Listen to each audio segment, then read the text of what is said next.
Ladies and gentlemen from all around the world, it is my honor to welcome you to the 2022 PUBG Mobile Global Championship League. My name is Contra, your host for the entirety of Week 1, as we'll begin our group stages here in Kuala Lumpur, Malaysia. And before we kick off with all of these amazing chicken dinners to come, it's my pleasure to also welcome some of these players to be speaking to us before we begin our very first match of the day. And here, alongside with me, I will be welcoming our team from Southeast Asia, Bigatron Red Aliens. Of course, welcome back to Malaysia. This has been a couple of times, and this could be your very first time, Misery, as you are now joining alongside with the rest of the team. So, first of all, Misery, I really want to ask you this. How do you feel about the very first day now that you guys are competing in Group Red? Selamat datang di Malaysia dan bagaimana sekarang saya ingin bertanya kepada kamu, bagaimana rasanya kamu ada di hari pertama dalam pertandingan hari ini? Buat hari ini, gue sendiri sama tim ngerasanya excited ya. Kita pengen coba bring back RA spirit dulu lah. Semoga kita bisa memberikan yang terbaik dan lolos ke grand final di Jakarta nanti. So actually me, myself and also the team, we are really excited to be here, and also we want to bring RA back, and also we are also so excited, and we want to get our spirit, and we also want to give our best in here. And of course, we know that even back in the days, you guys have been able to not only qualify for global finals, you have been able to win the PMCO Global Championship overall. Now, what does it mean to you that the grand finals is finally coming back to your hometown in Jakarta, and is there a lot of pressure for you to qualify? Oke, seperti yang kita tahu bahwa kamu sudah mengikuti banyak sekali kompetisi dan juga sudah memenangkan banyak sekali kompetisi, dan apa yang kamu rasakan kalau nanti kalian masuk ke final dan kalian akan bawa itu pulang ke rumah kalian sendiri, yaitu negara kalian? Mungkin yang bisa gue bilang sekarang, kita sangat-sangat pingin dulu lolos ke grand final. Terus kalau kita emang bisa bawa pulang piala itu balik lagi ke Indo, mungkin ya itu hari-hari yang sangat bahagia lah di hidup kita berlima. Also coaching staff and manager.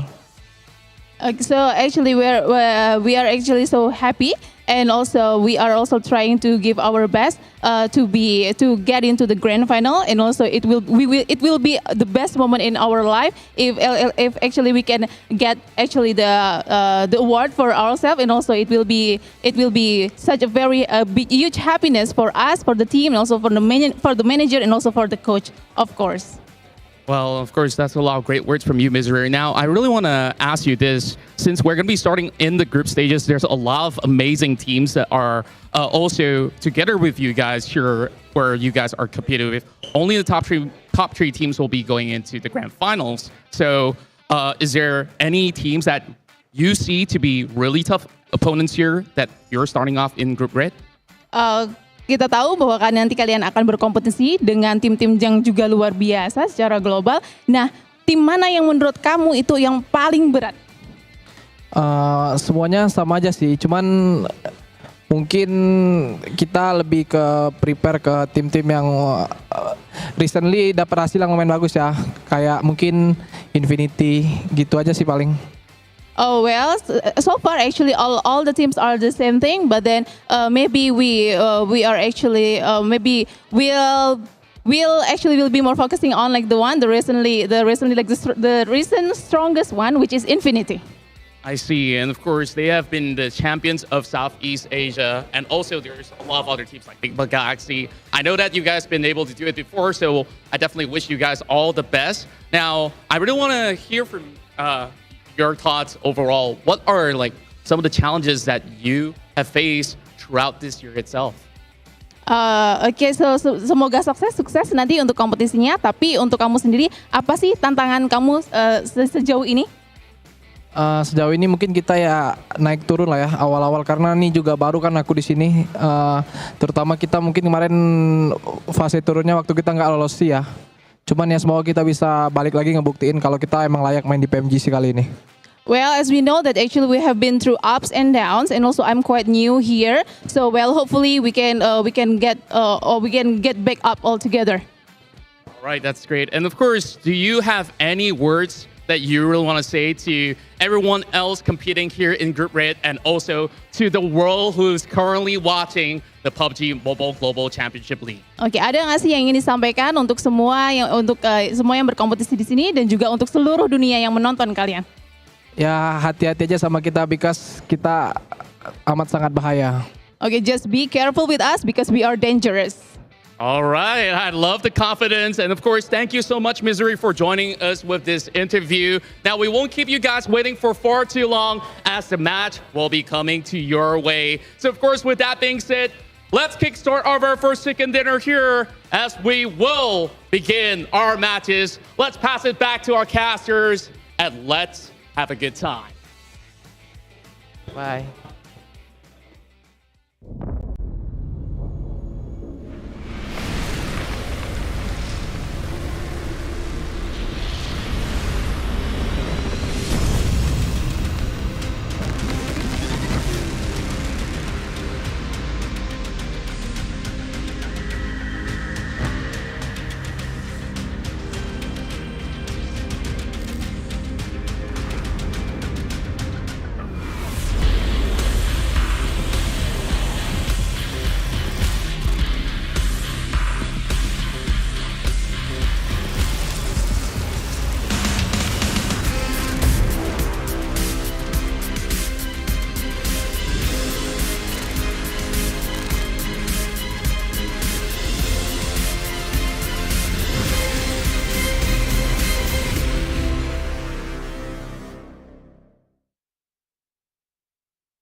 Thousands of teams from around the world have been competing to get to the point where we're currently at here in the PUBG Mobile season, but only 48 can make it to here, and this is the PUBG Mobile Global Championship 2022. From this, only a few get to play in the finals over in January, but we're all excited to see which teams can get there, which teams can just survive here in this group stage. I'm Jason Kapp, and I'm your host, and I'm joined by two handsome gentlemen, one more handsome than the other, though I'm not going to tell you which one that is. We have Maxman and Sandstorm, the first time here, join us on the English stream. You know what, Max? I always talk to you, so let's talk to Sandstorm. How you doing, man? First time here. Good to have you. Looking great, looking fly. A little bit less beer than our usual suspect we have. A little bit less beer, but thank you very much, Jason. I'm very excited, very happy to be here, and I'm looking forward to all the action that's going to unfold in front of us in the next couple of weeks. Oh yeah, a lot of action happening with 4 weeks in total here, Max, but these groups are not looking easy whatsoever, and for only 3 teams to get through right away into the finals, it's going to be a bloodbath to see who can qualify and who has to go to that last stage. I mean, this is going to be the most intense PMGC we've ever had in PUBG Mobile Esports, right? You have 48 teams and only a few of those will be able to make it into the finals, so not many slots are available, and the level of competition is the highest it's ever been before, so I'm really hyped to see how it's going to run out. Yeah, and of course, you guys at home need to stay up to date what's going on in the PUBG Mobile world. We have a ton of social media channels you can follow, even us as well, which I don't think we complain about too much, and maybe some sick memes coming up later on as well. Make sure you guys hit all those as well. Gentlemen, I mean, as we're about to get into today, things are going to be very tough for all of these teams, right? This is going to be the hardest battle I think any of these teams have ever had. And I know you can say, well, you look at like Bigatron, they've been here before, they're used to the pressure, but every year the pressure gets more and more difficult for them. So it's going to be hard for them to maintain this kind of level of pace. But I want to give a big shout out before we do dive into that to Sony for the Sony Xperia 1.4 and the Xperia Stream. Made in collaboration with professional esports players. And the Xperia Stream, you can play PUBG Mobile on 90 hertz with its total cooling system and its multiple ports for intensive gaming and streaming. And also where all the players are here, Pullman, Kuala Lumpur, Bangsar, our world is amazing. And I'm glad to have these guys on board. I'm sure the players are enjoying the lounges as well. Those lucky guys as we're sitting here at home trapped in a tiny box. But yeah, sorry, it's going to get way difficult here for all of these teams. And as we take a look at our schedule, we can talk about this because it is tough. 4 days of play here to make top 3 to get into the finals, and then the last chance survival stage. It's going to be difficult for any seasoned team out there. Yeah, I think the way I described it, and I think that you also agreed, Sandstorm, to describe this PMGC is the most unforgiving group stage of PMGC ever in PUBG Mobile Esports history. Because of course you got your group stage, only the top 3 best teams of each respective group will go directly to the finals, and if you don't make it then of course from 4th to 11th place you're going to go through the survival stage, and you got so many teams that are going to be in that stage that to qualify is going to be extremely, extremely hard. So if you want to qualify, the best time to do it is in these group stages at the very, very start. If you don't make it there, surviving the survival stage is going to be a real tough one. Yeah, Yeah, it very really true. is. Go ahead, Sandstorm. I want to hear your thoughts about it.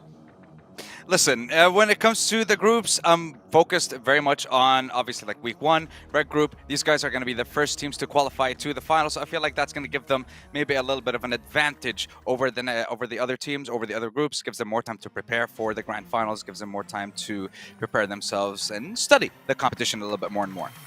Yeah, and speaking of teams here, Max, just dive into some of them. This is going to be a tough group. I know it's not necessarily your toughest group, in your opinion, but I don't think any group's going to be easy. I mean, as you said, like every group is going to be tough, of course. This is not Group Green, but Group Red has got some big contenders like BTR, of course, coming in here. They got some new blood in the team. Really hyped to see if they can actually perform. And Mad Bulls, who just finish extremely well in the European Championship, potentially can perform well. But LGD is going to be the one I'm scared of in Group Red. Of course, you're going to get LGD in there. I knew you were going to say it. I had And if to, you I didn't, did, I yeah. was going to make fun of you. But looking at Group Green, I mean, we have the reigning champions, Nova, in there. I don't know, 4 days of play, man. Nova have those weird weeks where they just don't perform, and yet they still perform when it comes to finals. What do you think, Sandstorm? This is going to be a tough group. I mean, this is what happened with the last 2 years when it came to the PMGC. They had a very lackluster week 1, week 2, week 3 they come in strong when it comes to the super weekends, and then they just make it to the finals and completely demolish everyone. But this time around, 4 days, 24 games, it's gonna be a little bit different. So very curious to see how they're gonna be able to perform against the other squads, considering we all agree Group Green is the group of death. 100%. And Group Yellow as well. I mean, I have to give a big shout out here. Team Falcon's the best team in the world, according to a certain analyst. I just had to bring that up. But also, you know, Max, I'm happy to see 4 Angry Men back. I know it's not the exact same roster we had before, but we got to see them back in, what was it, 2019? Or is that like, no, it was 2020, right? Like when COVID just began. And we were massively surprised at how dominating that team was. Yeah, I mean, they showed it. They can still compete here in the PL. They were able to qualify, so great stuff on for Angry Men. But there's no Sook, so that does make me cry a little bit inside. I want to see Sook back at PMGC at some point in time. But also, we got HC, aka like kind of the old Zeus. Sure, it's not the exact same roster, but you've seen Ziol coming back. You've seen Icy, Godless are back on board. It feels like we just went back in time. You still have DRS also. Like, this is going to be absolutely insane. This group stage is going to be mental. And Group Yellow has got also some very big contenders here for the title. So every group is looking stacked, but every group is not Group Green. It's the best team in the world, according to me. The Infinity. Oh, yeah. Probably to get my predictions every single time. I mean, this team we saw be so dominating in the past, and obviously, like the lineup they have as well here, Sandstorm, is just filled with heavy hitters. But the thing for me is looking back at last year, looking at the year and how it's adapted and changed, you don't know what's going to happen going into PMGC. You don't know if they're going to be able to compete against all the international teams we have, bringing their own play style, bringing their own strategies, their own levels of skill. The Infinity, I mean, again, no team it's going to be an easy way through, but for the Infinity, I feel like they do have a target on their back. Look, Infinity, those guys, they're the kings of consistency as far as I can see from their previous performances in PMGC and from what they've been able to do throughout the last couple of months as well in their own region. Now, these guys were able to get, 6 out of their, I think actually rather 10 out of their 18 games in their previous SEA championship were in the top 6. They managed to get a couple of top 2s, a couple of top 4s as well. So very good performance, even when we look back to PMGC 2021, but they were always middle of the pack. And again, we have to remind everyone, this format, only the top 3 of each week will be making it to the finals. So they need to do a little bit more if they want to qualify and guarantee themselves a spot in the PMGC Grand Finals. You hear me right now. Don't even worry about the Infinity. They're going to make it They'll be through fine. here. I'm calling it right now. Now, STG as well, a team we have to look at. We got to see them, Max, just a few weeks ago in the European Regionals. Yeah, they placed like 4th, but they were already qualified anyways based off PMGC points. So it looked like they were just having a little bit of fun. Weren't necessarily trying too hard, but we can't underestimate that blonde hair buff. I was about to bring it up. Like, you got 2 players now with that blonde hair. I'm like, that is the PUBG Mobile player buff right there. Okay, we saw Carrillo have it in the past, and it worked out wonders for him, and now it's going to be happening for STG potentially. And the thing is, as you said, in the championship, in the European Championship, they didn't really have anything to fight for, but now they have to fight for that top 3 position in this group, in Group Red, to make it to the finals. So STG is going to go real try-hard mode here. Sandstorm, you got to talk about these boys on the screen because you were just covering them as well. For me, fantastic to see Kayovsky and Federal back from the Loops days here back in PMGC. I'm so happy to see them return. And I think you were even saying before that Federal is like one of the best players, if not the best player in the region, in your opinion. Definitely one of the strongest ones, and I definitely want to see what he's going to be able to do against some of the best teams in the world. And in today's matches, I mean, you're talking about Little Boy and Federal, who played together for Rise Esports in PMGC 2021. You have, of course, Federal, Golden, and Kayosky, who were together on Loops in 2020.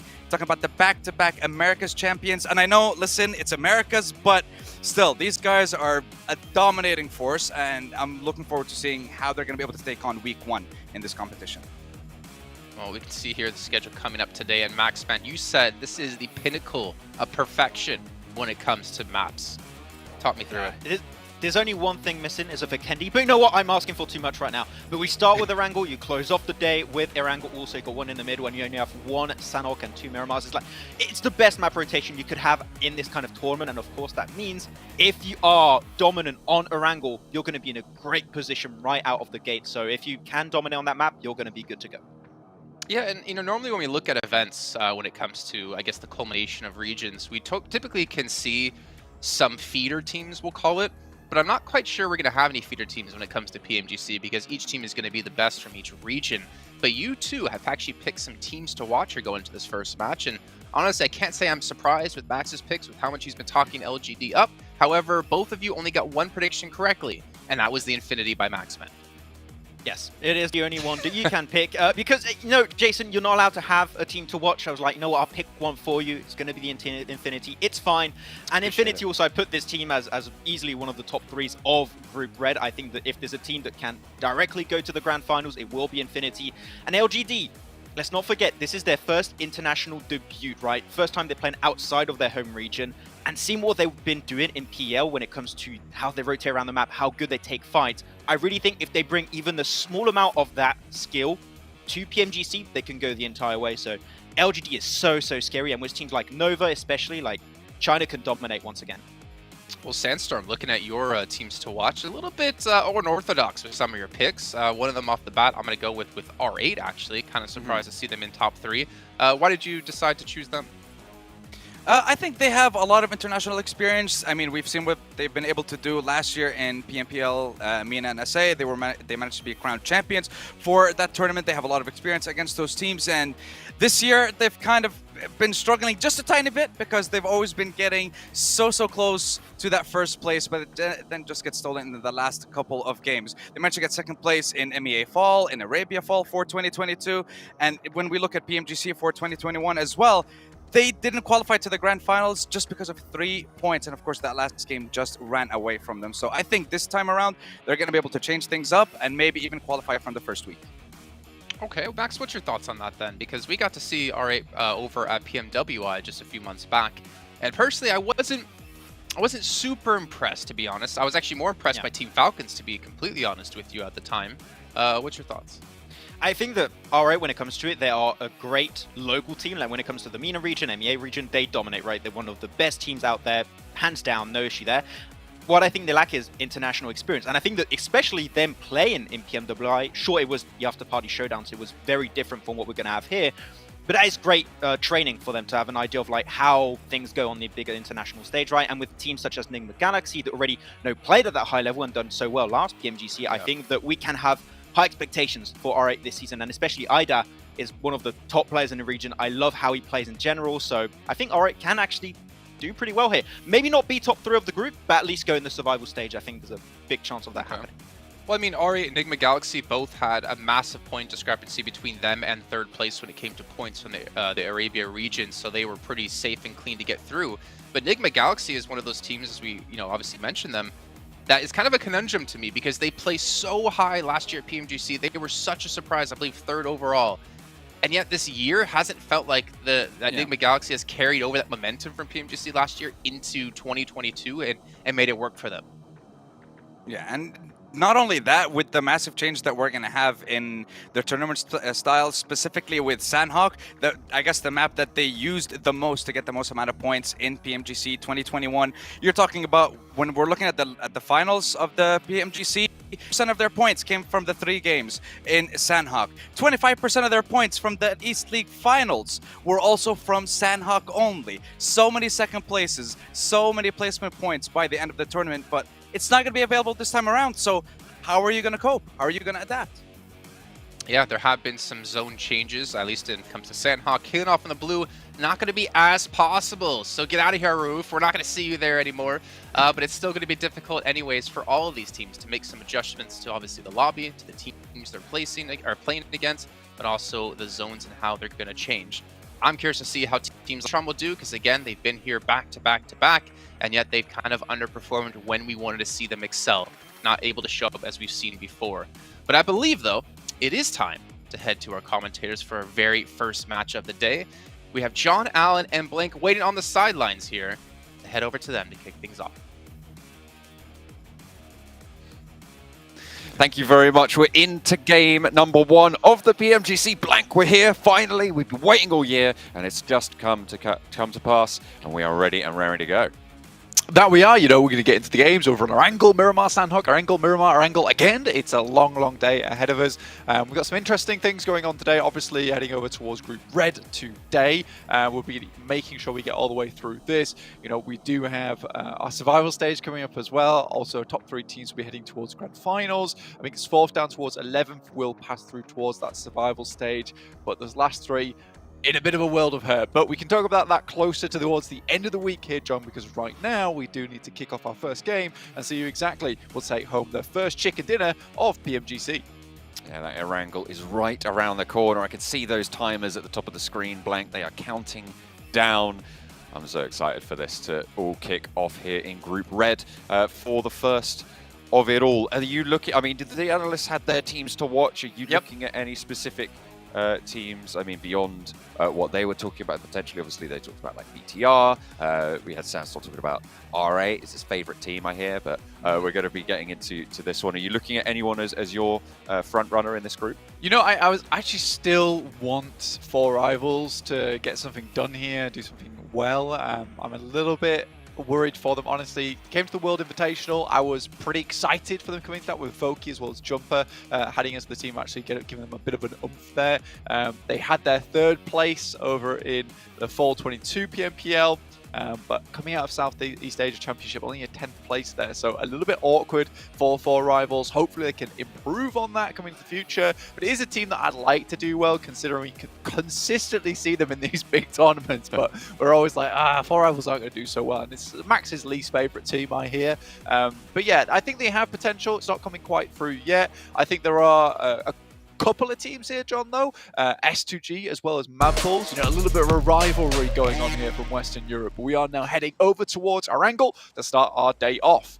Certainly are. We're going to be seeing how these regions all start to stack up against each other for the first time in quite a long time at this scale, Blank. We had PMWI earlier this year, which drew from a couple of the region pools, but this really is the culmination where it is the metal to be tested for each of the front runners from each of those regions. So they're coming into this one to break new ground. Plane path starting up northwest, heading down towards Sosnovka military base. It's a kind plane path to start things off. Yeah, very easy. Most of this western side of the map will be open here. Obviously, eastern side should be easy enough to get to with school, apartments, Pachinki in the way here. Lots of vehicles in that area to pick up and head over towards maybe Yans, Prison, Lipovka, maybe even down towards Milta, but we'll have to wait and see should that happen. Novo, obviously, as well as Sosnovka, is open to real soldiers. One of the teams does head here very, very often throughout most tournaments, already heading on over towards this position on the map. With this plane path as well, they should have a fairly clear idea that the eastern bridge should be open. This will require them to loot a little bit quicker though, and then estimate where this first circle will be hitting, John. Hasn't hit just yet, but it will be only a matter of time on the west coast. Looks like it's going to be fairly empty. The Gatka split there. Circle heavy south. Could it be a first circle military on the first game? That'd be kind of crazy. I feel like we might be in for it. I mean, I'd love to see it. I mean, it'd be a great way to start off PMGC. Obviously, you can go follow all our social channels to make sure you keep up to date because we do have more groups in the future going from week 2 to week 3. Obviously, a lot of you guys most likely would like to be tuning in for Group Green, which is one hell of a group to watch. But Group Red's still got it in them. Effect, though, drops out the vehicle, doesn't have anything to work with, and Chicken will move off from M-Tech Storm. And take potentially some shots. AKM would have a hell of a weapon to make it happen, but Skills has got one of his own. Sends back bullets, and that is Chicken packing. He's going to be sent right on to the butchers there. Monkey rolls up, Effect, dropped off. See you later after school, son. Tell me how you got on. Got a point, mum. Oh, fantastic. That'll do. First point of the tournament as well. So PMGC kicking off with a bang, and I mean, me and you are big fans of Mad Bulls anyway, considering we commentated them for quite some time there, going from PMPL Western Europe all the way through to the championships itself, in which they took that championship home. Obviously, it was not as easy of a road as it was for them in Western Europe, but they certainly pulled out all the stops towards the end there. IA, over on this side of Military Island, will be looking to keep themselves well situated down there.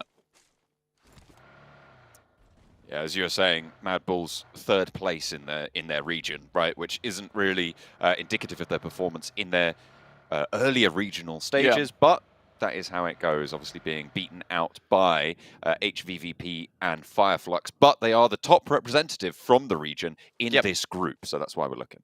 It was certainly one hell of a crazy tournament as well, John, in that championship, with HVP taking home all the prize pool, all the money, and all the glory as well. But I think that definitely was a HVP style, right? You know, in those short form tournaments, they can certainly bring out the fire that they need to. And unfortunately, with Mad Bulls, although they're a very consistent team, very good over long form tournaments, I think HVP just really had that extra oomph in them to send them all the way.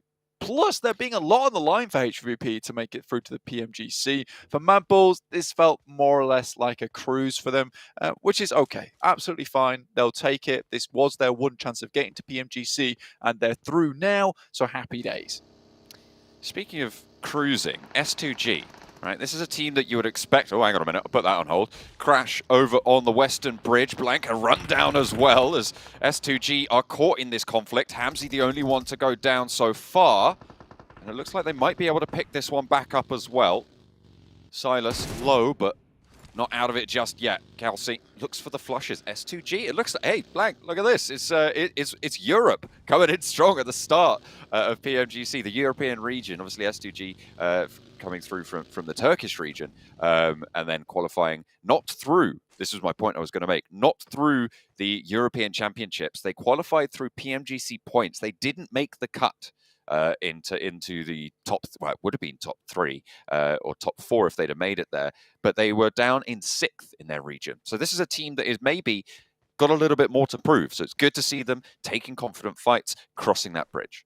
Yeah, I think that honestly, that kind of fight is more or less indicative of how S2G plays. They're an extremely aggressive team. If they want position, they'll take it from you. They'll wrestle it from your hands. That's absolutely fine. I like that about S2G. It's one of my favorite things about them is that they are very decisive when it comes to those plays, and they're not afraid to get stuck in to those engagements. I mean, to be honest with you, getting those eliminations, getting those knocks right off the bat of that match, unbelievable stuff, John. So fast that came out. That is just S2G to a T.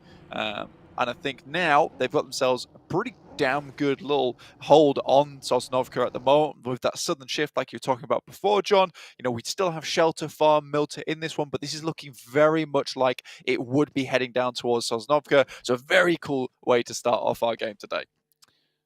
We're on board with the hardest name for my tongue to pronounce, Buriram.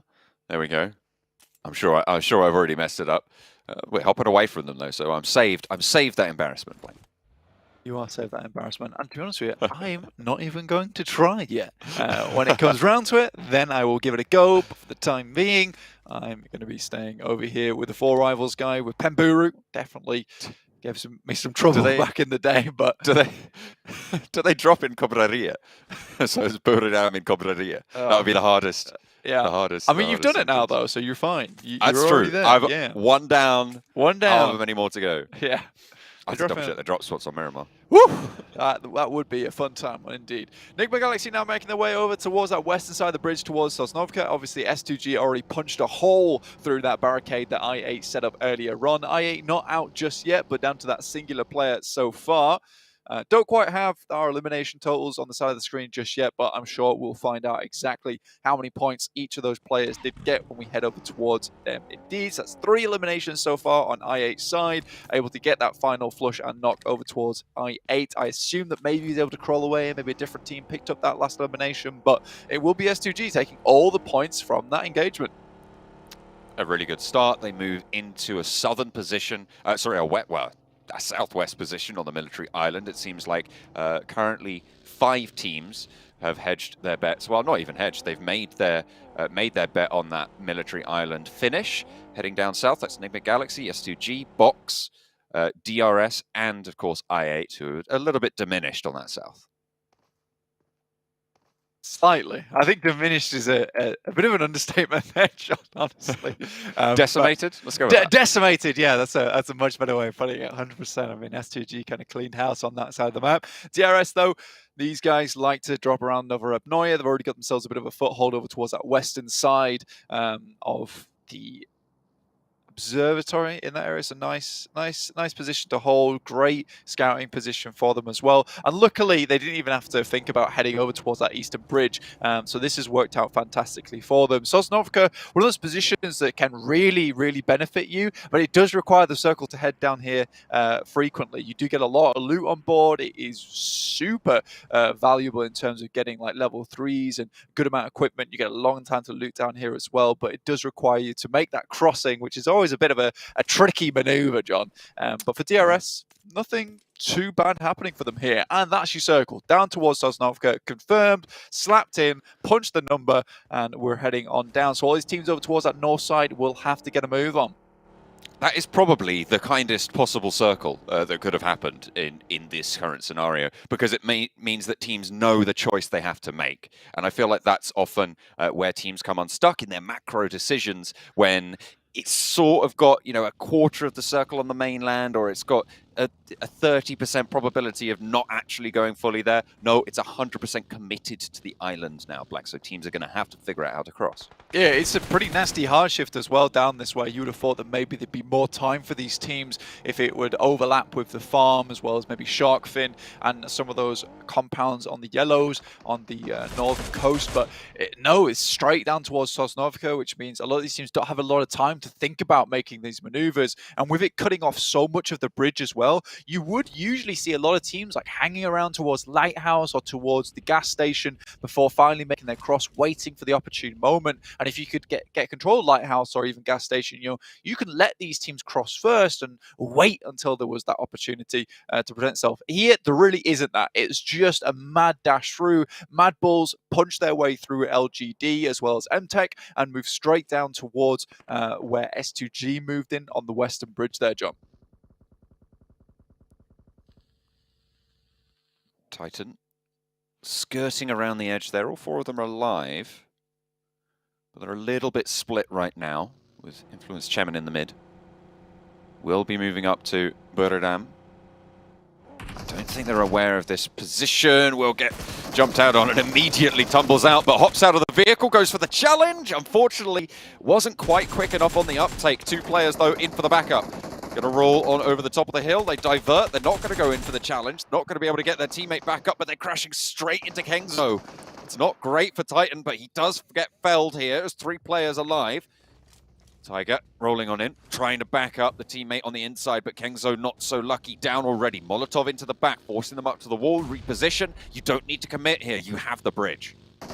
Honestly, it was really important they got that knock over towards Kengzo. As soon as they saw 3 players over that western side, they assumed there would be a backstop, and quickly eliminating that player and taking him down. Perfect maneuver from Buradam. Now they just need to make their way through, which is a little bit easier said than done here. LGD off of the distance. Team Queso as well, losing a couple of players here. Papi Potro still up, but Ayala down on that off angle. little bit tricky for him going forward. There is only a few teams down towards Sosnovka at the moment, and it just is this massive engagement that's currently occurring on this western side, just to the south of Pachinki. You can see R8's here, LGD, MTech, as well as Team Queso. Goodness me, it is all guns are blazing over on this side. Get another hard shift down towards the south, so we're looking over towards that south coast, as well as the airstrip that's running through the middle of military. So, you know, those fences, although it doesn't provide you a huge amount of cover, it'll still be useful here. It's one down on the cross. We'll be able to stop that. Oh, Damn! broad short. It's a bridge camp for Team Queso. Successful. Really solid stuff from Team Queso, guarding out perfectly on that side of the map. Really nice result on the western edge for the North American team. I mean, this is great news as well. And I mean, you can see there in the player cams, the players are on site right now. So we're having none of these issues that might come to play with internet, perhaps, that do get resolved fairly quickly usually. But you get those off games, but everyone's playing on a level playing field now, which is amazing to see. And those types of plays are much more prevalent in this type of format, type of setting where you're on land, where, you know, Reyes can just quickly pull out the M4 and go for an instant headshot as someone's approaching him. What a good play. Unfortunately, Team Queso is still falling by the wayside. They will pick up 3 eliminations for that. You can see that on the right side of your screen. We are starting to get our eliminations start to pop up here. S2G still with the most amount of players and the most amount of eliminations. R8 with 1 elimination, still trying to get their way through on that western side outside in the blue currently. The Infinity putting one of Titan down. Teak eliminated there. Puncher as well was taken down by Luxy, and that's going to be the entirety of Titan toppled, as they are going to have to go down 15th place. Not a great start, but someone has to do it. It is what just happens in these cases. BTR still currently out in the blue.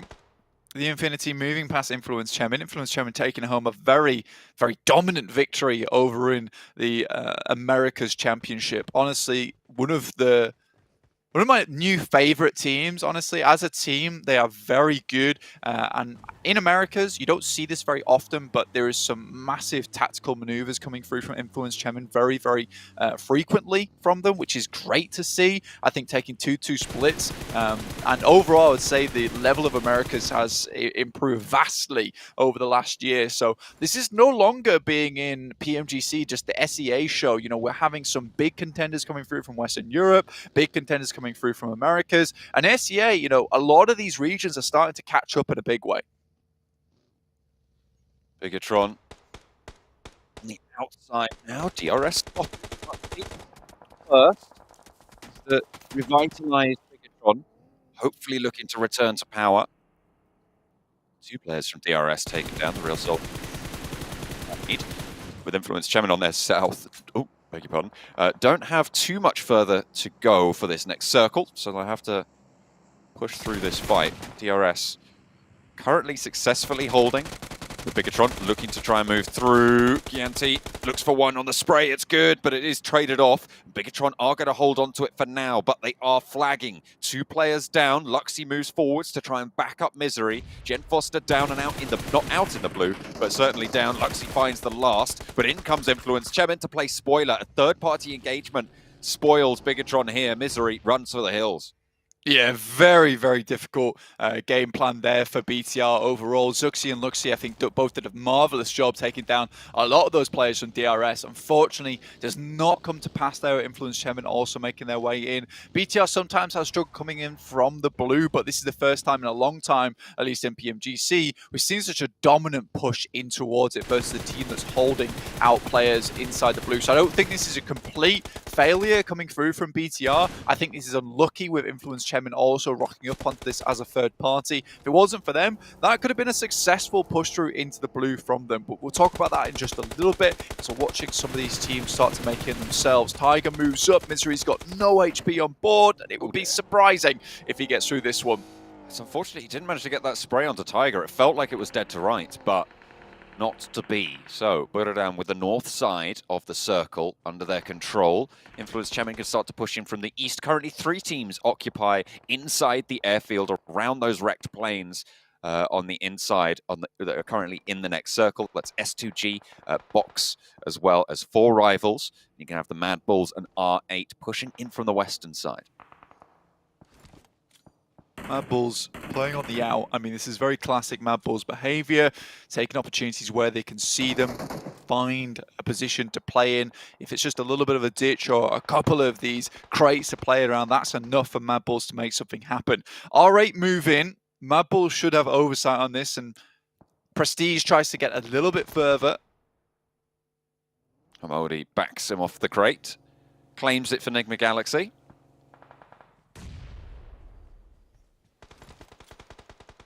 Mad Bulls continue to hold next to this missile. The blue zone starting to move in. The next shift will, of course, force those engagements a little bit further. 12 teams remain, 38 players at this stage. With Hamodi going down next to the crate, they will need to invest some to get that res, but it will be a hot spot in a very open area. Skillsers taking a lot of damage. That's coming through from S2G. They're over on the other side of the road, just opposite the guys from Mad Bulls. Might be a little bit dangerous to go for Skillsers immediately, but S2G won't be moving from their position either, afraid that they'll get picked up by some of these players looking around. This is a great spot. It's one of those areas that becomes a little bit more difficult when you have to leave it, as most teams will look your way, and you're basically running out into open area. Currently, Mad Bulls still have options with vehicles parked up. Similarly to S2G, this will be kind of just one of those razzes out. But for Mad Bulls, it's a little bit more panic mode, getting players back up on their feet, requiring to use more smokes in their position to isolate some of these angles, and they're praying for this next shift to come over towards them on the western side. There's the shift northeast, unfortunately. A little bit away, covering a lot of circle. So it's not too far, but it's not ideal, certainly not. But splitting a little bit to give themselves a forward outpost for the time being, seeing what they can leverage from there. Mad Bulls will have to move as well. It's a little bit rough, but like you said, not too bad, especially with the circle being this big. It does give opportunity for these teams to slowly eke their way in, as opposed to having to make a massive trek across. I think for Mad Bulls, things do become slightly more difficult because they don't have the option that S2G have, which is to instantly send up towards that northern side and cross through Buriram and maybe Team Queso. 4 rivals will be a bit of an obstacle in their path on that side, but for Mad Bulls, there's a lot of teams watching them as they make this exit. Enigma Galaxy is certainly one of those teams that will be looking their way, looking to cause them troubles. If they can maintain control over this western edge of the circle, should be okay. Hamodi spots 1 at least. You can see the rest of the players going slightly low, dropping out the vehicle. Explosion will take down 1, and now Mad Bulls have to restabilize. Silas is right there as well, and S2G looking to regroup on the position, taking shots over towards pretty much everyone. Box under pressure from it. Kelsey rolls up, knocked back. Ray-Z up to the silo as well, swings out left, but there's a car coming in as well. Hamzy draws the attention away, pulls that thread, and unravels Box's hold. If there had not been an explosion on that vehicle for Mad Bulls, this is a potential third party for them. And right now, they're trying to get back up on their feet as quickly as possible. Silas remaining on the fence edge is a great play from him. I mean, isolating himself from the rest of his team, but enabling them to actually have some kind of defense if a third party does come through is a fantastic way of playing out this game. LGD tossing nades over towards R8, a little bit short here, but dangerously close at this point, John. Oh, only Prestige up. Will be trying to stick that res, and SK Ton back up and fighting. Influence Chemin pretty close to Buriram, but they're on the eastern side. They have some hill cover. Playing on the forest path. We'll have to shunt a little bit further forwards in the coming minutes, but they can hold out for now. S2G really killing it on this game, honestly. Even from the beginning where it was just that massive shunt through I-8, really S2G shouldn't be this far into the game if it wasn't for the fact that they were so aggressive on that push on towards the Western Bridge. They have placed themselves directly in contention for a chance at this chicken dinner when playing very much far away from Sosnovka. So overall, very well done to S2G so far, and they continue to take these aggressive engagements to give them position on the map. It is Zerich, however, who does find an initial knock over towards Silas. Kelsey might want to step up, but Zerich tries to stand back just a little bit. S2G have their sights set, but it's getting harder and harder by the minute. Mad Bulls have been surviving, but how much longer can they last? 4 rivals with a solid spot in the north, fairly uncontested, take 3 shots over towards S2G and do a lot of damage, but they aren't out of it just yet. S2G can look for these reses, can bloom these smokes, try and hold the cover. Samzy and Razy crawl for any sort of safety that they can see. Their circle pops in just a little bit, quite close to them. They have to move. I think when you look at this, for Enigma Galaxy, they were having a great handhold into this fight. Mad Bull's safe because they don't have the angles towards them. So Enigma Galaxy instead just focus over towards S2G. And then again, it's 4 rivals who get involved. I think S2G maybe put a little bit too much stock into this engagement between them and Mad Bulls.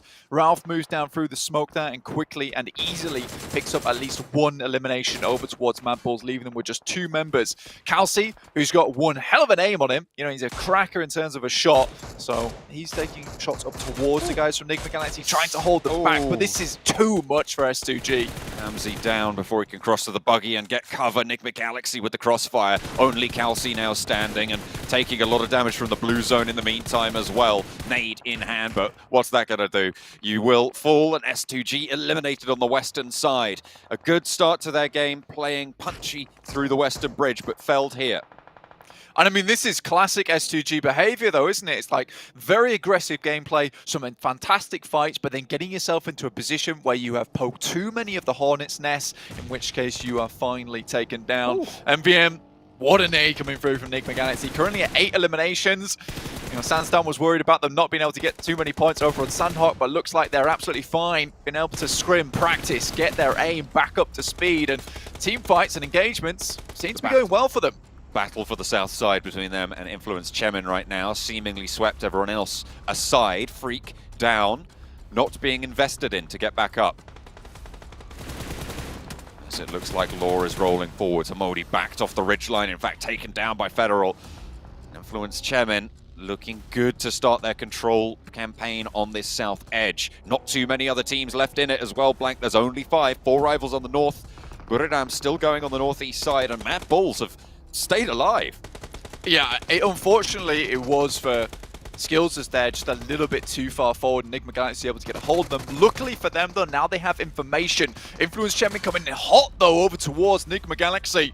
4 players still up, and Influence Chemin probably rivaling aggressive nature as well as team fighting potential to a team like S2G. They're a little bit more sparse about it. They like to take their moments, but when they do, you certainly know about it. They roll straight on over Enigma Galaxy's area there. Nothing doing. Only Lord remains now for Enigma Galaxy, close to the Mad Bulls outpost with the 2 of them.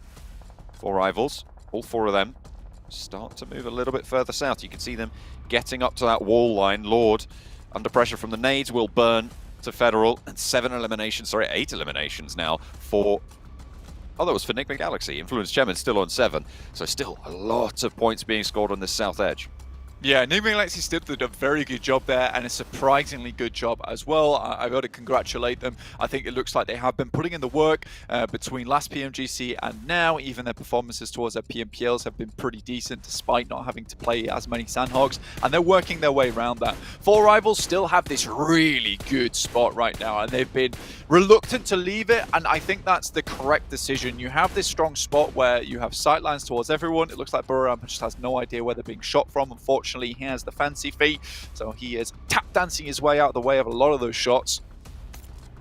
Voki not quite able to land the damage they were looking for. 4 rivals are going to have to leave the stronghold they've had for so long and into the sightlines of Influence Chemin. It's a difficult move. It is a difficult move. For Mad Bulls, though, this is about survival, right? This is about getting those points on board, and it's what they were so very well known for over in their league stage in Western Europe, is just not having many or any bad games. Now they're going to start to move their way through, but completely out in the open. It will be Pamburu spotting that one. Zerek down next, and that will be Mad Bulls eliminated 4th place. Still, they're able to get some points on board. Currently, this is 4 rivals putting in the work. This is their last shout, though. They do have their big move to make. Happy up on the wall, and they actually get across. Influence Chemin caught slipping just a little bit there. Those smokes up on the hill, cutting off sightlines beautifully, and actually helping Four Rivals spectacularly well. Up towards the hill now, they're taking a fight up the top, and Buradam going to chime into it as well. Unfortunately, on the favor of Influence Chemin. Nades downhill. A little bit trickier to hit. Yeah, it's a fantastic move there from Buradam, actually getting into position underneath on the fence to eliminate that rotation, that crossing from Four Rivals. So they've been hampered, slowed down just a little bit. Wading through these two teams. Kayovski, nade in hand, 5 nades available for him. Cooks that one just a little bit too long, but again, it's difficult to estimate these shots here for Influence Chemin. They don't want to cook them too little, so they roll down the hill and away from Four Rivals, but cook them too long and they explode a little bit too early here, John. That one's good, though. That was right on the money there, finding the first. If anyone could cook them right, it's the players here at the PMGC around the wall. Backed off by the mark. Four Rivals ever aware that, you know, this is a free team finish, so if they can find some of these players from Buradam, getting a second place for the amount of eliminations they've got and holding a strong position, Influence Chemin is unlikely to be able to be dismounted from this high ground spot here, John. So Four Rivals putting a lot of stock over towards the final players from Buradam. Influence Chemin, though, massive chokehold down towards both these teams. This is definitely Influence Chemin's game to lose, right? This is all 4 of them alive, top of the hill, sightlines galore. There's nothing really that they don't have in hand right now. Neither of the other 2 teams have any position in the next circle, and they have to make a bold push, taking more of Buradam down. Four Rivals, the thing that they do have going for them, Blank, is they're all alive.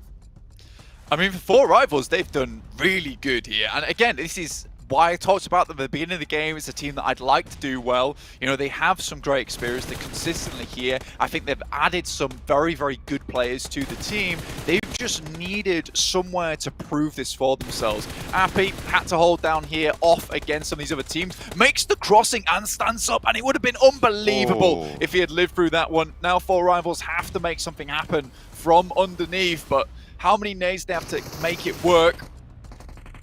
Shots downhill, have the Groza to deal with as well. The Cooks on the nades, not quite finding the money. Surviving for Four Rivals. That lip keeping them safe. Information gathered. 3 teams still going. The next circle will close completely. Influence Chemin, the Brazilian team holding up the top of the hill.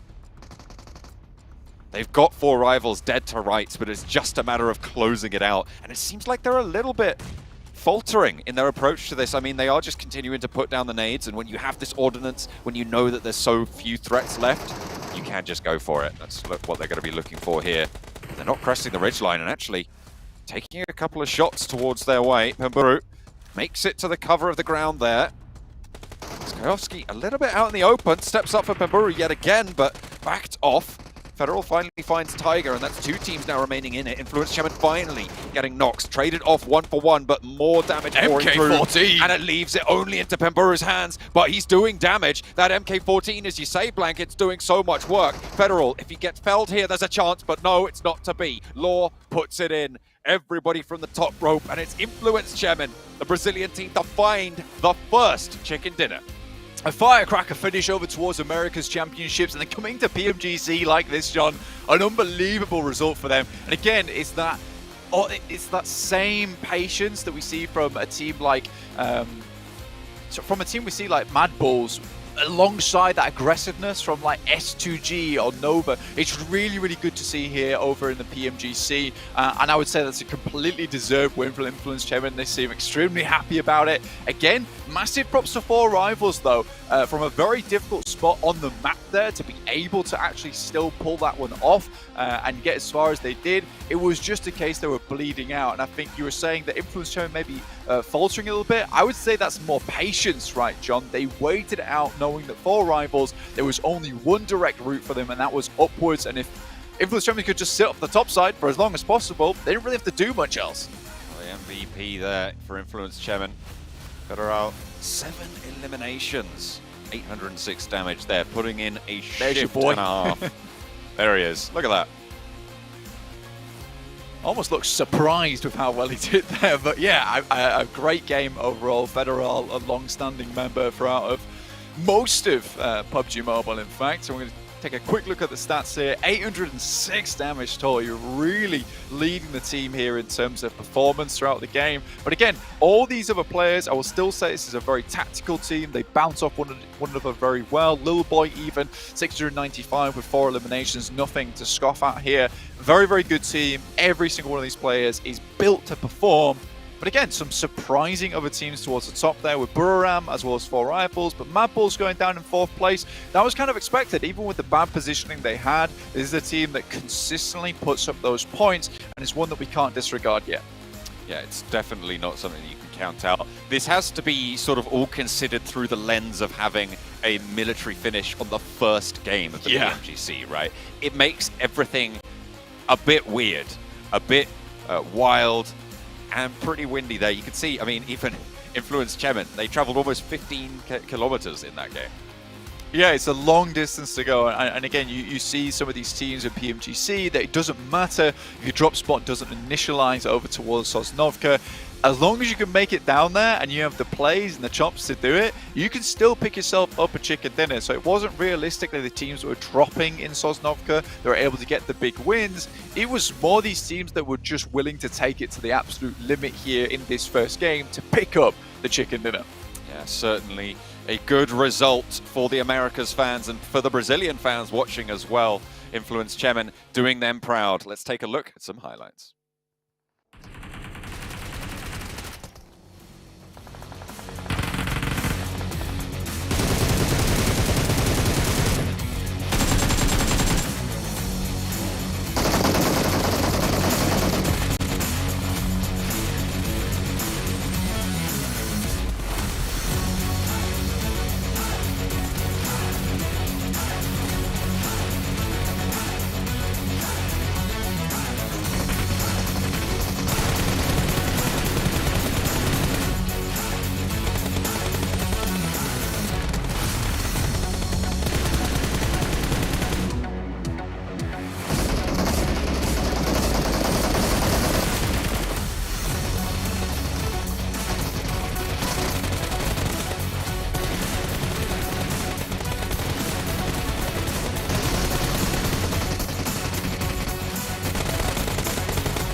If you came to me at the start of this event and said, well, Jason, Influence Chemin are going to get themselves a chicken dinner right out of the gate, I would be like, get out of here.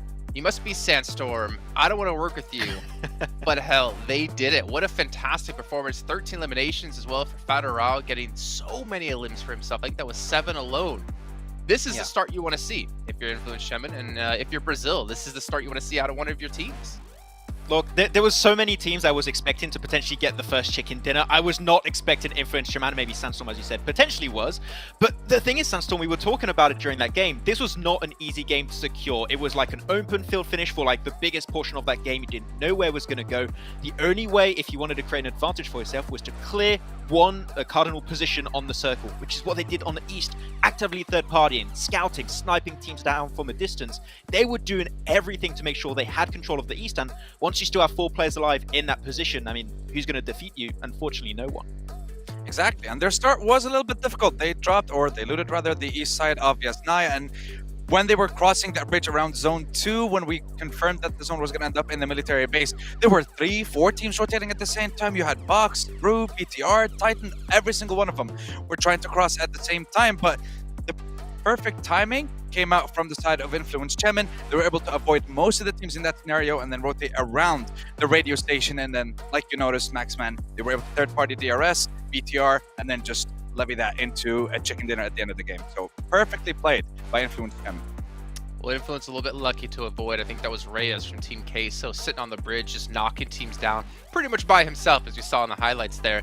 And for you guys at home, you obviously got to hear about our teams to watch, but we don't know your predictions when it comes to who's going to win the next match. Just make sure you guys are paying attention over in YouTube chat to see, to kind of get your predictions in. And maybe, just maybe, knowing Maxman's prediction history, we can get you on the desk to be an analyst, because it's not that hard to be better than him. However, he did beat me when it came to the European Championship, so I will give him that. But you know, a broken clock's always right at least once in their life. Oh. Okay, like you just have to like balance things out. You say something nice, then instantly go back to me, and I get it. But I've been pretty decent on my predictions so far, though I still want to see my LGD win eventually, which is why I'm gonna you'll see them again as my team to watch. You talked LGD up quite a bit, to be fair, Max, and we got to see there maybe why, because we had Infinity having a big boat takedown towards military, towards the southern side, and they actually ended up running into LGD, who had only 2 players left alive, and Infinity, I don't know what they must have like crashed or something. I don't know. There's no way they lose that fight, but they lost the fight against LGD. So we see the power again. I think we know China is known for their like raw mechanical skills when it comes to PUBG Mobile, and we're seeing in action right here. Yeah, not an easy rotate, right? Because it was a very southern island finish right away, and you had them dropping in southern George Pole, so they had one of the widest rotations to do, and you had, what was it, 4, 5 teams on the western bridge, so not easy for them to make that cross happen, but, I mean, Sandstorm, they make it happen, and sure, they do lose players because the rotation is not easy, but it just goes to show that their macro is relatively scary.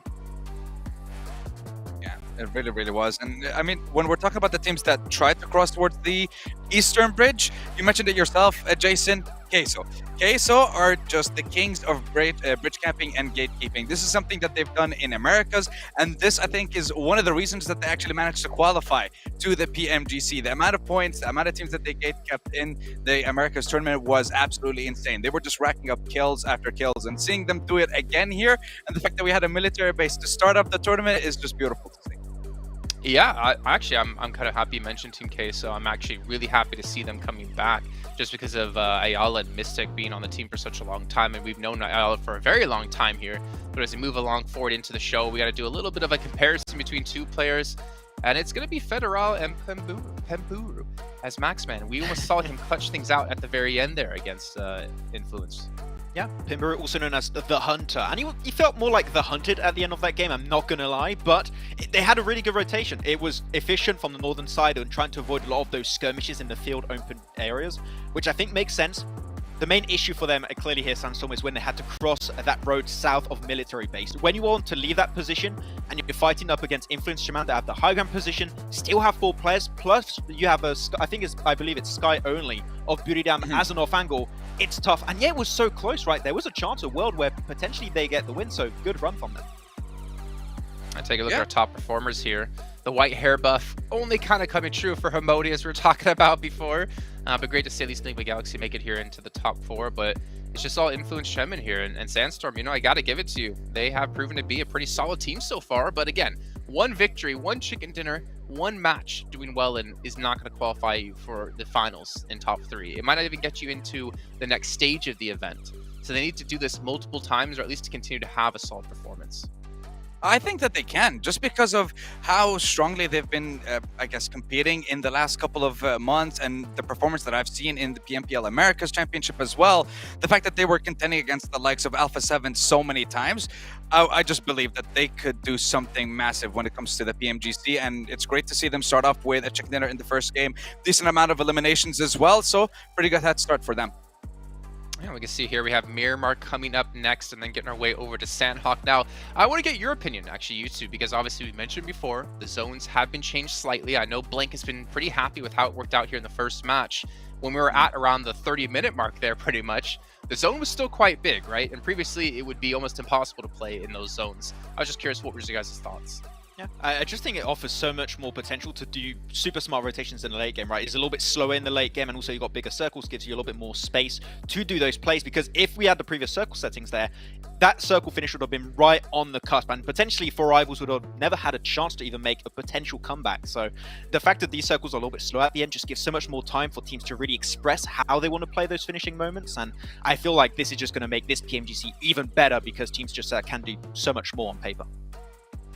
Yeah, it definitely gives it a different flavor because we're used to a lot of the crawling in the last couple of moments of the game, trying to scout out, trying to find out where that last player is, where he's hiding. But this time around, we're seeing different strategies, and the fact that it came in the PMGC, just seeing who's the team that's going to adapt in the best way in such a short time, that's what I'm looking forward to in seeing this competition. What about our teams to watch here, gentlemen? I can see you got Team Queso, you got R8, of course, again, Sandstorm. I expect you to predict them every single time now. And then on Maxman's side, we got DRS coming through, so a little bit of Imperium on the desk here, trying to give a shout out to the Poly fans, I can see, Max. But S2G and then LGD. Yeah, I do remember DRS in the past, like, in PMGC, because it's like a tradition. You can't have a PMGC without DRS, and you can't have DRS without a good Miramar game eventually, right? So it is a map where they tend to do relatively well, which is why I went with DRS. And I mean, I feel like LGD on my Infinite are the equivalent of UN Infinity, like, because LGD just looks so good. And looking back on the PE cast, Miramar is where they rotate just so efficiently every single time. So, okay, I like them up a lot, but okay, wait, when they get a win, you'll understand why. See, I didn't have to we wait. don't have that curse, Max. I hope not, to be honest. I really want to see them get a win, so I hope not. Okay. Go ahead, Sandstorm. You already got your prediction, and you got a win under your belt. Yeah, I'm very happy with that. But look, I'm going to stick with Influence Gemini for a while, specifically for the first day, just because they start off pretty darn strong in a lot of their competitions, and seeing it come through here again is pretty good. When we're looking towards R8, some of their best performing map rather is Miramar, so I want to see them come out with something huge here. We've seen what they've been able to do in Erangel. They had a little bit of a weird rotation. They were going into the open in the middle around Zone 4, Zone 5. They were being attacked from all sides, basically. So I was saying how they're going to be able to change it up going into Miramar. We'll see. Yeah, I mean, this is going to be interesting, right? We don't have too many Miramars, but we have even less Sandhawks when it comes to a day. It's going to come down to those Erangels for the most part here, but we're just going to be excited to see which team is going to be able to reign supreme yet again. I think there's a lot of teams that I have my eyes on in particular, since we're not sure exactly which one will do well. But realistically, Sandstorm, you say you're staying with Influence. Give me a real... Actually, you know what? We're not even going to ask you for that because I want to get into the game. We're going to get the game to answer for you as we're going to head into our commentators with John and Blank once again. Hello? Yes, it is us. We are going into map number 2. Caught us a little bit off guard there. We're going into Miramar, Blank. Ready for the second game of the day. And we're looking at Group Red of Influence Chemin coming in strong with the first chicken dinner today on the Military Island finish. Yeah, and I mean, Max still hyping up LGD, and why not, to be honest with you? I think they are a very good team. Unfortunately, we're not able to get through the impasse that was kind of set up over towards that western side of the bridge, which is fair enough, right? I think you see S2G get so far because they're like, you know what, this is definitely a Sosnovka finish. See you guys later. We're in there. But again, yeah, really good plays coming through from Influence Chemin so far. And, you know, watching back on America's, Miramar is one of the maps where they do decently well. And I think there will be a team that continues to do decently well in a lot of this tournament, honestly, just purely with the way that they play. I think they're a smart team. And I think that is one thing that we have to keep in mind, is that when you have an aggressive base of players, you need to have someone that pulls the rest of the team back, keeps them all on a leash, and keeps those rotations going well. So I think that something's happened within that team. I'm probably going to try and talk to some of the players as well and see who's doing that IGLing, who's giving them those analyses on the plays, because it has been astonishing, and I can't wait to see more over in PMGC. Looks like we've got a little bit of a substitution there for I8. Going to be swapping up their rosters for Miramar. Going to be trying to keep it all going, find their feet here. I feel like today's the day to do it, right? If you want to make a little substitution, get everyone that experience, maybe even with the Miramar speciality. Yeah, I love going into this game. You've got Mad Balls just eyeing up the camera like, come on, you know we're going to do well here. Don't even think about it. You'll be seeing us at the end of the game. You'll be seeing us at the end. If we're not first, we're at least in the top 5. I mean, it's not as bad as Talladega Nights, where it's if you're not first, you're last. From Apples, it's kind of the same thing. You know, you get to 3rd, 4th place, you keep putting on those points. Eventually, you're going to be the lead somehow. But right now, we're heading over towards Miramar, and we'll see exactly where this playing path leads. New circle settings, absolutely beautiful at the moment. Liking to see it. Gives us some longer games over in Miramar as well as Erangel, but fairer matches with cooler endings, and that's what it's all about. So, heading straight in, this is our match 2 with Group Red. Fair match, cool ending. Wow, gonna be looking at Miramar. Fair match, cool ending. All right. I'm just summarizing it, eh? Oh wow. South Plane Path going through Los Leones. It cuts off quite a lot of the northern areas, Blank. Places like Cruz de Valle, places like Torre Hamada, El Azahar, going to be harder to get to. Yeah, much harder to get to as well, and you'll see teams like Enigma Galaxy currently setting out the plane over on this western side, looking for vehicles immediately on this western road. They might get harassed by some of the teams looking to do the same. The Infinity up towards La Triera, see if they drop down and pick up some vehicles as well on the way up towards Monte Nuevo. But yes, very much a southern plane path here. A little bit more difficult to work with, especially on Miramar, where this is such a large map.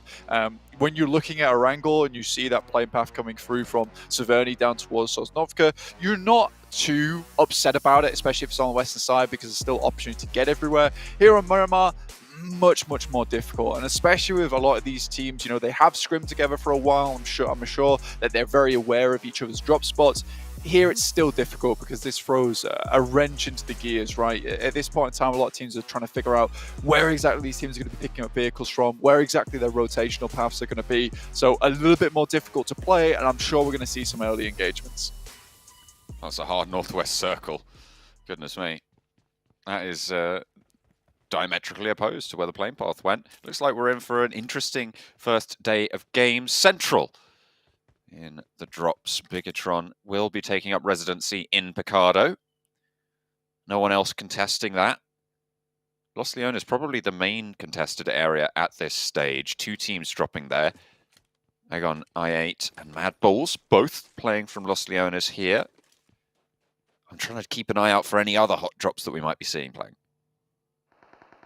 Honestly, the hot drops are less likely to be because teams have been dropping on one another, and more likely to be because teams just cannot find these vehicles at the same time. Now, for Scry, it's going to be very difficult for him to get into this vehicle and get gone with the amount of HP he's got remaining. Luckily, he's able to get underneath the ridge. How? There's players from on top side from box as well, able to provide a little bit of cover here. Goodness me, you're right. How has that happened? Well, I mean, I can hear Calaris singing box formation as they rally around their teammate, their comrade, who's down in the ditches and gets away with a party bus. Well, I mean, you know, box formation, box type vehicle. That's what it's all about. DRS here, also going up against R8. Only found themselves a Winnie and a shotgun, I believe that was. So a little bit rough here for R8 at the beginning. Nadenhan for ID7. To send it down towards Giante. Gets back behind the building. Smart move there. Realizes that maybe he's overstayed his welcome. Again, this is a PMGC, so we got the top of the top in terms of players, which is nice to see. LGD have lost a player. Sorry, Max. Not going maybe the way you hoped. Drops out through the door. Oh dear. LGD taking a bleed out. First blood going over to Voki for 4 rivals. Capitalizing on a good game to try and convert here. You can see at the moment they're in second place overall with Influence Chairman streaking out with a 9-point lead early on. Very nice to see. Absolutely. I honestly, I do want to see 4 rivals continue to put on a bit of performance today. Just purely with, you know, the amount of effort that these guys have put in to make sure they're in PMGC every single time and in towards those big tournaments. I think for 4 rivals, yeah, they might not be the best team in the world, but they are consistently here, always trying to bring something new to the table, trying to get some performances done. They might not always make the right decisions, but it's got them this far at least. Cheeky little scrap around the church yard. The Graves there not providing any sanctuary. R8 playing on the inside. DRS swarming the hills, but there is an outpost for R8 that they can try and leverage. Can they get Bandar to have an impact here? But with a shotgun in the hills, out in the open, I feel like this is a pretty cursed position coming through from Bandar. It looks like Rules might have the idea of it. Shotgun though, close range, manages to get the fight that you want with that sort of weapon, but does not go their way.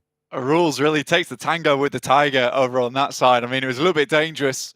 Fangs and Claws were out with a shotgun, getting up close. He was happy with that one, but Rules really sets to taking him apart with the UMP. Happy days, great weapon close range, extremely accurate.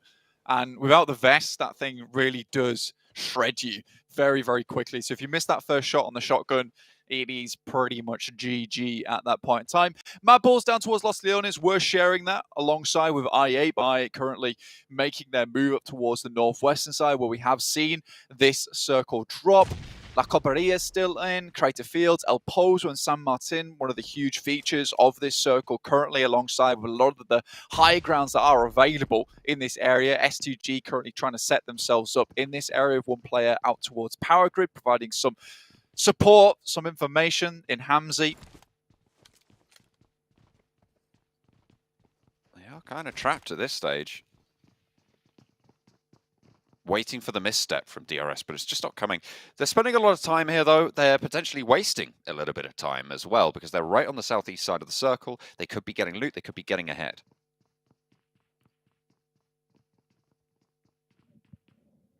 It's always a difficult decision to make, right? Especially with these circles. And again, I think you're seeing these early game engagements, but you're also seeing teams take their time with it, right? And I think that's fair play. You don't want to get caught, you know, in tangles with other teams in this area. Prestige takes a huge amount of damage. S2G currently still trying to find some position. Silas gets on top of the concrete, but Ralph has eyes on, spots him. See here, Enigma Galaxy already getting into one of these high ground spots, but it's only Ralph at the moment. Silas is, you know, playing a silly game with him, and silly games only get you knocked in this case. But Ralph sends away. Silas lives to tell the tale another day. Peekaboo, fun with your 3-month-old. Not so fun. What, with a Mini with 14? Ralph, I don't with think a so. Mini 14. I don't think it's quite the target audience You for having that fun sort yet? of game. Peekaboo! Ow! Ow, stop that. Those pellets really hurt. Up towards the northeastern side, John, we do have 4 rivals. Took down one of the players from LGD early on with a bleed out, as you were saying. LGD currently trying to rotate over the top side of Torre Armada and Tierra Bronca. I think that's a smart move, but currently 4 rivals tailing them at the moment, making sure they keep tabs on them. Setting up the wall between them and the circle itself, with Appy sending forward in towards the circle. Overall, decent move from 4 rivals at the moment. They will have to worry slightly with Influence Chemin just underneath them, able to dismount them from that last game, taking the chicken dinner, whilst 4 rivals were on the lower end of that high ground itself, stuck on the cliff edges as Influence Chemin slowly but surely chipped them away. The Infinity fueling up, standing by for rotates, but they are pretty central in this next circle and on the long side of it as well, so should be pretty chill for now. Rotation coming in through for Buriram, moving past water treatment right now, up onto the ridge line. Seemingly wanted to take control, but they will have to move southwest. That, I mean, it's kind to the teams already there, but the teams on the northeastern side who swung out that way blank, they want to be on the complete opposite side of the circle right now. Titan, pretty happy. Yeah, I would say so. I mean, this has worked out extremely well for them. You know, they were chilling down towards that southwest side. They picked up those vehicles early on the western edge.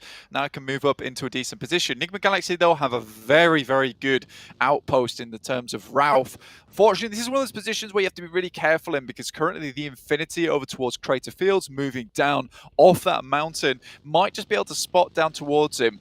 In which case he needs to be very, very clear on the idea that this is more of a case about survival, making sure he can remain undetected, and also provide very, very good cover support down towards the rest of his team, Enigma Galaxy. But quite quiet on that last game, yet getting themselves a 3rd place, decent stuff, coming 2nd place over in that Southeast Asia Championship. Relatively, you know, new contender to the field of PUBG Mobile in terms of getting these high performances. See if they can kind of bring that performance through to PMGC as well, which would be great to see. So far, it's already looking good, though I haven't seen that same aggressiveness as we've seen out of some of these other teams, but we all know that before in the past, it was all about those placement points.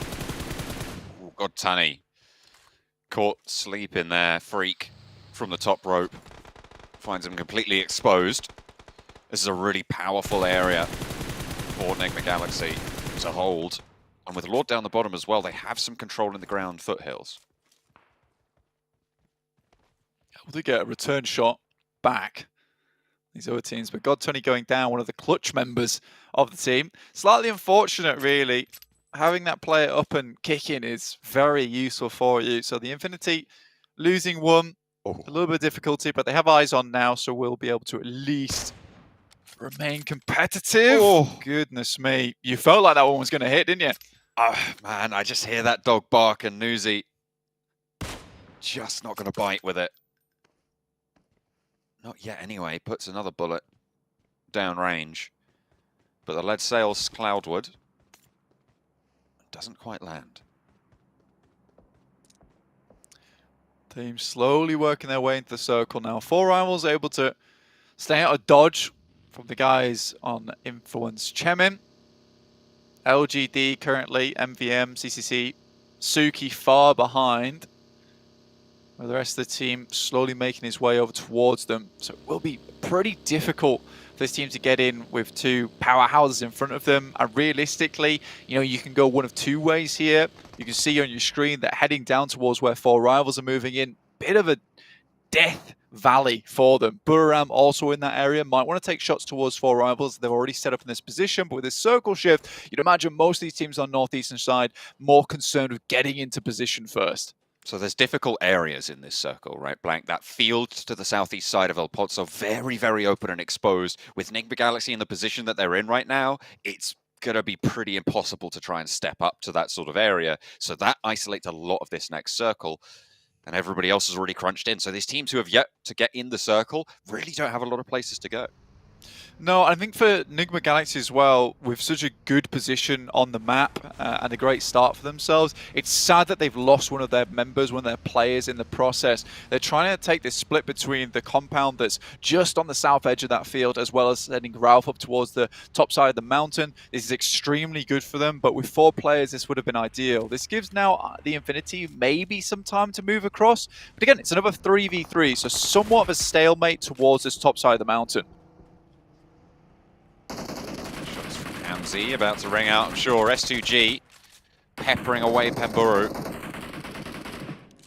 Doing a little bit more damage to the closer up players, but Pemburu gets away, sends another teammate even further in. Epui will be able to stay alive for now, but close to raise for S2G. Nade being cooked, first aid popped. They know exactly where he is on the vehicle. Razy wants the challenge, and it's the nade that's good. We'll be able to put that one down, pocket that point, and 4 rivals diminished even further. Yeah, great send around the side there. S2G, very good when it comes to team fights, and with this case of playing on the edge, happy days for them. R8 will find Gyante from DRS, take him down. Now Pemburu in a very tough spot versus S2G. This is always the problem with this circle heading down this far towards the southwest, and any team playing on the northeast. Influence Chemin certainly skipped the number with this one by heading over towards that northern side. LGD taking a similar game plan.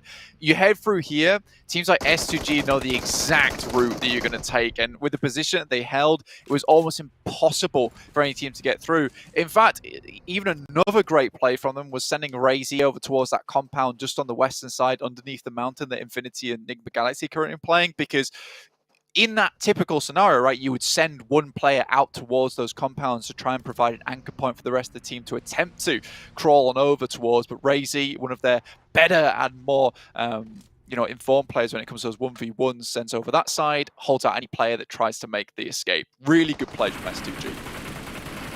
Shots from S2G again, finding SK-Ton on the spray, and there's the knock, there's the flush. There's a second team to get eliminated to the barrels of S2G. Nicely found. A good punchy start yet again. We saw this from them last game.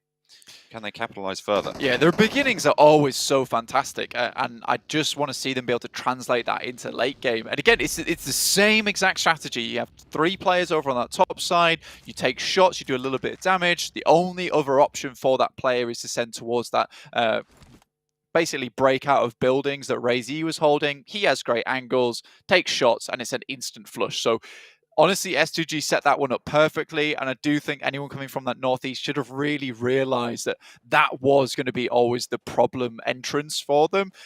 In that case, though, it's just Influence Chairman that essentially influences a lot of those other teams to send down towards that position by playing so very tight on that northeast edge.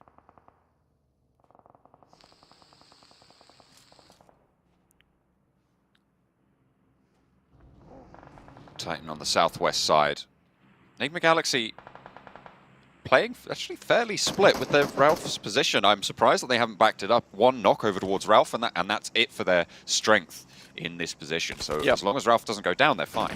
Yeah, again, we were talking about Zodiac. It's somewhat of a stalemate with the Infinity having only 3 players in Enigma Galaxy in the same position. It's one of those spots that, like you say though, John, if it is heavily assaulted, Ralph could easily go down, but I'm assuming he will have a vehicle position, can regroup with the rest of his team. And at this point in the game, this is where ideally you would want to pick a spot though, right, John? Out in the open. Influence Chemin getting across to one of the hay shacks. Yeah, interesting. LGD taking up occupation in 2. Apparently both teams split. Titan have oversight onto this field. It's not a high ground position, but it is still there. LGD, the first to lose a player to it. I mean, we are going to see more central shifts here on the circle, and it's not going to shift too much with the new circle settings, which is great to see. So you can more or less decide where you want to go without having too much problems thrown your way in terms of hardship. So I think that taking this spot, throwing down smokes, and getting this position early on where you can see many of the teams moving over towards this place, Influence Chemin is playing this one fairly dominantly, honestly. So really, really well done. Lil Boy finally takes out the final player from LGD in Suki. If I had to predict anyone right now, I would be going for Influence Chemin. I think this is a unorthodox but really good play. I mean, it's a difficult position to get into, but once you've entrenched, it's difficult to dismount. There's not too many sightlines that way. Looking over at the northeast side again, Blank DRS have moved up to the foothills underneath Ralph from Enigma Galaxy on that super high ground. Infinity on the north side have taken a knock as S2G are starting to swing into that area as well. So now is the test for Ralph. Exactly. I think for Ralph now, he is in fairly safe hands at the top of that mountain. DRS unlikely to be able to get up there quick enough that he can't just immediately spot that push happening and send himself down towards the rest of his team. But I think with how central Hamodi and Freak currently are, I don't think it's worth it for Ralph to be up here anymore other than information's sake. And to be quite frank, I think most of that information will have been gathered already on Ralph's side. He has a rough idea where these teams are. Now he needs to start thinking about the late game.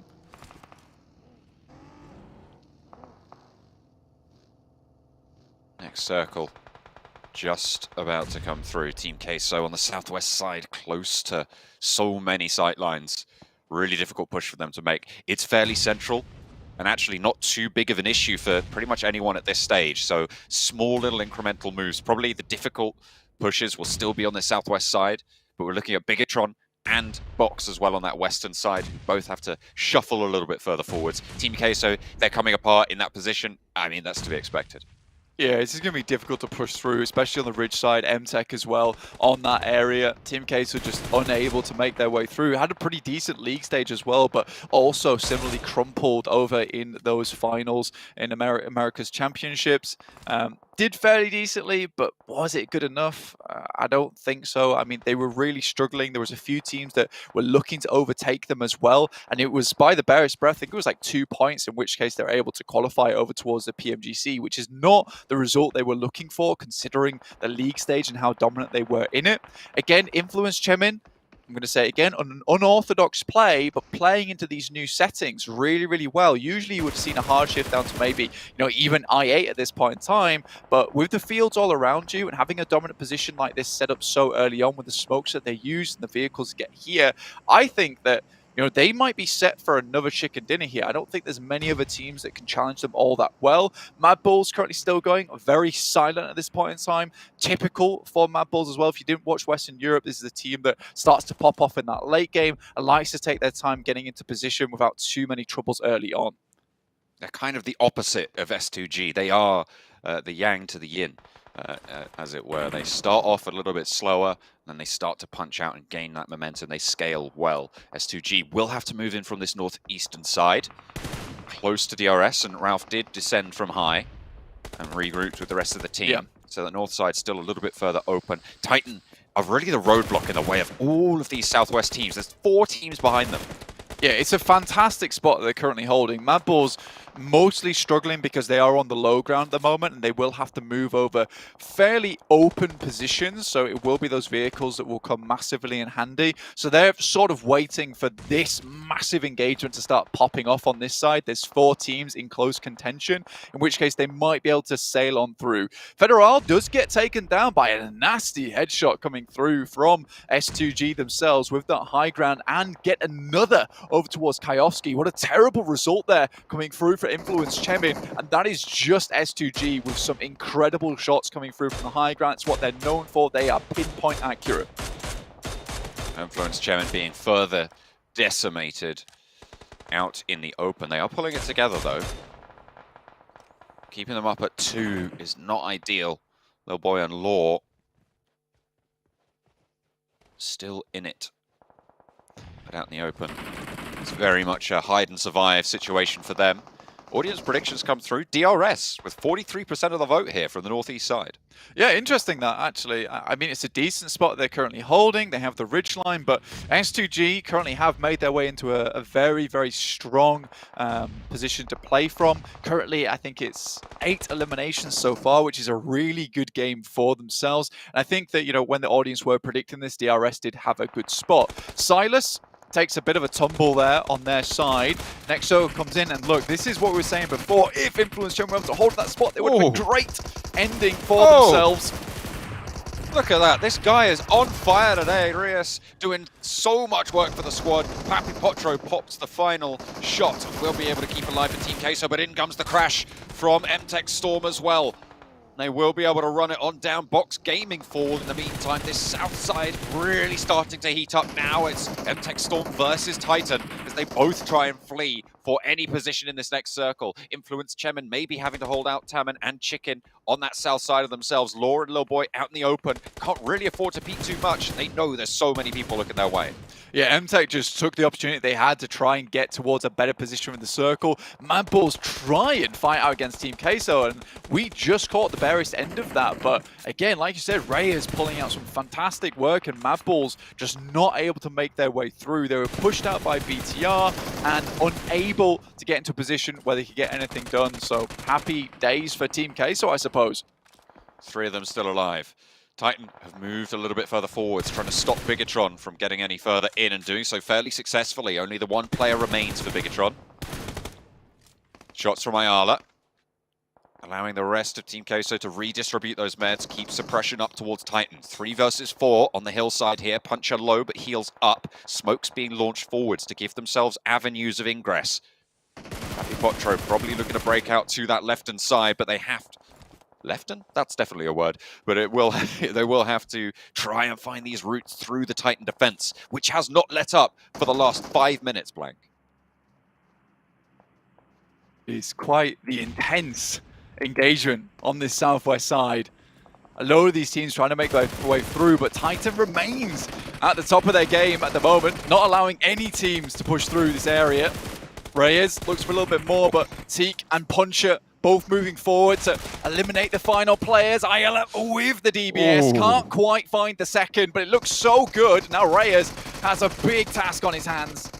He's done so much for the team, but it is not to be. They might strike like lightning, but Kronos sits on the throne ahead of them. Now Titan need to move forwards. Sky from Buram. Again, making their way quite far into this game, but only 2 remaining and 1 elimination. DRS have to move down. S2G, in the meantime, made their crossing out in towards the open ground on the field. And Titan looks like they will be the final winner over in this gauntlet towards the southwest side of the map. That was a nice shot as well. Just keeping I8 at bay. Just letting them know, you know.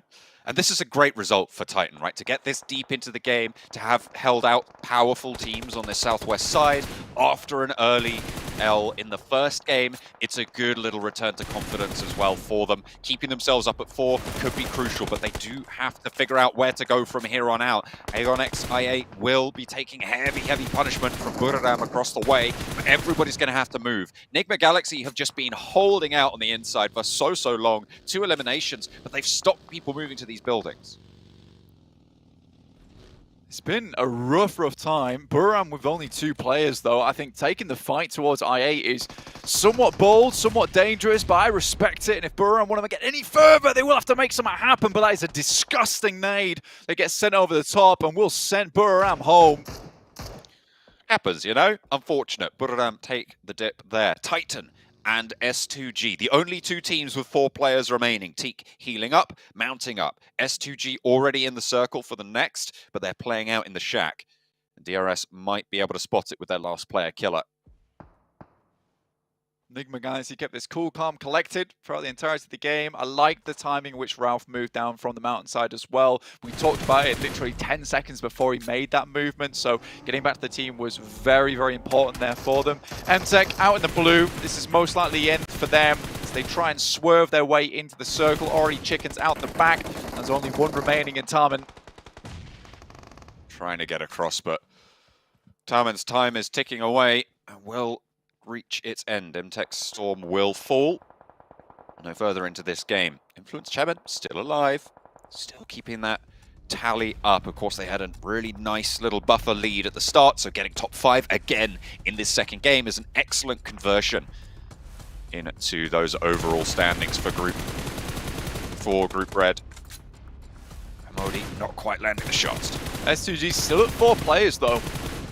So far could be another good result for S2G. Yes, they didn't get the latest of endings over on Erangel, but they certainly got themselves a fair amount of elimination points total.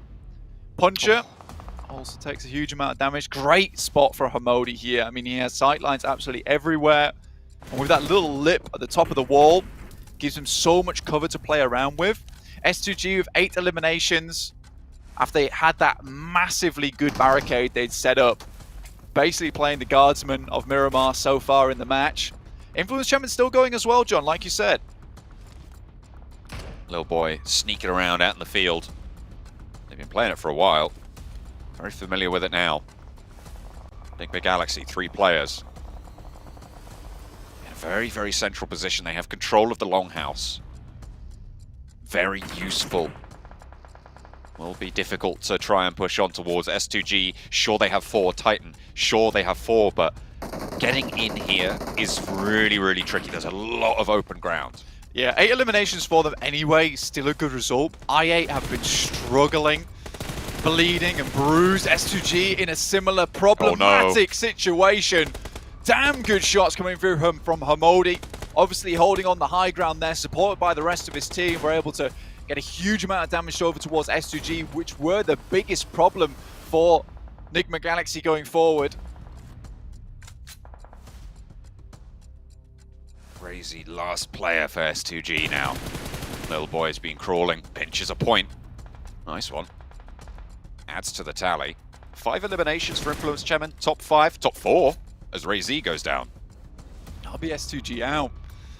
What a good spot from them, but unable to capitalize. Titan at 4 players. This is a team that we thought would have difficulty getting in towards this match. Little boy can still cause a bit of a problem for them. Still looking over towards his way. We'll go for the first aid kit here. Understand that he might need to move a little bit further in. Nade from Lil Boy. Doesn't find too much there. Has to crawl out in the open now. Puncher, broadside. Titan do know that he's there. Put him down. 5 eliminations for Influence Chairman. 4th place. A good result to convert, as we were saying before. Enigma Galaxy, 3. Aegon I8, 3. Titan, 4 on the outside. This is a good play from Enigma Galaxy. Get themselves set up on the opposite side of the building of I8 to try and isolate some of these fights. They don't want to have a third party coming through, but it is Six who finds himself a nice little angle over on the western edge of that building. Picks up at least 1, and now Enigma Galaxy down to 2 with no hope in hell and getting that player back up on his feet. 5 nades here from Hamodi. He's been waiting for this push the entire game, and now these nades absolutely have to count. Get a lot of damage done there, and there's actually a play zone knock there for I8 on that side. Went flushed out by Teak for Titan. 10 double-digit elims already. Unstoppable flashes on the screen for Titan. 3 players active and fighting, but Enigma Galaxy start to strike. 1 player downer for Enigma Galaxy, but Hamodi still has this high ground position. Max are really struggling to get those shots back in. Nades over the top, and he is felled. Titan with 2 on the outside, looking for 1 res. Aegon I8 want the nade over the top to try and pinch away some of those points as well. But Puncher will be knocked again, re-knocked, as Freak has the undershots. It's the last nade coming through from Hamodi, and will pick up the final players there from Titan. I8 not able to find much of their own. Hamodi currently putting on an absolute performance for us here in the PMGC on Miramar. Puncher so very low, looking for maybe some more medical assistance on his side. Freak goes down, leaving Hamodi all on his lonesome. It's a 1v1v1, and Puncher finds at least one of them.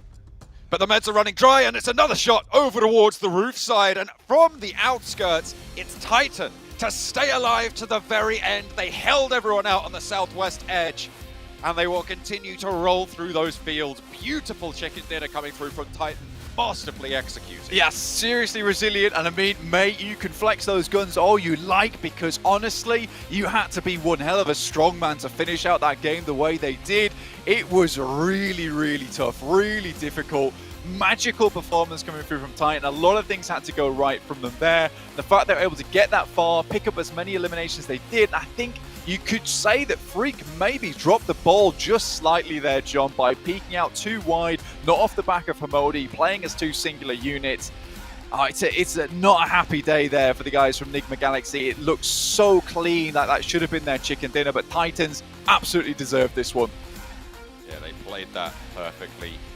Breaking the 4-digit damage barrier, coming through from Puncher, the MVP of the game, Blank. I mean, it felt just so coordinated from them all. They leveraged everything they needed to. Yeah, and I mean, only a PMGC team that gets this far can really take it toe-to-toe with 5 separate teams down towards that southwest edge and still make it out with 4 players still on board. A really unexpected team to come out swinging towards the end there when Nigma Galaxy had everything to play for.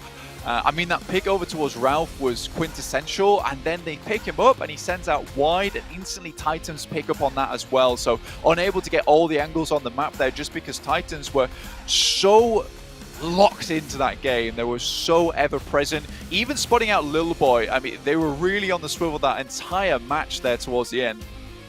I mean, it was really heads up not to push into the compounds as well. They knew that the circle was going to force everyone out, so they opted to play for the open ground on the outside on the fields. It was the right choice there, and the other 2 teams probably would have made the same decision in their position, but Titan just controlled so well there, Blank. I mean, it was perfectly executed on their southwest. I mean, from the delay as well that they had from that southwest side, it was unlikely to be able to get any compounds of their own. So they were really working with what scraps they could put together. But, you know, the scraps and the sewing machine, they make for a very, very good piece of armor once they were knitted all together towards the end there. They looked very strong, and happy days overall for this team. Well, what a good result for them to be able to come through in game number 2. Titan take the chicken dinner.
And this is exactly why I love player cams. Being able to see Titans celebrate after a phenomenal victory here with 13 eliminations, 28 points in total.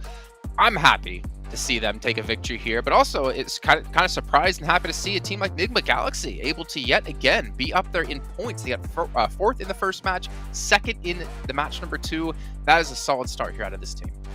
Yeah. Losing one of their players relatively early too, so holding on to that compound was super hard. I mean, we were talking about it, right, Sandstorm, that this is a position where all the teams are going to try and go there, and the circle just kept centering on that compound time and time and time again. So if a team decided to crash it, it would have been really tough for Nigma to hold on to it, but the fact that they just had visibility on most of the southern side, the eastern side too, a lot of the crashes could not happen in the first place, so good control, but man, Titan Gaming just cleared the west. They just dominated that spot. It's mental how good it was. Yes.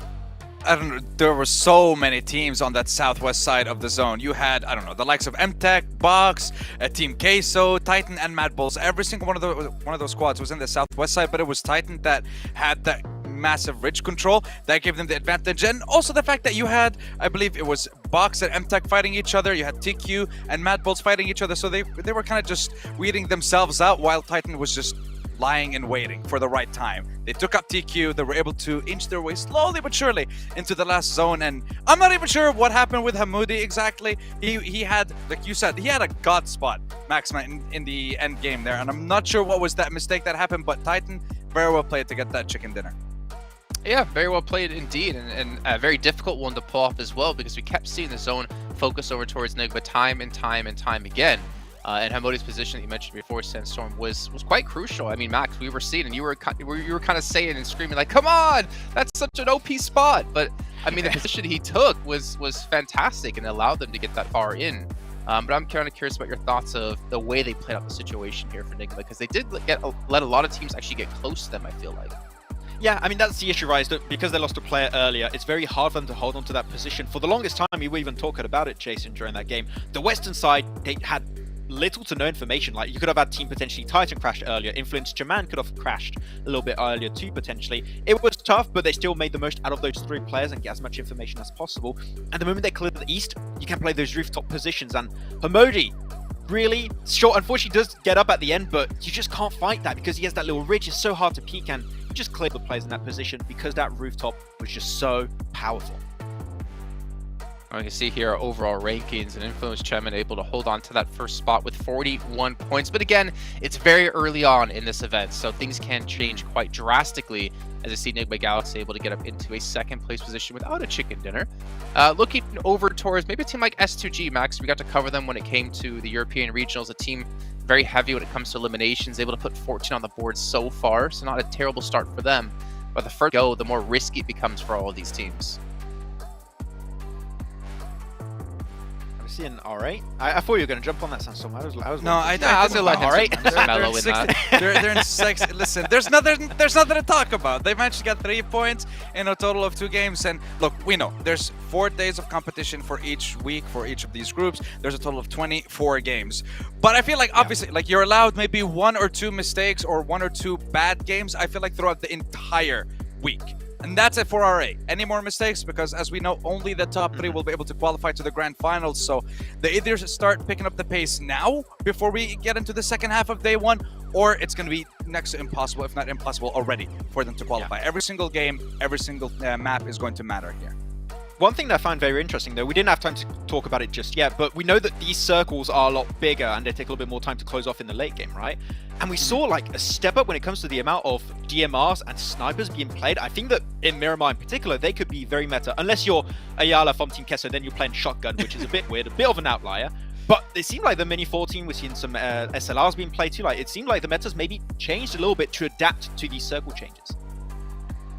Yeah, definitely. I mean, we got to see a lot of auto shotties when it came to, I mean, I guess the entire year, to be fair, and I think we even saw quite a few of them actually come into the likes, if I'm not mistaken, Sandstorm.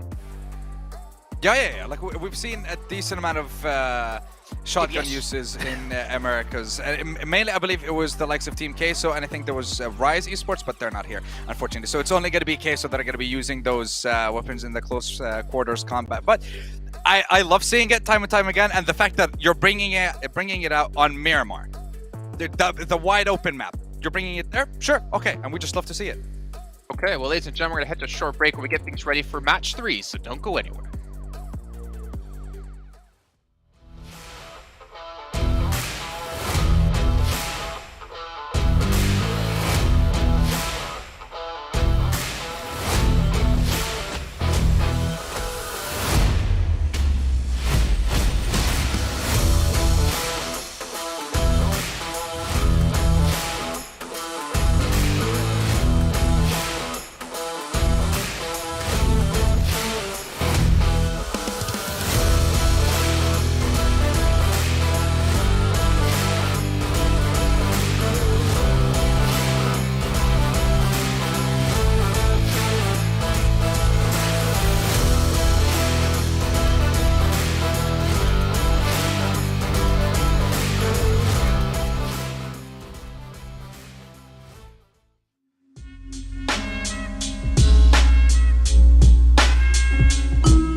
Well, the teams have had their breaks, and hopefully you've had your break as well, because we're getting right back into the action in just a few moments of time. We're going over to match number 3, and we know, boys, that's, of course, going to be the one and only Sandhawk of the day, and also with the changes, not as likely to be able to heal off when it comes to the blue. So this forces those engagements to happen, and I'm curious to see how it's going to work out for these teams, to be honest, because this is a drastic change for, I think, the way people have been known to play.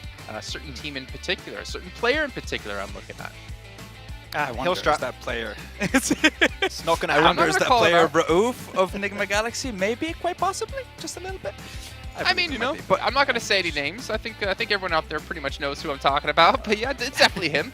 You guys also make sure to follow all the social media channels here with PUBG Mobile Esports. Also follow us as well, because we're doing PUBG Mobile all year long. But yeah, I mean, it was a viable strategy before. It definitely, when you had a lot of Sandhawks in the map pool, it worked. Why wouldn't you do it if he gives you the points? But right now, it's not going to work anymore for them. But I got to give a shout out here to Sony Xperia, Sony 1.4, and the Xperia Stream. Sorry, I get my words mixed up. Was creating collaboration with professional esports players, and you guys can play on 90 hertz with Xperia Stream with its total cooling system and its high intensity gameplay and streaming potential with its multiple ports. So if you guys haven't picked one up, make sure you guys get one for yourselves. But really quickly, we got to go into a head-to-head, I believe from the last match here between two players to kind of look on how they did in particular. Because it was, well, Titan Puncher, really the strongest player we saw in that last match. Clearing the entirety of the west side, Sandstorm. As I think you stated earlier, there was, what, 4 or 5 teams over there, and Titan pretty much cleared all of that, and Puncher was the one to enable a lot of those fights to happen in the first place, like Box Gaming, MTech, Team Kesso, Madballs. I think there's even BTR at one point that just crashed on their ridge position, and Puncher and also TQ, both of them together as a tandem fragging duo, really popped off. So yeah, I mean, this showed the glimpse of what this team can do. I hope this is not going to be a flash in a pan. I want to see consistency from Titan now. Yeah, and this is the team, by the way, that was formed halfway through this year. You're talking about 2 players from X Game, obviously Azur from Kunina Power, and then you have Puncher from Sly Esports. He played also for Pioneer and Fidanza. He played for a couple of teams, but first time that we're seeing all these 4 together compete professionally in a couple of tournaments in the second half of this year. They managed to get 2nd in PMPL Africa, 4th in the MEA Championship, which is how they qualified. But seeing them perform against some of the best teams in the world, considering the fact that they haven't been together for such a long time, it's pretty impressive, I have to say. Yeah, the question, though, is can they maintain this level? Like, that's the question I'm going to ask probably quite a few times over the course of today and potentially tomorrow, because this is a shorter stint kind of event, right? There's only 4 days of action. There's 6 matches a day. This isn't like a long form event with like your league play, your super weekends, and you play out 3 of those. It comes down to like how consistent you can be in such a short amount of time, or how explosive you could be in such a short amount of time. And 1 win, it's a great start.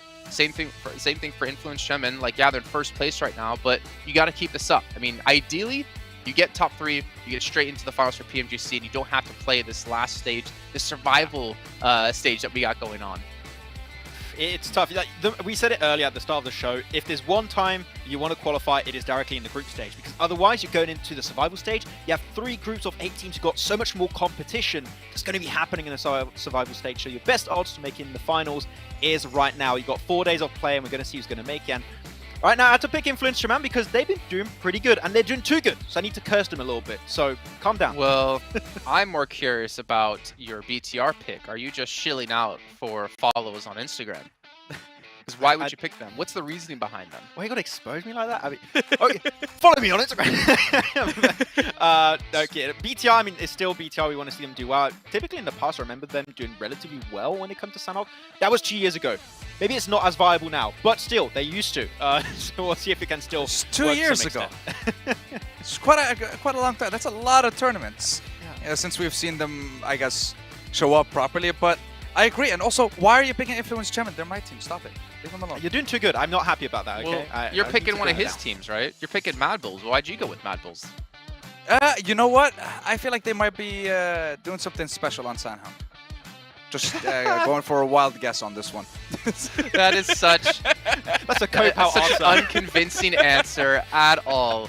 But gentlemen, you know what? I'm gonna go with the Infinity, of course. Even though I don't get predictions, I don't get teams to watch. It's just the Infinity. They're gonna have a standout day. If they don't, then I'm gonna be very sad and have to remove my Infinity tattoo on my shoulder. But you know what? We're gonna head into Sanhok here right now with John and Blank once again. I don't believe Jason would ever get rid of that tattoo, but you know what? That's fine. He's putting it on the line. We'll see if it comes to pass, Blank. Absolutely. I'm pondering my orb right now, and I think I think Mad Bulls are going to do something special this game. Actually, I'm not sure though. I don't have the inside scoop like Sandstorm, but could be.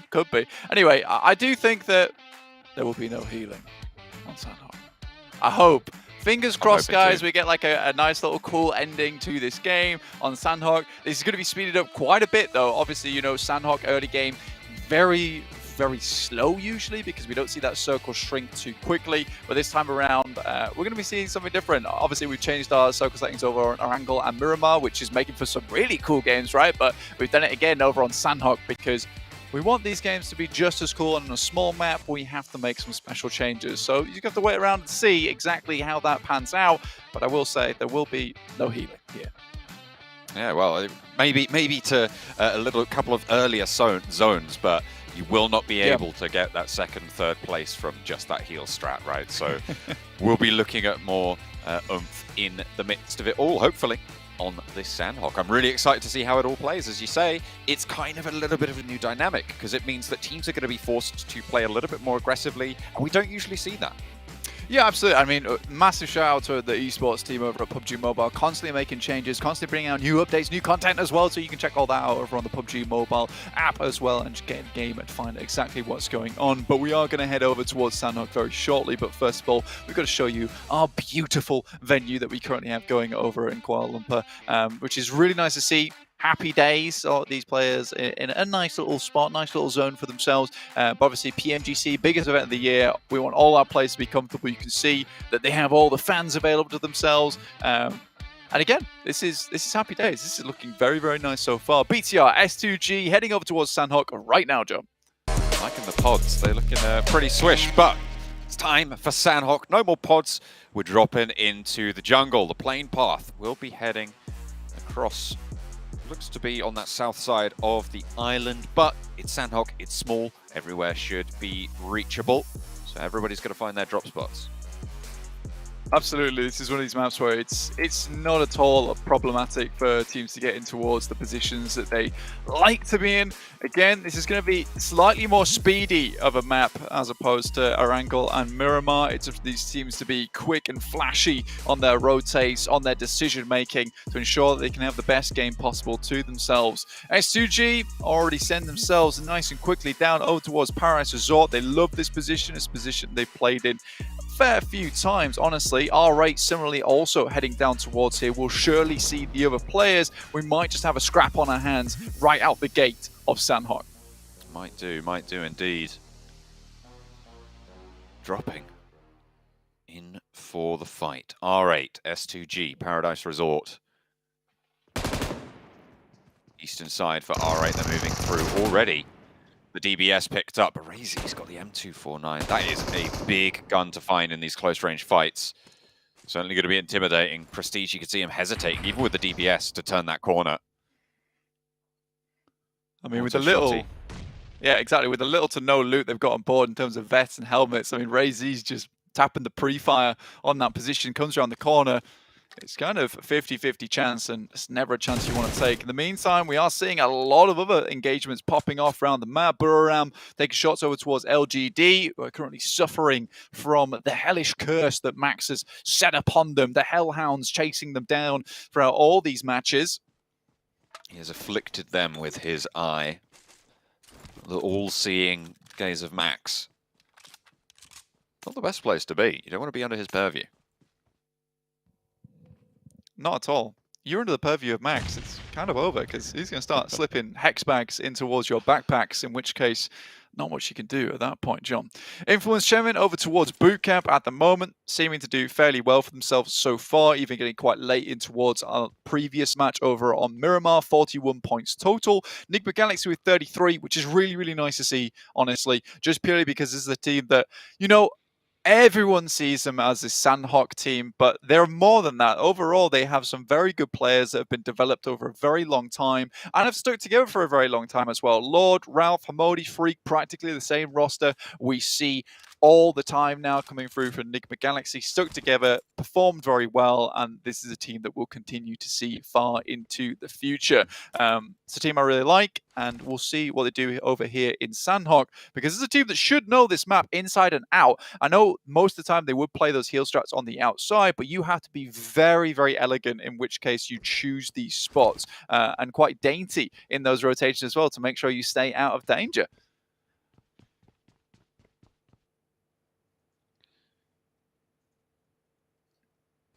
Dancing around Paradise Resort. No one taking knocks, no one going aggressive. Nobody wants to make that first mistake. But is that the mistake itself? It's very philosophical. No. Fair enough. So it's not a mistake. They're playing passive. That's reasonable. I think, to be fair, I think I kind of agree with that. Negative. Rethink your opinion now. Whoa, whoa, whoa. I didn't say it was my opinion. I said it was an opinion. Oh, okay. You just pluck that from the audience of opinions currently watching. That's fair enough. You're just here to set someone on the correct path, on the right string of facts and points along the way to set them towards the... No, that's your job. I just say ludicrous things. Yeah, well, that's fair enough. And I have to put those ludicrous... Oh my god, I'm having a philosophical problem again. I'm having a real Buriram time over here. Ludicrous opinions to bed, okay? I read them a nice bedtime and then close the door, turn off the lights, good night, and we're back on track with the game. MTech Storm over here, looking down towards S2G. This could be an early engagement and almost certainly will be, considering this is S2G we're looking at. Can go either way, though. Usually S2G do get the better of other teams, but similarly, we have seen a fair few times S2G suddenly have to bite the bullet. Oh, that was a quick switch. Oh, okay. Killer with the auto shotty finds Newsy. And the Infinity lose a player on the Northern Throws. Near Mong 9. No way you're getting that one back up. That's way too far removed. And it's already dead, so can't really do too much about that. They will have to shift southwards, though, as the circle has moved away from them. Box fairly central right now, right next to Quarry on the east side. Close to Aegon XI8. You know, Box had some serious success throughout the years. Obviously, they've got a whole load of second and first places. But as of recently, after Spring Vietnam split, taking that first place, they dropped into 12th in the Invitational and then were not even able to hit that top 3 in the Fall Vietnam PMPL, only taking 4th place there. So a little bit of a drop off for them. Maybe nerves come off the back of the World Invitational, which is somewhat of those engagements between them and a lot of these teams in PMGC. But we are having a remake here, so we're coming back to us over on our little screen here, in which case we're currently in the boxes, and we're not with Box, unfortunately. It would be good to get to a little bit of a chat with them in future. Maybe I'll try and reach out and see exactly what is going down with those guys. But yeah, Sandhawk will be delayed slightly here, John. Yeah, it will be a little bit of time before we get into that game. Good news for players that went down early. Obviously, Infinity will be able to pick Newsy back into the fold, get a little bit more strength. My question is, are we going to see that R8 hot drop coming through with S2G in that Paradise Resort area? Yeah, and I mean, it's a little bit tough for S2G, right? Because they took a split on that approach to Paradise Resort, in which case R8 were all on one side. So you might have a case where they potentially now know to all 4 drop on one singular player and try and pick up that first elimination, that first knock, in which case things start to get a little bit tricky, right? Complicated for the rest of the S2G players, and where they're trying to regroup, reform into a position where they can take a 3v4, which is all in all quite difficult, honestly. I do think this is an important drop spot for S2G, and I don't think they'll give it up here, John, honestly. It's a position where they play very well from, where they get a lot of points from, so this might just be a case of the game plan being changed for both these teams. Yeah, I mean, it's never going to be easy, right? Especially when you're playing in this caliber of lobby. But we are going to be, hopefully, I think we are getting the games restarted now, so we'll be on board with it to check it out in just a moment's time. Early into today, we've seen some pretty solid overall streak outs into the lead. I mean, I'm looking at Influence Chairman already on 41 points after the 2 games that they've played. That is a really, really intimidating total. It's over 20 points a game. Yeah, absolutely. I mean, it's quite scary to look at, honestly, and I think that for Influence Chairman, if they can keep this type of thing up, you know, this might just be Group Red being dominated by one of our America's teams, and Brazil will be very happy that their team is currently representing them in such a fantastic manner, honestly, here over in the PMGC. Again, I'll reiterate, because I don't think this is now the China or even, you know, the SEA show anymore. We do have some excellent teams coming through from Americas and Western Europe now, which is going to make for, honestly, a more enjoyable event. Yeah, absolutely. It's really, really good to see the caliber starting to step up again and again across all the regions coming into the PMGC. And it was really good to sort of see that come together in the last couple of months. We're looking at teams. I mean, the team that I'm really thinking about is HBVP coming in from obviously the region that we covered. But you're right, across all the regions, and we're seeing it here with Influence Chairman. 100%. I think if there's one team that I really do want to see play, and I will be taking a lot of notes, it's 4AM though. I think we missed out on watching this team for quite some time, but you know, all the players on this team, incredibly good, incredibly strong, and it was a shame not to see them as much as we would have liked, but they're back again to potentially even dominate here over in PMGC. We'll have to wait a while for that to come round. Obviously, they are in our 3rd group in yellow, so we'll see Group Green first, which a lot of teams are a bit worried to play against, especially if you're inside this group and you're maybe not one of the powerhouses in there. But I'm sure a lot of you guys at home as well are looking forward to watching this. But right now, it's Group Red on our hands, who also have our powerhouses of our own and teams that are currently stepping up to the plate. Into Sandhawk. Hopefully this time we'll be able to see it all the way through. So we're once again into the plane. At the moment, I'm looking at teams that have potentially slightly underperformed what we might have expected from them, and at this stage, I mean, the big standout for me at the moment is Bigatron, who we kind of talk about quite a lot because of their old prestige, but they have now had so many changes that it's fairly new as a roster, right? They keep that Luxy Zuxy duo, but it's all kind of changed, and they haven't really showed us anything so far. I did have a really pleasant conversation with LaFlame, who's the coach of BTR, and he'd sent off Zuxi to play in some of these, I would say, third-party tournaments, honestly, which I'll get back to shortly. We currently have R8 and S2G on our screens, but I think that what he was saying is it's really brought his motivation back up into the fold and given him something to strive towards. So Zuxi already over on Wrangle was doing a load of good work, and I would love to see BTR back on form, where I think they really do have something to prove now, where it's no longer a case of turn up, you get the fans cheering for you, which they always do, of course, but now at least we'll get to see BTR trying to make something happen, trying to sit on top once again. Ooh. Smoked. LGD lose the player there. First blood for break. Yep, the Hex bag is still in there, bro. I mean, it's Still going. even if you have a remake, the curse is ever present. Goodness me, DRS losing players. These auto shotties, not even the DBSs. It's just anything that can pop out that shot at a fast rate seems to be winning. I mean, so far, in a lot of these tournaments, we've seen the DBS, the auto shotty, have a really big influence in a lot of these matches. We're practically back to exactly what we started with last game. Yeah. Everyone's like in a general agreement as if you went down, you went down. Go give the point over to whoever it was who eliminated you, and we'll go from there. Razy steps up, but does get knocked down, and Calci not able to go for the refrag there. The barrel absolutely blasting. That thing fires quick and fast with a very, very high damage count on each bullet, so terrifying to come into close range. Uzi, though. This time, he's got backup. DRS got to lose a player. Do get a knock over towards Logan. The backup isn't quite there for DRS, so they aren't going to commit to that. Prestige for R8 was able to skirt around the hills and focus that attention over towards the knock, try and keep that one going. It looks like there was that res coming through. Box have moved up to another LGD player here. Feels like they know there's someone here, nade in hand. And Bentu, yeah, absolutely they know there's a player in there. Yeah, a bit rough. S2G, on the other hand, have lost one player.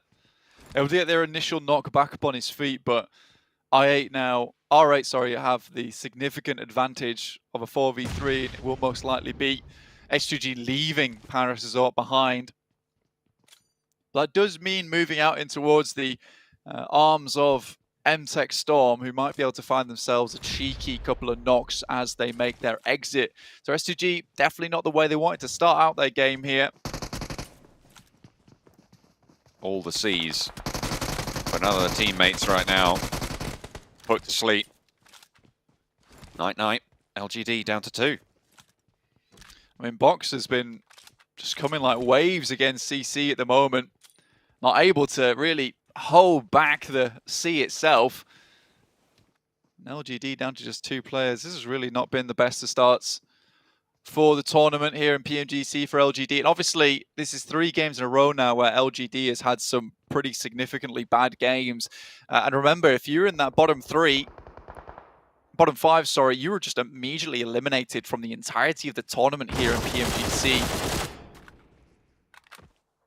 Not favorable. Bad for business. You want to be climbing out of there as fast as you can. And you've got to remember, all of these teams are teams that dominated in their respective regions. So to see them getting punished so far is really quite an interesting dynamic. I mean, to be fair, it is only 2 games, and we did have a military finish as one of those 2 games, and then you might have a bad Miramar. It's kind of fair that some of these teams could have had a full start here.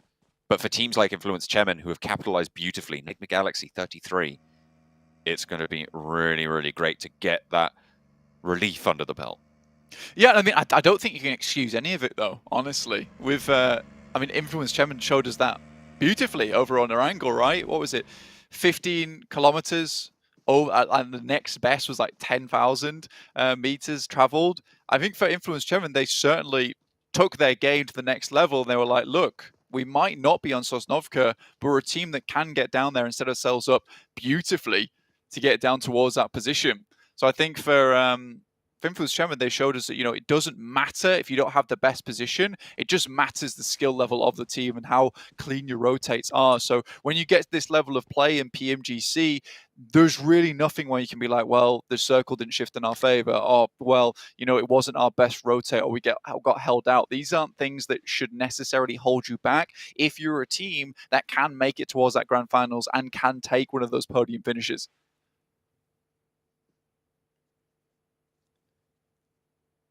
Team's already starting to move.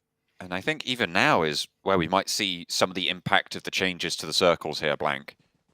Because before you'd see teams leaving themselves out, gathering a lot of meds, playing in the blue for the first 10 minutes of the game. Maybe even a little bit longer. But now you're going to see teams looking to actively move forwards, and I think that's going to cause a little bit more conflict, certainly around the crossing points, if you have to head southwest. Yeah, you could certainly play in the blue a lot longer in Phase 1 over in Sandhawk. It's still not as egregious as people might think it would be. It's only when you really get to that late game where it's like, well, you really can't stay out here. But it will force more teams in, but there certainly will be teams still looting. Just for the amount of compounds available in close proximity here on Sandhawk, it is worth it to move to a lot of these positions and pick up that loot available to themselves. I8, though, spot down towards 4 rivals who are sending it through. They lose a player out the back in Puri. Unfortunate stuff there. Appy and Voki move up towards the compound, and now I8 in a great position to handle the rest of 4 rivals. Oh dear, sorry, I've just had the most egregious sneeze. It's really got me. But yeah, no, it's not gone well for me. Buradam up the top of the hill though. Ooh, under pressure, not gone well for him either. Ghost looking for that spray, getting the lineup. The team shots are good. Buradam finds Pemburu though. There's a little bit of a consolation prize there, and potentially even going to be able to get the res around the top of the cave crater. Southwest shift again, going to be lining up on that southwest island. It's pretty much all the way down towards the southwest here. Mad Bulls might have a good start for themselves. To get out of Painan, but again surrounded by a lot of teams at the moment. Titan obviously in front of them, who were, you know, I think we'll kind of have to know them as just this team that is the juggernaut of the lobby with just the knight's armor. It's very difficult to get past them without having to joust. And they certainly will knock you off your horse if you're not careful. Team Queso being a little bit quiet.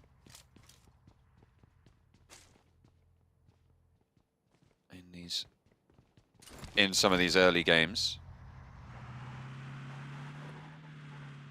We'll have to try and step up a little bit further. 9 points total, so not out of it, but haven't really had an impact. Certainly not like their America's compatriots.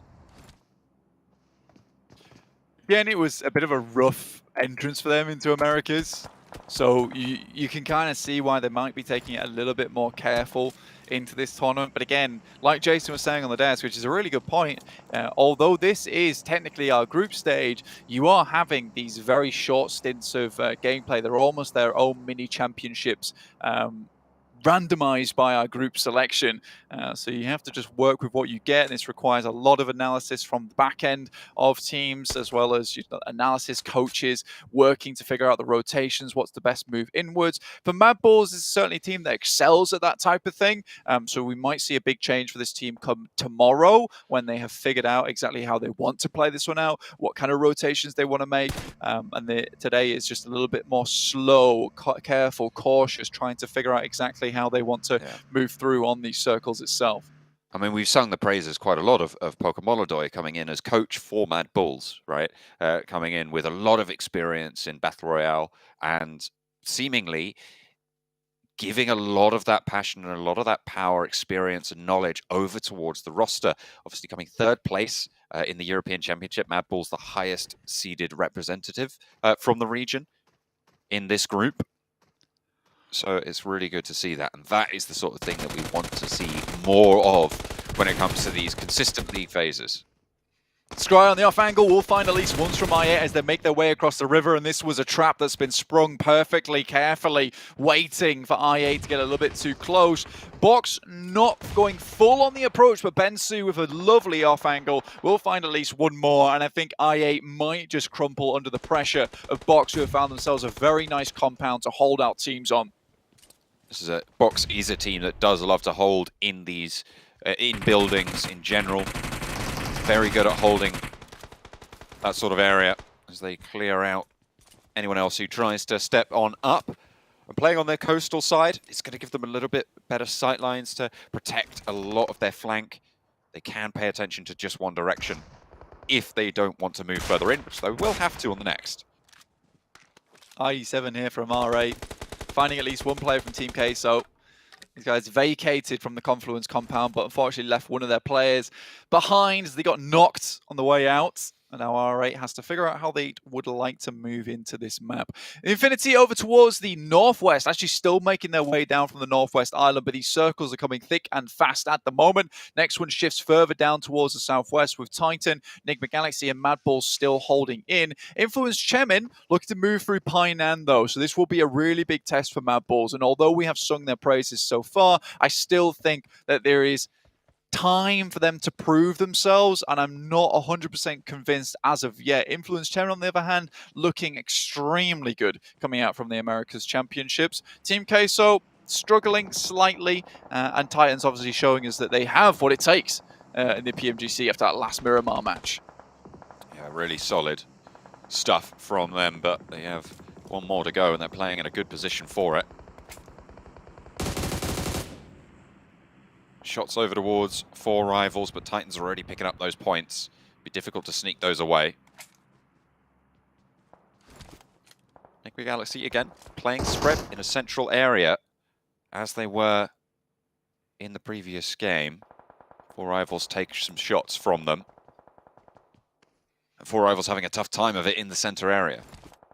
I mean, this is a team that has just sent it in, right? I mean, they were harried by a lot of separate teams, including IA, who unfortunately met their demise to Box over on that southeast edge. 4 rivals just sent it in and now have been left down to just that one player. S2G obviously did not have the best of starts over in Paradise Resort and have been trying to restabilize ever since. Influence Chairman, though, spot them as they move in. They will lose one player there and an instant flush as well. Now just Razy alive with a smoke, trying to provide himself a little bit of ingress here towards the rest of the lobby, but it is Team Queso now standing in his way. Crazy last survivor for S2G, the PMGC point qualifier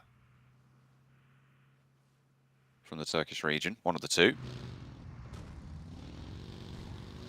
Will be having a tough time of it, but 21 points already on today's games. They've done well. They've kept themselves in that conversation, which is good to see, because we were a little bit worried about them coming into this. Maybe a little bit less worried about them than Besiktas, who came in after a pretty shocking performance in the European Championships. They still qualified on PMGC points, but they're not in this group, so S2G going to have to take up that mantle. And they're proving themselves so far, I'd say.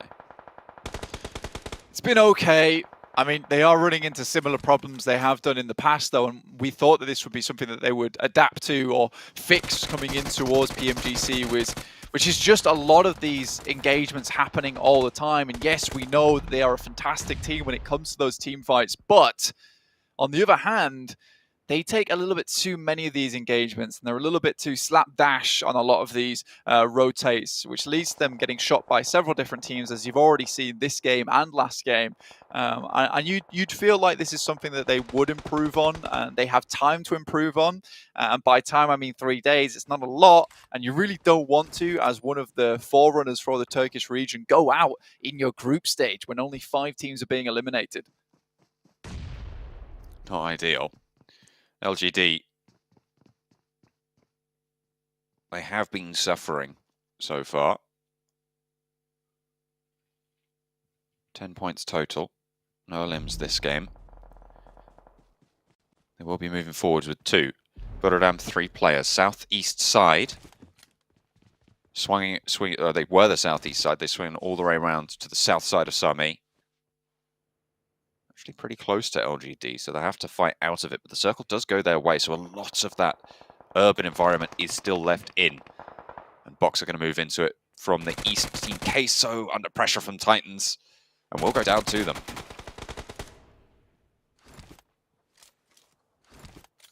Killer from DRS.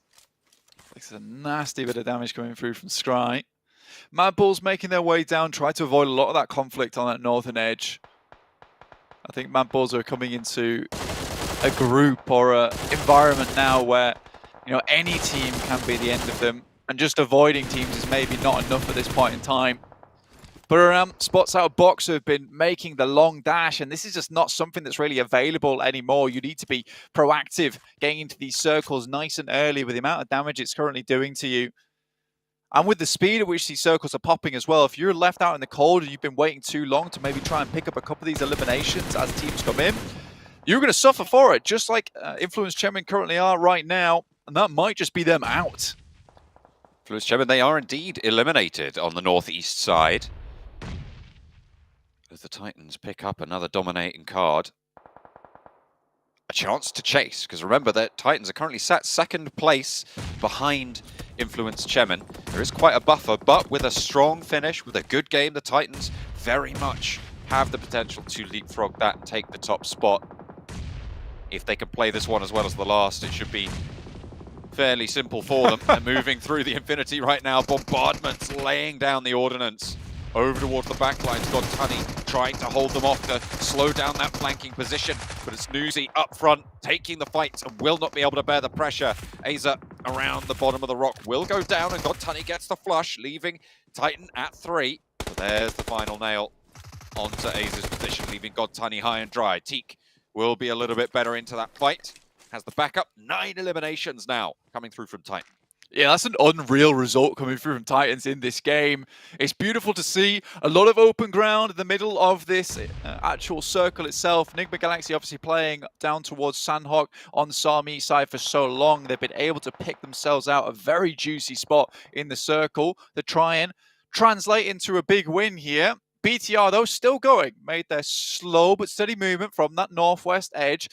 Deciding not to play Northeast anymore, as was very typical for BTR in the past. Now looking to pick up as many members as possible and clear out this side of the map. Jem Foster does spot some of the players from Buriram. Tiger is first to be noticed, but my name in the back there could be a problem. Crossing up Tiger, up to the rock face. But we'll have to move further to get into the circle. Pretty much the only route is right into the waiting arms of Bigatron. Jen Foster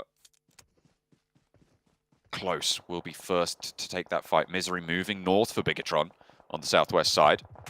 Quiet so far in the game, no eliminations, but now they have to face Tiger. Taken low very, very quickly. Nade not going to answer with any damage. Zuxi up the top, hits the deck for the spray. It's good for 1. That's the zone taking down Tiger though. And now the challenge is for the fight. They will find both. And that is going to be Buradam eliminated in 8th position. Bigatron have the southwest, but Nigma have the buildings. Yeah, really well done from Bigatron there. Took that one nice and slow. I mean, this is where Bigatron needs to get some momentum going. And I mean, any momentum is good momentum for this team, where a lot of times we have seen BTR just fall flat on their face before. This is looking a lot nicer. It is a little bit late to the party in terms of time to step up on game 3, but it's better than nothing so far. 8 points. It's not terrible here for the team of BTR, but there is still much further to go. Titan finds Monkey. Effect to the side. Shouldn't be able to pick this player up. They are right on the edge of the circle. It might take a little bit of time. There will be need from Skillsers or Zerix to find themselves one of these picks. Luxy, Hello. Challenge, and he pulls down the veil over Suki's eyes for Luxy to drop on down. That's twin synergy. That is twin synergy there. It's what you like to see. And I mean, LGD must have been incredibly confused. Titan, though, Puncher once again, the MVP from that last match, able to find effect as well. Mad Bulls is not going how they would like. 3v2 now with a 12 elimination count, which is gargantuan here for Titan. It's looking good. It really, really is, with 6 teams remaining as well. Likely too soon to follow. all of these teams have been crunched in. This is the effect of the zones changing. Delta. I mean, that's over for Mad Bulls. That's it. Gets spotted up from the grass. A little snake ruins the day. 5 teams remain now blank. 2 teams with 1 player, DRS and MTech Storm. Real unfortunate result there coming through from Mad Bulls. Had a great position for that entire match, but again, it just feels like Titan's got the eagle eye on this match, able to spot these players out from afar. 3 players remain though. Enigma Galaxy on 4, BTR on 4 similarly, but Titans, you cannot count them out just yet. MTech, just the 1 player. Jem Foster hasn't spotted him yet. Zuxi also unaware of this position. There's no way they should be able to know about this. They will have heard the shots a little bit further north. They won't know the specific position. So they might be worried, but no one's in a position. If Jem Foster gets spotted here and taken down, that's it, but maybe waited a little bit too long. Both Zuxi and Luxi low. 2 players from Titan taken down. That's Enigma Galaxy popping off. That's coming through from Freak. I don't think Delta popped any shots there. Didn't even have a hand in it. I was surprised. I thought he got a really good lineup. But incredible stuff there coming from Enigma Galaxy. They have a really good spot within this circle. Luxi in danger. Will be spotted, sprayed from the back. Will be taken down. Cannot get a heal in response. But Luxi, leg swept. Enigma Galaxy now 4 players alive, staying up into the last 3 teams as Titan go down. That is a nasty nade up towards Misery. Zuxi has to bring Luxi back up to his feet now, and Jem Foster has to at least find 1 of these knocks. Delta can still be problematic here for the rest of the team. Zuxi cannot move any further down towards his teammate. Has to look up towards Ralph. Jem Foster even taking a bit of damage. Delta might be able to slip himself into a 2nd place. Luxi flushed. Zuxi out in the blue. Maybe has to move a bit forward, but it's ticking so hard. And there's an aid from Hamodi over the top as well. That is going to be the flush coming through. Enigma Galaxy, they played into the buildings. They got a central position. Nobody really had the opportunity to move up, let alone went for it. In this scenario, Jem Foster, a sliver of HP. That nade should do it. Hang on a minute. Delta might have found the crossfire. Nade over the top. And that is 2 teams remaining. Delta is there. Last player not healing this time. Enigma Galaxy don't even spot him. Not just yet. He's right there. Ralph, no. Oh dear. Now he's going to go down to the blue zone.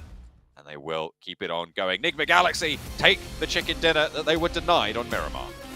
I mean, you get most of your points from Sandhawk from healing, or you just get most of your points from Sandhawk from taking those chicken dinners. A really good spot there. Again, with the change in the circle, it's much easier to predict where this is going to end up. So if you have a good position within the circle, you don't have to leave it. You can be adamant this is where it's going to end. If you can hold it down nicely, prevent teams from getting too close to you, you can take that win. It's no longer a case of you take a great compound within the circle, it moves away from you, your entire game plan's thrown out the window. You can play this long game now, and if you've got the smart rotation, smart pickups on the buildings, and keep people at bay around you, perfect news for Enigma Galaxy. What a game from them to finish with now, after there was a lot of doubts about this team as well, of how well they would do here on Sandhawk, dropping as the signs as well. You know, these guys were playing well, and you have to respect it. Dropping the deuces there. And those nades were pretty dunk-worthy as well. We're on that. Knock over towards Misery as well in that final engagement. Really, really important with the nades coming through from Enigma Galaxy. Titans as well, again, a really solid performance. They went down, they got cut out in the open by Enigma Galaxy, but they had, I think, what was it 11, 12 eliminations before that happened, finishing 4th place with that many eliminations off the back of their previous game. I wouldn't be surprised if they were able to take the top spot.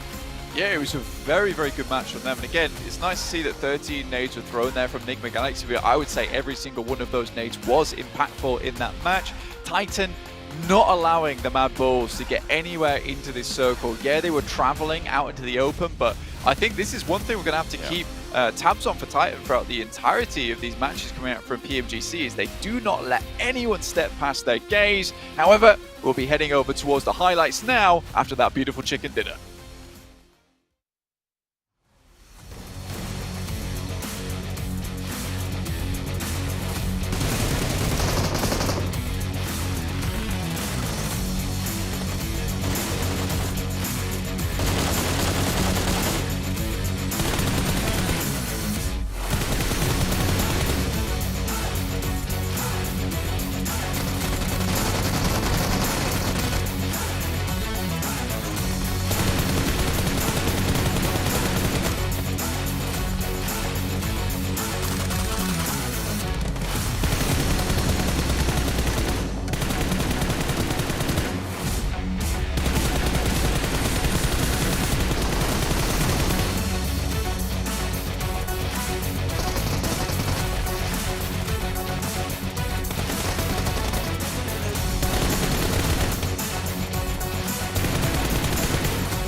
It almost looked all too easy there for Enigma Galaxy as they were just, yeah, another quick win for us. Not too big of a deal. 7 limbs, but get themselves 22 points in total. A fantastic job by Enigma Galaxy. But what really stands out to me here, Sandstorm, is the last 2 matches in a row, their positioning has been spot on perfect.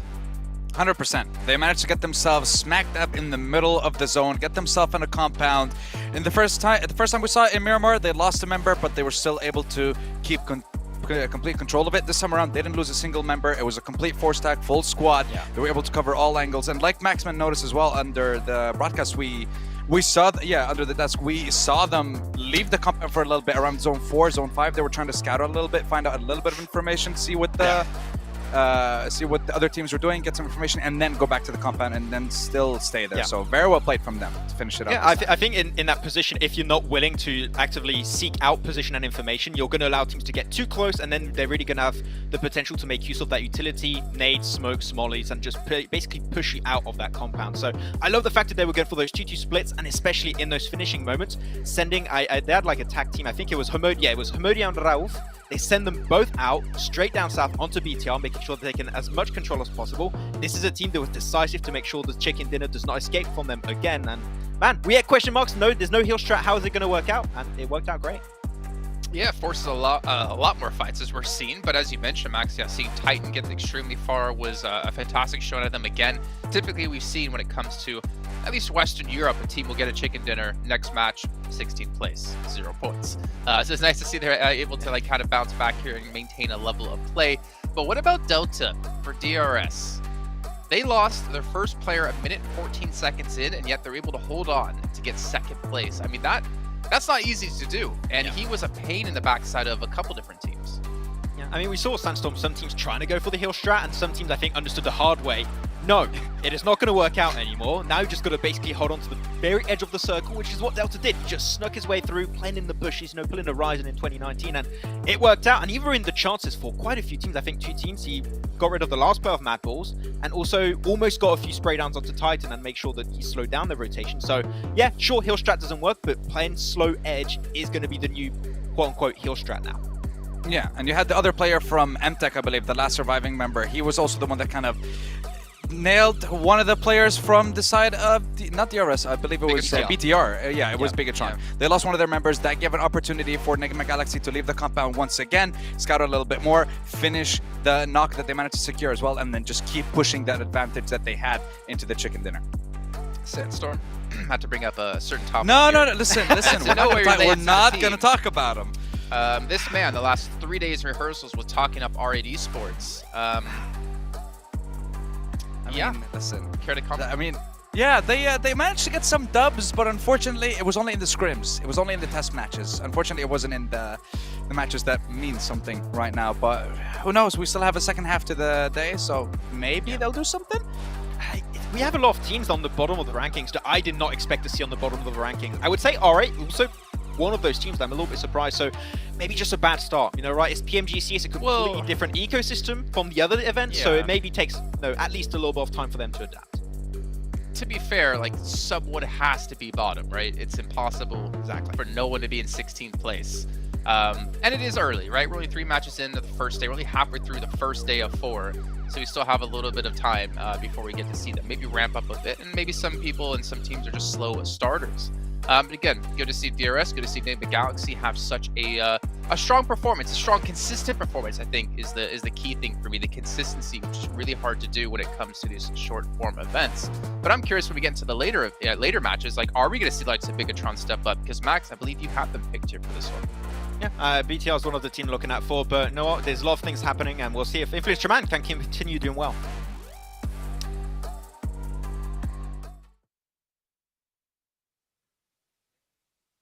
And we're back here in Kuala Lumpur where all the players are playing. And right now with me here, we do have Influence Kevin. And first of all, of course, I would like to congratulate you on your very first chicken dinner back in Arangel. So, of course, I believe that getting the first chicken dinner in the league is a really good start. So, can you tell me how you're feeling right now? Então, ele foi parabéns pelo primeiro jogar que vocês ganharam o chicken dinner. E agora está a perguntar, como foi a sensação de ter ganhado o primeiro jogo? Então, obrigado, primeiramente, pela Brains.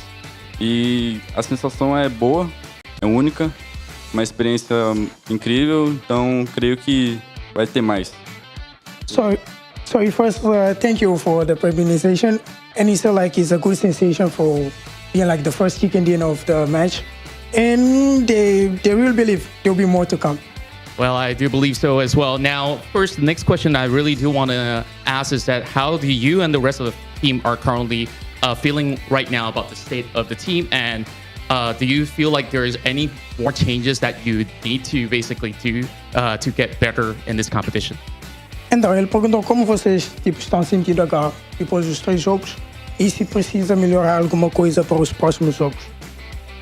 Nós estamos nos sentindo confortável, acredito que estamos nos adaptando, então vai ter mais o que melhorar e só tem a acostumar mais e é isso, estamos bastante confiantes.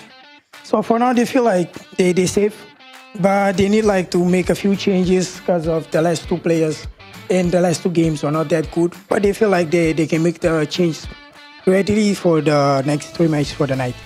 Yeah, and of course, this is the first time that you guys are entering the PMGC all together. And of course, the team's performance have been wowing the audience all around the world. So I really would like to ask, what is the ultimate goal for Influence Kemin overall? And at the same time, is there any warning shots that you really want to send to the teams currently competing with you in Group Red? So ele está perguntando tipo como vocês são novos jogando todos juntos, qual é a dificuldade que tem e qual é o melhor adversário que vocês acham que tem agora no momento no Copa Família. Então, nós já tá bastante tempo juntos, estamos nos acostumando bastante juntos, somos bem unidos e eu acho que todos os times são bons, mas creio que LGD, por cair no nosso esporte, pode ser uma pedra no sapato, mas nada demais. So they feel like very good because they are friends and they be like together for a while now. But for the meantime, maybe they're just a bit worried about LGD for the next few games. All right, so hopefully you guys will be able to get in the best shape possible, and we hope to see a lot more chicken dinners from the rest of the team. Well, of course, thank you very much, little boy. You guys are fantastic, and I hope that we'll be able to see a whole lot more. Now, of course, we'll be done with the interview for now, but there will be even more to come, so let's get back into more of our game.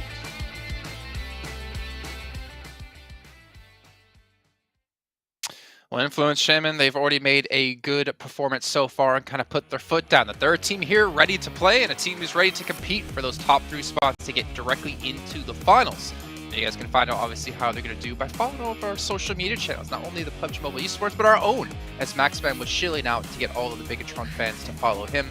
But what I didn't tell you is, off camera, he was like, Bigatron suck! So if you guys hate him, go give him some hate messages. Totally fine with that one. What? I would never say that, okay? BTR, it's have fine. a good game. You know what, Max? If anyone gets aggressive towards you, we'll put you in the beautiful Pullman Kuala Lumpur Bangsar Hotel, where our world is your playground. You can sit in sweet luxury as we sit at home. That would actually be nice. You know what? I would like. We could do like a poolside kind of cast. It'd be great. Sun's out, guns out. You know, get our biceps going. I don't have that, but sure. The rest That's okay. That's not true. I have a video of Maxman swimming, and he does a fantastic dive into the pool. But that's neither here or there. We don't need to discuss that one as we go into our 4th match of the day here momentarily, as Maxman is a little bit afraid of this video that I could post over on my Instagram, funny enough. We're going to be going over to Erangel here in just a few seconds. And we had our first match won by Influence Shaman as well here, but we can see our drop locations and where we expect teams to go. And yeah, I mean, it looks pretty right. I mean, we had the drops in out of Influence towards Yasnaya, like we expected. Bigatron, they eventually looted east side. Yasnaya have to drop it towards the west-hand side. So not too much conflict, but conflict nonetheless over towards Yasnaya and Farm. Yeah, I mean, Yasnaya, you can have like multiple teams, right? Sandstorm, this is something we mentioned multiple times. I think that on the first game we had, what was it, BTR and Influence Shaman can have one team over to the east, one team over to the west, and they can survive. They don't have to fight. If they're respectful from one another, it is completely okay. But Mad Bulls don't drop them. They drop in Primorsk. That's it. That's my fix. I mean, that wasn't the only thing that I wanted to focus on when it came to the map, but also like how we had a military base in the first one. But looking at Titans and what they did in the last game, though, they didn't manage to get a chicken dinner, but still, their consistency is there throughout the first 3 games of the day. And this is something that still surprises me that they're performing at this level, to be honest, considering, again, how let's say they're very new to playing together for this split. So can they continue it throughout the rest of the games? So far, they are. Well, there is always that honeymoon period that potentially can happen for these teams, but so far we have seen some domination out of a few teams in particular. But I want to see a mix-up here. I want to see a change-up happening for this next match, and maybe that leads me to question you two on what teams you had chosen to watch in this next match. I forgot which teams I put, actually. You forgot which teams you put. Which ones did I put? That's not I good. put Titan. I think I did give you got them. STG. Yes, you did give me STG. And let's STG. put it in. Yes, I did put it in. I put Titan, STG, Puridami should come up soon eventually. Yeah. Titan, I mean, as you said, they've been looking great so far. Could be the honeymoon phase, as you also mentioned. Hopefully, they can just continue doing well. I mean, TQ and Punch have been looking exceptional so far, but STG have been doing good rotations, but I think that they struggled to get into the late game. I don't know if that's down maybe to the circle changes we had applied for this PMGC, and it's just like a little bit weird for them to react to those. But STG getting good spots, but I feel like I want to see a big fight break out for them. And if so, STG could actually go very far. Well, if we're talking about getting in good spots, I mean, as Sandstorm had predicted Enigma Galaxy, the last 2 matches they've been able to do just that. They seem to know exactly where to go. Very reminiscent of the Mad Bulls we saw when it came to Western Europe. They just kind of rotated in at the right time. But I don't know what it is, Sandstorm. Like, Enigma Galaxy are just all over it. And if they continue to do this, if they can continue to read the zones correctly, I mean, that should, in my opinion, should be it. They should be going through to PMGC right away. And this right here is Enigma Galaxy that we're used to seeing in last year's competition, in early this year's competition. They managed to get PMPL Arabia Season 1, I believe, early on in the year. But then second half of the year, they start to fall off a little bit. So it's great to see a resurgence in the games, especially with them getting a chicken dinner in the 3rd game. They didn't manage to secure the one in the 2nd, but still. Good performance overall, and I'm hoping to see more and more from these guys consistently, not over just today, but over the course of the other days as well. It's going to be very, very hard, especially with the way Titan is performing, the way Influence Chemin has been doing as well. Very, very difficult for Group Red so far. Yeah, and I find it very interesting because when you're looking at, for example, last year's PMGC, you're looking at 2 teams in particular, HVVP, aka the ex-Na'Vi, and also Enigma Galaxy. They've tasted already what a Grand Finals can look like for PMGC, and I think that for them, 2nd, 3rd place is not going to cut it. Here they want to go the entire way. They want to become world champions and not give a 3rd star to the jersey of Nova. So I think that here they're just going for the entire run. Well, interesting enough, looking down our overalls really quickly, you can see DRS, 8 eliminations, 4 rivals, 8 eliminations, and they're currently in 4th and 6th place respectively, surrounded by teams who have 20 or more eliminations. It's getting tough for teams like this, but we'll see what they can do here to head into our 4th match of the day.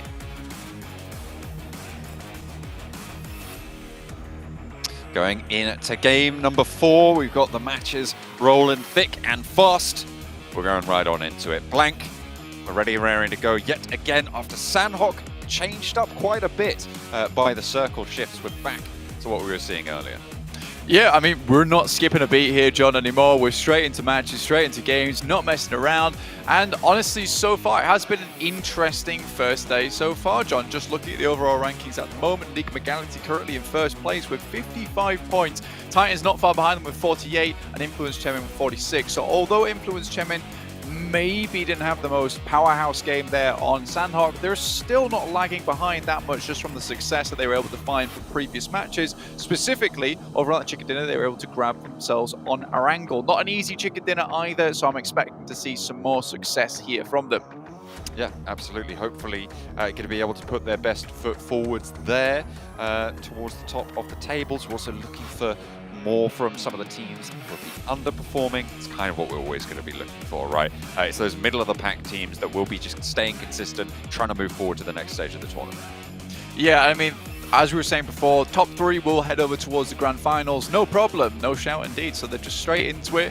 From 4th down to 11th, we will see 8 of those teams head over towards the survival stage, in which case it's very spooky. We'll have 24 teams all duking it out for a place over towards those Grand Finals. And unfortunately, to 5 of our teams here in Group Red at the end of the 4 days, they will be eliminated and going home. Obviously, someone's got to lose here in PMGC, especially when we've got so many teams from around the globe, and we are cutting down those teams quite quickly. Checking out the players as they're loading up for another dose of Erangel. I'm sure you're admiring those tattoos. I see you. I don't even need to look at you to know you're thinking, oh, that looks kind of cool. Yeah, he's got snake bite on the back of the hand. Yeah, he's got some cool tattoos. I think a lot of people in PUBG Mobile have some really cool tattoos. Kengso's got some really amazing tattoos. In fact, I think Black actually has some really cool tattoos as well. I do, yes. Unfortunately for everyone at home, I decided to get my back done first, in which case, you know, I left my arms completely bare in most cases, which is kind of the backwards way of going about it, quite literally on my back. But yeah, I'll have a nice back piece by the time we're done. But we're heading over to Erangel first, in which case we're going to see if we can see the back-to-back coming out from Influence Chairman or not. In this case, we're having a very steady playing path going across the map down towards the Povka. We got to see some of those drop spots which were set up by our beautiful production team, showing exactly where some of these players may be dropping. We did see a slight change in that on the first Erangel, just typically because of our playing path and where some of these teams decided to hop on over towards. This guy is just surfing on air. Happy days. Playing path on the north side. RA out early. Heading up north. Remember, the first game we had today was that military circle finish. And the playing path was a little bit more south-leaning. So places like Primorsk, a lot more accessible. But this one cuts it right down the middle. And everywhere should be achievable. If you want to go for that military base, it's likely you're going to be dropping out near farm. So maybe see a little bit of a scuffle around vehicles around there, or just to the southwest of Pachinki. Southwest side. On our circle here, teams will be looking for some of the compounds a little bit less populated by these compounds. This area of the map quite sparse in terms of areas to play, so teams will be most likely sending out a little bit closer to this direction nice and early to ensure they have those positions on the map that they can play in and play from. Team Queso not dropping up towards Severny, instead dropping on top of Box at the moment. Isla trying to run for the hills, get to safety here, keeping a tab on Bensu, but he's already found himself an M4, deadly weapon at the beginning of the game, a beautiful one to start out with. Reyes, double shotty in hand. We know how good this guy can be. He's been a little bit of the foundation for the team at the moment. And again, more hot drops coming through. School as well as apartments harassed by Mad Bulls.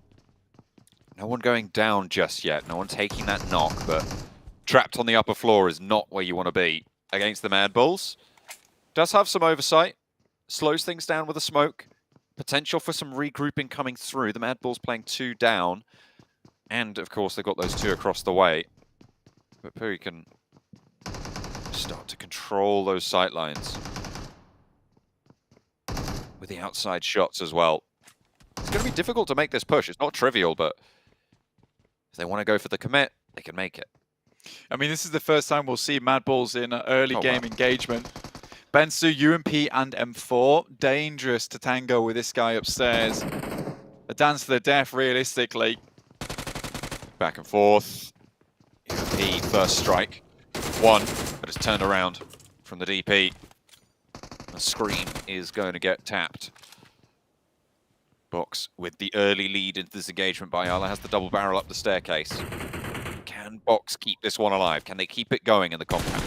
Frustratingly, Box is able to find all the weapons throughout these compounds, all situated in one singular area. So Team Queso now looking to find somewhat of a handhold on this fight, but at the moment they're just consistently slipping down again. Early engagement from Mad Bulls, not something we've seen too much of. Voki on the outside with the AKM, disgusting at close range, especially in the early game. If you hit those double chest shot into a neck or a head, that is an instant flush there from the knock. Oh, Ayala doing a lot of work there onto 2 of the players from Box, leaving 2 of them up and standing. Traded off Bensu, jousting around the side, needs to go for a reload, is forced to do so. So is his opponent, and in comes the DBS. That is going to be really, really useful in these close-range engagements. Team Queso trying to hold it on against Box right now. At the top, tries to peek out, but is sent back by Trisme, but it is traded off. Papi Potro, last standing. Trisme, last for Box. No one pushing into this just yet, but the res is coming through on both sides. You can see in the picture-in-picture as well, the engagement between 4 Rivals and Mad Bulls. Kind of in a stalemate. Papi Potro with that nade. Only time for 1 res, and both of them are going to look to push on in blank for Box. The ground floor now taken control of. Scry Wants that heal, will be able to find it. Reyes, low, doesn't look like they have the healing to boot. Yeah, it was worth it to get that DBS back in action for Reyes, but without any medical supplies, that nade had to be perfect through the window. Instead, it just is a glancing blow. Luckily, he's got 2 more to play around with. Drops out the window. That's very dangerous. Drops back towards him. This is a confusion play right now. Both teams dazzled by the plays that are currently coming through. Oh, lovely little knock around the side. That came through from Reyes. I think he hopped out on the balcony, spotted him through the window, and chunked the shot with the DBS. Really, really nice attention-drawing play from Papi Potro. Not really worried about the top rope, and there it came. 2 players on the inside. Nade being pulled. Pin is out for Papi Potro. He's putting it back in. Pulls it again. Trisme baited in for that engagement as Papi Potro finally puts that nade, leashes it. Flies it on through, a little angle found, but it's answered beautifully. Perfect shots coming through from Bensu to keep Box up at 2. Reyes with the DBS wants to stop this res onto Scry. Will be able to open up towards the window, but he's on a sliver of HP now, and it's all to come crumbling down. 2 players alive for Box. This engagement has been brutal for both of these sides. Papi Potro still alive. Trisme up top. Reyes looking for that heal, but spotted. Reposition, stays alive for now. Bensu wants to spray and will be able to put the final nail in. Papi Potro falls. Team Queso out, but Box lose 2. Horrible position there set up for Box Gaming inside the building, but both nades failing to get through that window. What a terrible time that was for Team Queso. Reyes also suffers an unfortunate approach onto that engagement, takes the shot through the window, and it is on target, except most of the bullets find themselves slamming into the back of the knocked player from Box, finding the flush, but not finding the player that was up in action. So a real unfortunate turn of events there for Team Queso. Again, quite the flustered engagement, I would say. Both those teams were not really on the dominant end of either of those teams, so it was a bit of a struggle. They got it done regardless. Skillsers, no meds available, only the shotgun. Voki with a nade, so does Appy. So both these players looking to put a little bit extra damage, and that a little bit of damage might be just enough to take down these players from Mad Bulls. Should know exactly where they're playing from. The shotgun jumping forwards there and finds the shot. Skillsers doing so much work, but that is an excellent off angle to be held for the trade for rivals. Monkey now committing to this res. Zerich in effect, they've been holding back this whole time. They have not moved in. Yeah. I mean, at this point in time, Skillsers and Monkey are desperately requesting the backup. The res comes through. Appy now looking to send another grenade in. This one might just be long enough, looking to pop it into the back room there. It's a little bit off target, but you could see the thought process, and it was good. Appy's going to move in. Skillsers dodges most of those shots, tries to move outside. Caught on the cross there. There's shots in through the window that Mad Bulls can take, but the instant drop from Voki is good. It is traded off by effect across the way in a different engagement entirely, but Mad Bulls just lose 2. They didn't want to go for the backup push. They didn't want to try and commit there, and for it, they will lose 2 of their players. Can they play on with 2? I mean, this is rough now. I think for Mad Bulls, it looked decent, but they had control of the compound. No loot, no nothing inside, and I think that's where you definitely start to run into some issues of your own, which is you move in the building, you get maybe an AKM and a shotgun, not even an auto shotty either, and in that instance, you have a case where both those players now have no meds to play around with, and really you needed those 2 players to be able to delay long enough for those 2 players inside of Skull to be able to find those angles over to 4 rivals and try and open something up. So either way, I think it's a little bit unlucky for Mad Bulls, but at the same time, I think there needed to be a different approach on that engagement. South shift on the circle will force people to go for a readjustment. Pretty hard there. S2G on the north side of it. 2-2 split right now on the south side of Ruins around some of these compounds southeast of Everest. Fairly solid for them. They are in this next circle. They're moving further south as well. And they should be pretty happy with their current spot to the east side of Gatka. We have our second circle coming in already. Obviously, this one definitely locks in a lot quicker. Usually it's around about zone 4 where we really get an ideal idea of where, you know, we're going to be ending up. And now we have those fields, a little bit of quarry, but a lot of Pachinki as well. So some compounds to play around with here, but mostly fielded areas. So very open, flat lands ahead of them. There are teams up towards that northeast side in BTR. The two remaining players from Mad Bulls currently safe towards Rozhok.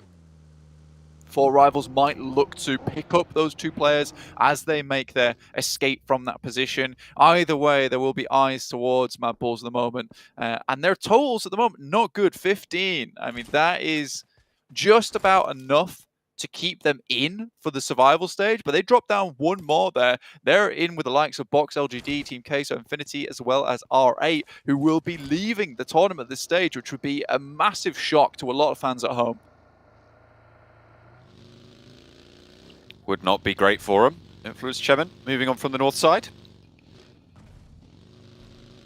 For the Brazilian team, they've had a good start out the gates. But there's a couple of options that they've got now on this rotate blank. They can try and play for this edge on the north side and come in late to the central engagement, or they can try and wrest control of some of the compounds that S2G currently hold.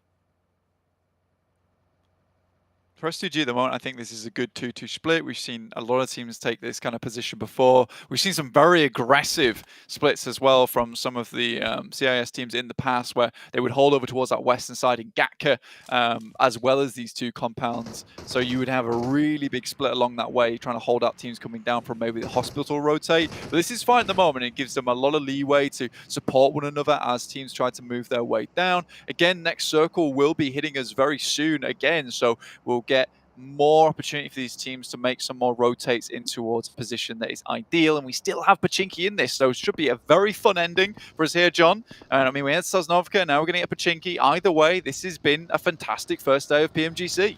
Yeah, it's been really quite exciting with a lot of really strong players coming through as well to control everything around. Enigma Galaxy currently tournament leaders on 55 points, taking shots over towards R8 central areas though.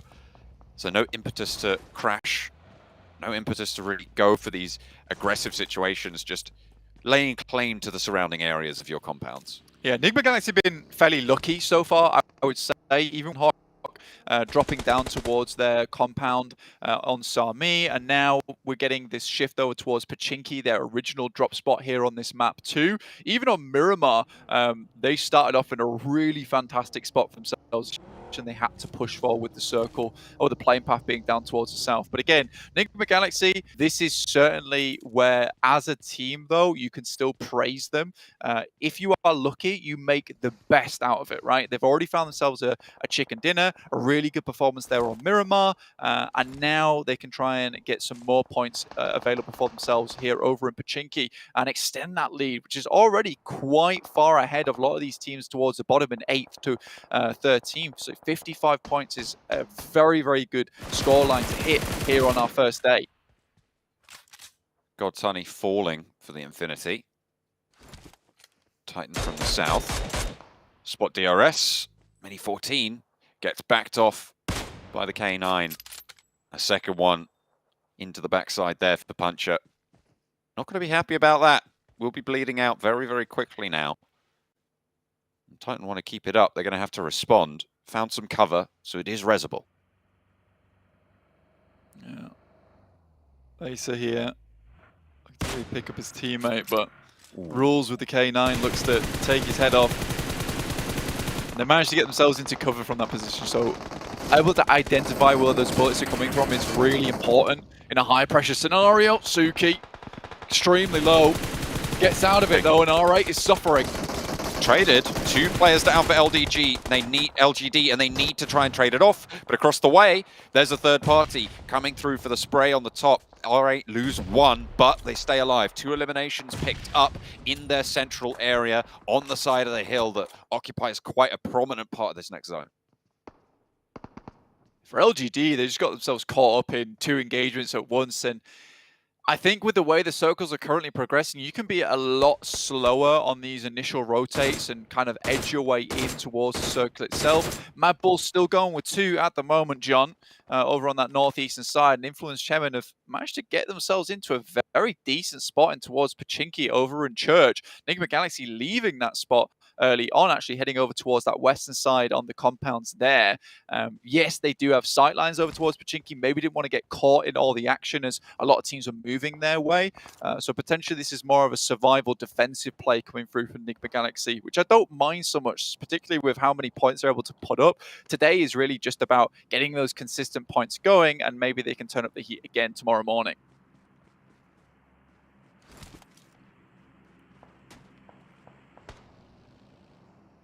Titan southeast side will have to move through the Infinity a little bit faster.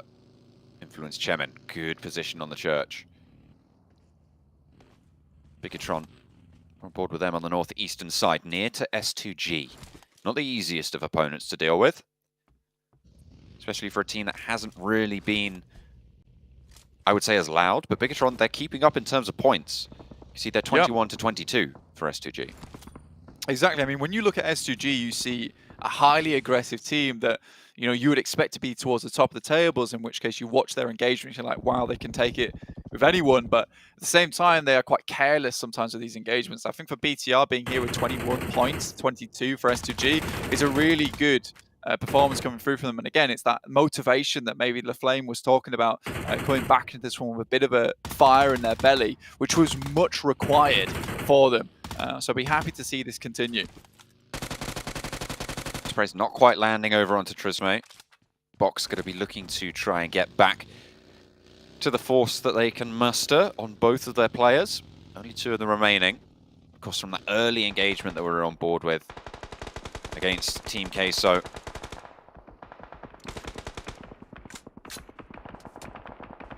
Tizzy on the outside will be finally found. Tizzy eliminated, 14th place.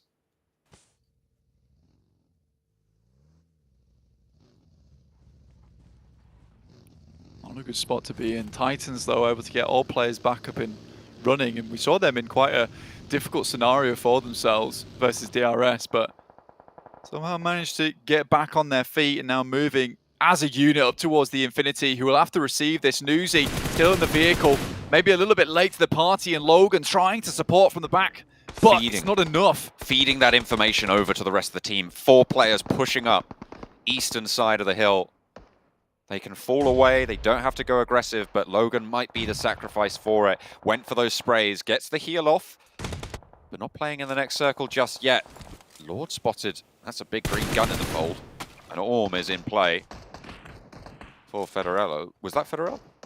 I think it might have been from Influence Chemin. That's kind of crazy for the position that they're in.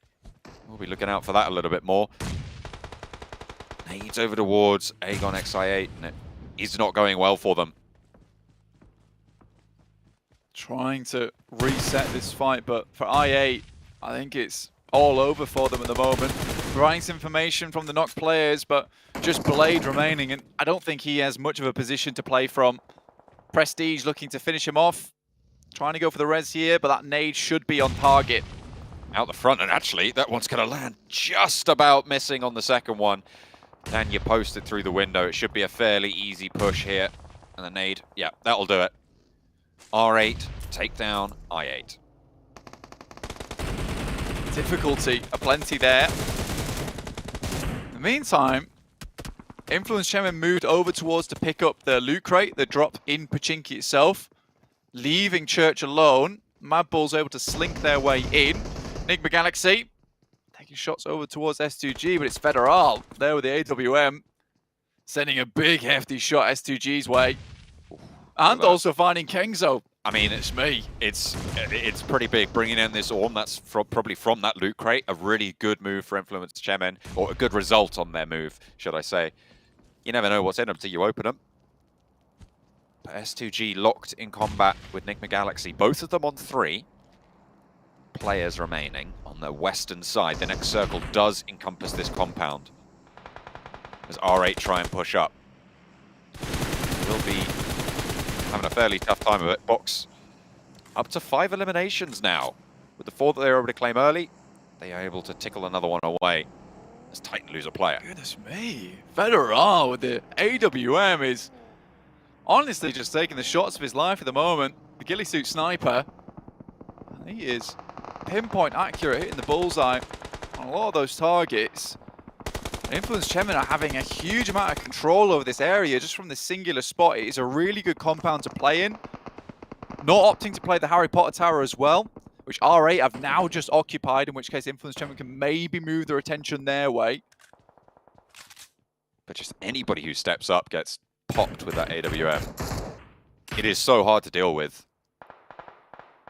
And when you have such good oversight over the open fields of Pochinki, it's going to force a lot of players into the urban environment, and that is going to make it harder for them. It's much more comfortable high ground as well, I'd say. I mean, you look at Church, there's a lot of areas that teams can make their way into and maybe circumvent some of your outposts. In this position at the moment, really the only big target, the big problem with this one is tossing the grenades from the Harry Potter Tower into the upstairs, right? Where it can roll down the stairs and maybe catch you off guard. You have to be very careful about getting third-partied here. Two teams start looking your way, you best be prepared for a team to actually crash as well and receive that push. So if Influence Chemin, this takes a lot of gumption to play, but I'm sure they can make it happen. And they've seen the players go into that tower as well, so they should be aware that there is that threat. They'll know that. Dynamo's Logan trying to make the approach, actually doing a lot of work over towards Killer, but it's not going to be enough, unfortunately. The Infinity eliminated. Will have found their limit there. Titan on the south side of Pochinki, spread out in a bit of a line, quite a wide split to control the edge of this urban environment, and see if they can guard any teams from getting in. And for DRS, this is really much a stealth play, right, on this edge, making sure there's no teams crossing over that road. It's practically open ground out towards that eastern side, so they should be able to see players moving in. So they can be quite happy that this area has been swept. For Mad Bulls, there's still a long way to... Oh, Federal! Oh my god. This guy is just opening holes everywhere at the moment. Most damage, for sure, is going to be Federal in this game. Doesn't even matter if they win. He's putting a folder together because he's practically the hole puncher at the moment, which is fantastic. But Mad Bulls, right in the dead center of this next circle. Again, they need to hit like a 5th to 4th place to make this worth it. And with two players in this area, which might get a little bit more heavily contested soon, this really does need to be a case of getting the head in the sand and waiting this one out a little bit. Top 3 teams all still in it. Enigma Galaxy, Titan, Influence Chemin. Still going. 2 players alive for Enigma Galaxy, though. And they will have to leave their current situation against S2G on the west side. Buram taking that knock from Influence Chairman was pretty bad for them, honestly, but they're able to regroup, which is great news for them. Enigma Galaxy, on the other hand, not having the best of times as BTR actually opened someone up big here. This northern side, they've been quiet for quite a while, but now they can start to eke their way in, have a little bit of an impact here. People have moved away from Church. R8 moved down the hill. No one has taken up that position. And Bigatron can kind of just sneak on in there. S2G, who were locked in that fight with Enigma Galaxy, now find themselves staring down the barrels of Bigatron.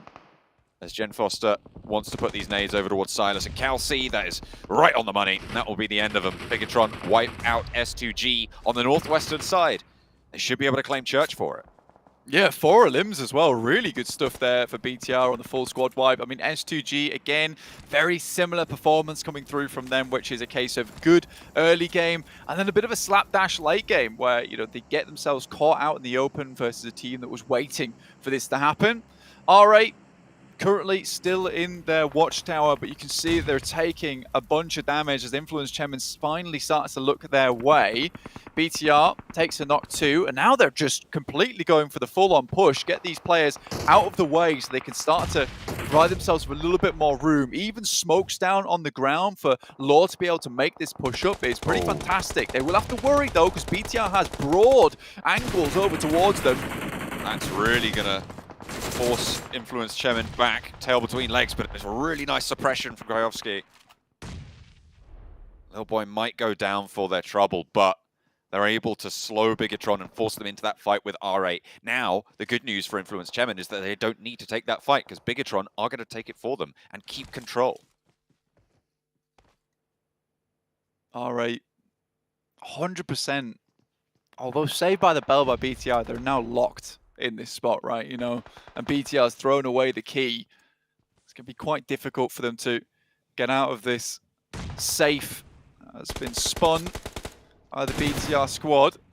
Mad Bull's able to put a little bit of damage actually over towards Influence Chemin, and I think they absolutely needed to do that considering how much control they've exerted on this game. Mad Bull's causing problems on this side technically means they're safer in their position over towards the center. Bandar down. SK-Ton still standing for R8. Nades coming in towards 4 rivals.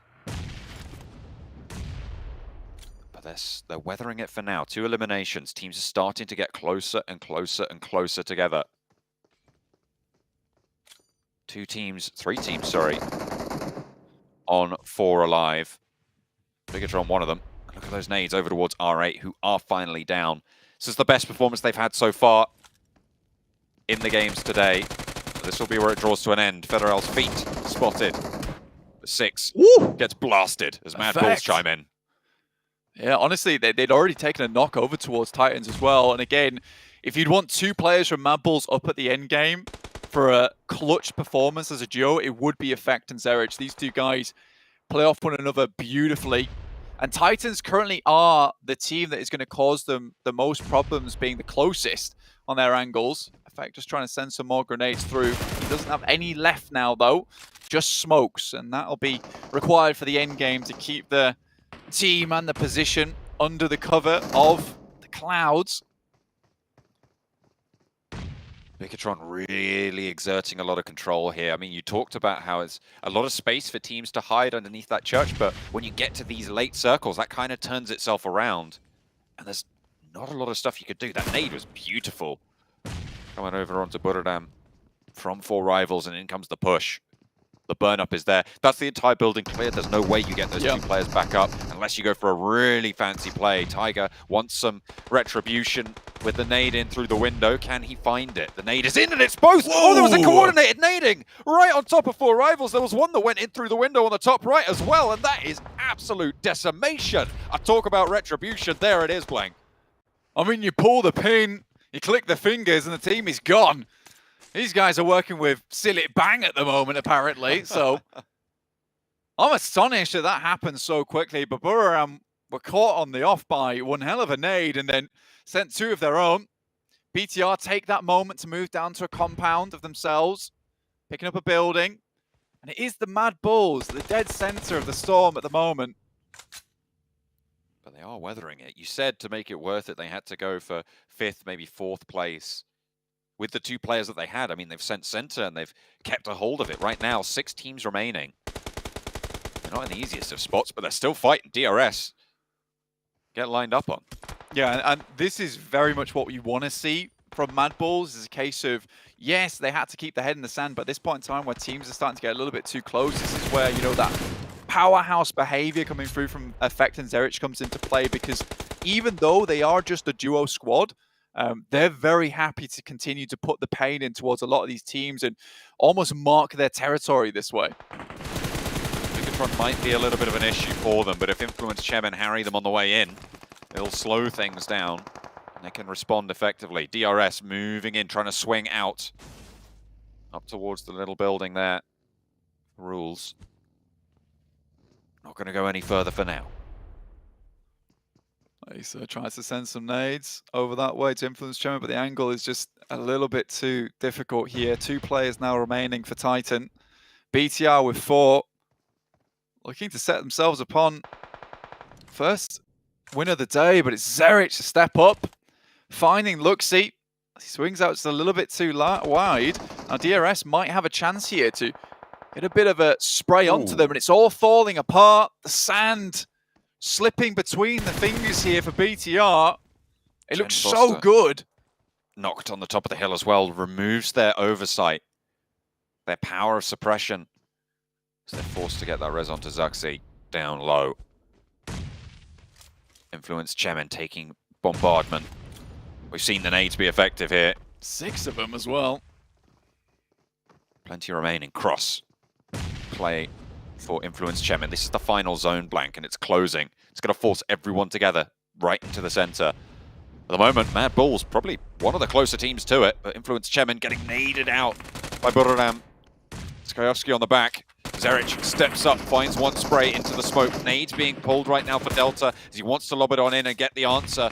But Buradam are looking for suppression there as well. 2 players on the rooftops. This is the Urban Pachinki finish here on the circle. DRS cut down out in the open. Zerich dodges the damage there. The nade not quite on the target. DRS being shot out as well. Mad Bulls playing with 2. They're playing effectively. Blank, they are really forcing everyone to make decisions they don't want to have to make. Influence Chemin against Titans as everybody starts to pop off. Federal in through the window, but 2 of his teammates have fallen. Only Federal remains. Buradam on the top of the roof, still just raining down hell on anyone who peeks their heads out. As Mad Bulls continue to stay alive. We're down to 6 teams. They're still going. And for Mad Bulls, it's just hit and run tactics at the moment, John. And teams are hemorrhaging players as we go, and Mad Bulls are starting to look like, you know, they can go toe-to-toe for everyone. I think they have maybe the most players over the Buradam. Last player from Influence Chemin goes down, and my name drops over the top. There is Insurgent over on that top side, and Mad Bulls might have to deal with this one. God, that rooftop position was so huge. This is cool. Buradam, we're playing on the building. 2 versus 2. Top versus bottom here. The final zone is still closing. Neither team wants to make that step. Neither team wants to make that drop or try and push out. Mad Bulls really don't have the decision though. They can't access Buradam at this stage. Stimming already. I hope he's got an adrenaline shot there because that's what's required. And Buradam might even have to make the drop out the top side. Derek's just going to hold it. Drops out the top. My name goes down. Not any damage found though. And Tiger similarly also struggling. Effect jumps into the building. This is the perfect opportunity for them, but Zerich has to perform. Oh, he doesn't quite manage to make it. Effect now last standing. Doesn't have full stims there. They will have to drop down on the out. Oh, he catches one. Effect needs to spray and he drops it. Top rope. It's Mad Bulls to stay alive. From the center of Pachinki into duo. What a way to win it out for Mad Bulls here on Erangel. They absolutely controlled so much of that final zone. Buradam from the rooftops will have to fall and right into the scopes of Effect. I mean, Effect at the end there, you can see him usually. This guy has got quite the stony face, but this man is happy towards the end. It's good to see. With the help of his buddy Zerich there in the middle, real good stuff. I mean, you're happy to see it for them. Effect with the most valuable player, 1,126 damage done. Again, it was those hit and run tactics. They picked a very, very good central position. And this is where these new circle changes are coming into effect. Because, you know, they're not getting forced out. Thumbs up all around. Happy days. Really, really well done to this team. Honestly, I thought things were all over after we saw that tragic event over towards apartments. But you know, these guys don't give up. They really do not give up.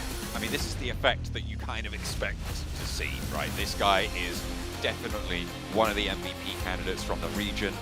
Phenomenal performance here, obviously through in those closing moments, but has been over the course of the last few months a powerhouse for the Mad Bulls, topping the tables here for the squad. It's blowing everyone else out of the water. Obviously, they lost too early, so those numbers are a little bit skewed, but even against Zerich. I mean, the big thing you've got to look from both these players, though, is the 8 and 4 knockouts from both of them. Yes, they might not have 12 eliminations total between the two guys, half of that, in fact, but that's what was important. They kept slowing teams down. They kept keeping players at bay, and I think that's the main thing. I think Buradam took a really cool ending there, and we can't really kind of fought them at all because Buradam played a marvelous game. They lost 2 players instantly with a double nade knockout onto Ward's 4 rivals, and they made it very, very far. Unfortunately, Mad Bulls just had the better end of it. They knew exactly what they had to do in those final moments. I mean, look at that. From 7.5 minutes into the game, they were not playing with a full squad, and they were able to keep looks control. weird. It does, doesn't it? But either way, the Mad Bulls were able to exert enough control over the zone to take home the chicken dinner, and with it, a whole heap of points.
I know we've seen Mad Bulls do this before when it came to Western Europe and it came to the regionals, but I did not expect at this stage of an event, Mad Bulls would be able to pull home a chicken dinner with just 2 players left alive. But what a play out of effect. They're able to get the shots on the Tigers. He's fallen from the roof to close it out for him and his team. They don't get the most points overall, but they still get a lot of points on their side that they needed. You would never see PUBG Mobile games happen and end like this in the past. Because of these circle settings, you can actually go right to the last circle and actually have the circle close up around the teams, which means if you're the team that has the most central position in that circle, you're the one who has to gatekeep all the other teams. You're the one who has to take full control of that position. And Mad Bulls, sure, I think they lost their first player at the 7-minute mark, but as a 2-man, these are 2 players that we know can pop off. They have what it takes to perform on the PMGC stage, and it was close. It was down to the wire, but those extra sprays Effect got at the end just secured the win. I felt like it was a bit of a mistake on Buriram's side just because they were doing so well up until that point. I mean, around the 12-minute mark, they pushed in. They managed to take control of a compound southwest, I believe, of Pochinki. They held on there for a very long time, around 22 minutes in. They managed to finally get in Pochinki after the zone forced them to, and they just held up again, and they used the roofs to their advantage. And that last second, I'm not sure what happened with the last duo from Buriram, but very well played from Mad Bulls, and happy to see them come out. Well, let's be fair, though, to Buriram. Like, they got 2 players naded down by 4 rivals in one of those compounds. They lost those 2 players, and then Tiger and I think MyNameP had to actually do like a synchronized nade tactic to knock out 4 rivals from that position. So if we talk about duos going head-to-head, I mean, we have to give credit to them because they were able to pull that one back where it looked like they were almost certainly going to lose. I don't think they were playing PUBG Mobile right there. I think they were playing parkour more than anything on the rooftops, and no one could reach them from there. It was great execution, and they knew when the circle was centering up, they're like, okay, we're just going to control the western side. If we make sure no teams can really enter from that position, our final team focus shall be Mad Bulls at the very end. So good stuff, but that lead Influence Shaman is closing up. Enigma and Titan are really close. Yeah, but the Mad Bulls on 9 limbs. Everyone else about around them has like 10 or more. I mean, DRS and 4 rivals 10 and 12. But like, I'm not used to seeing Mad Bulls have this low eliminations.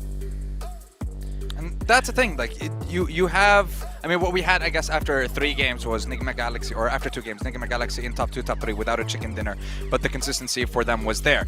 They had the good balance when it comes to getting eliminations and getting placement points. Mad Bulls, we saw what happened to them, for example, in Miramar. They were, and I guess even in the first wrangle, they were just pressured at the very end of the zone, or rather at the very edge of the zone.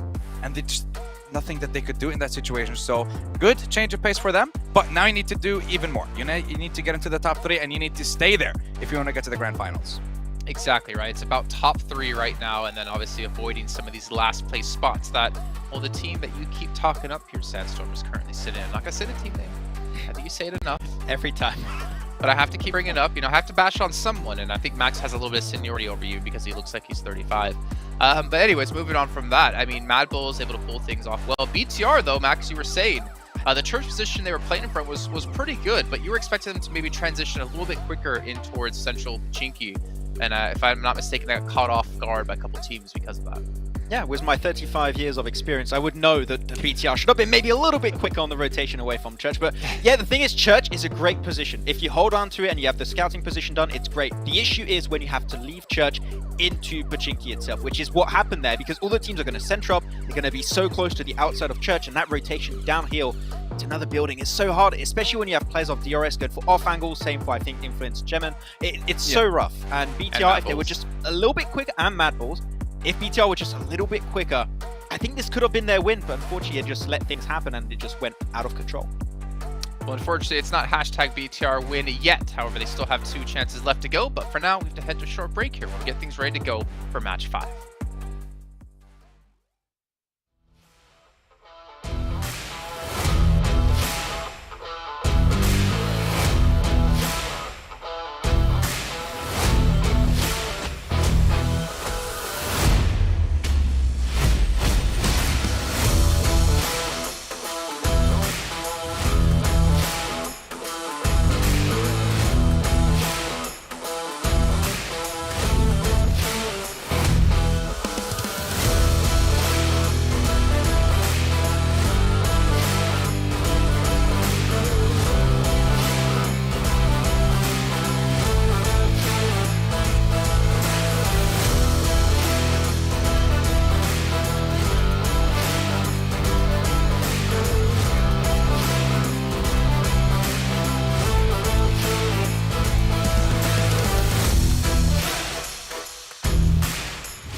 All right, well, we are back here. Ladies and gentlemen, make sure, again, you are following all of our social media channels here. You can see with PUBG Mobile Esports, you can follow all the players, you can follow the talent as well if you want to.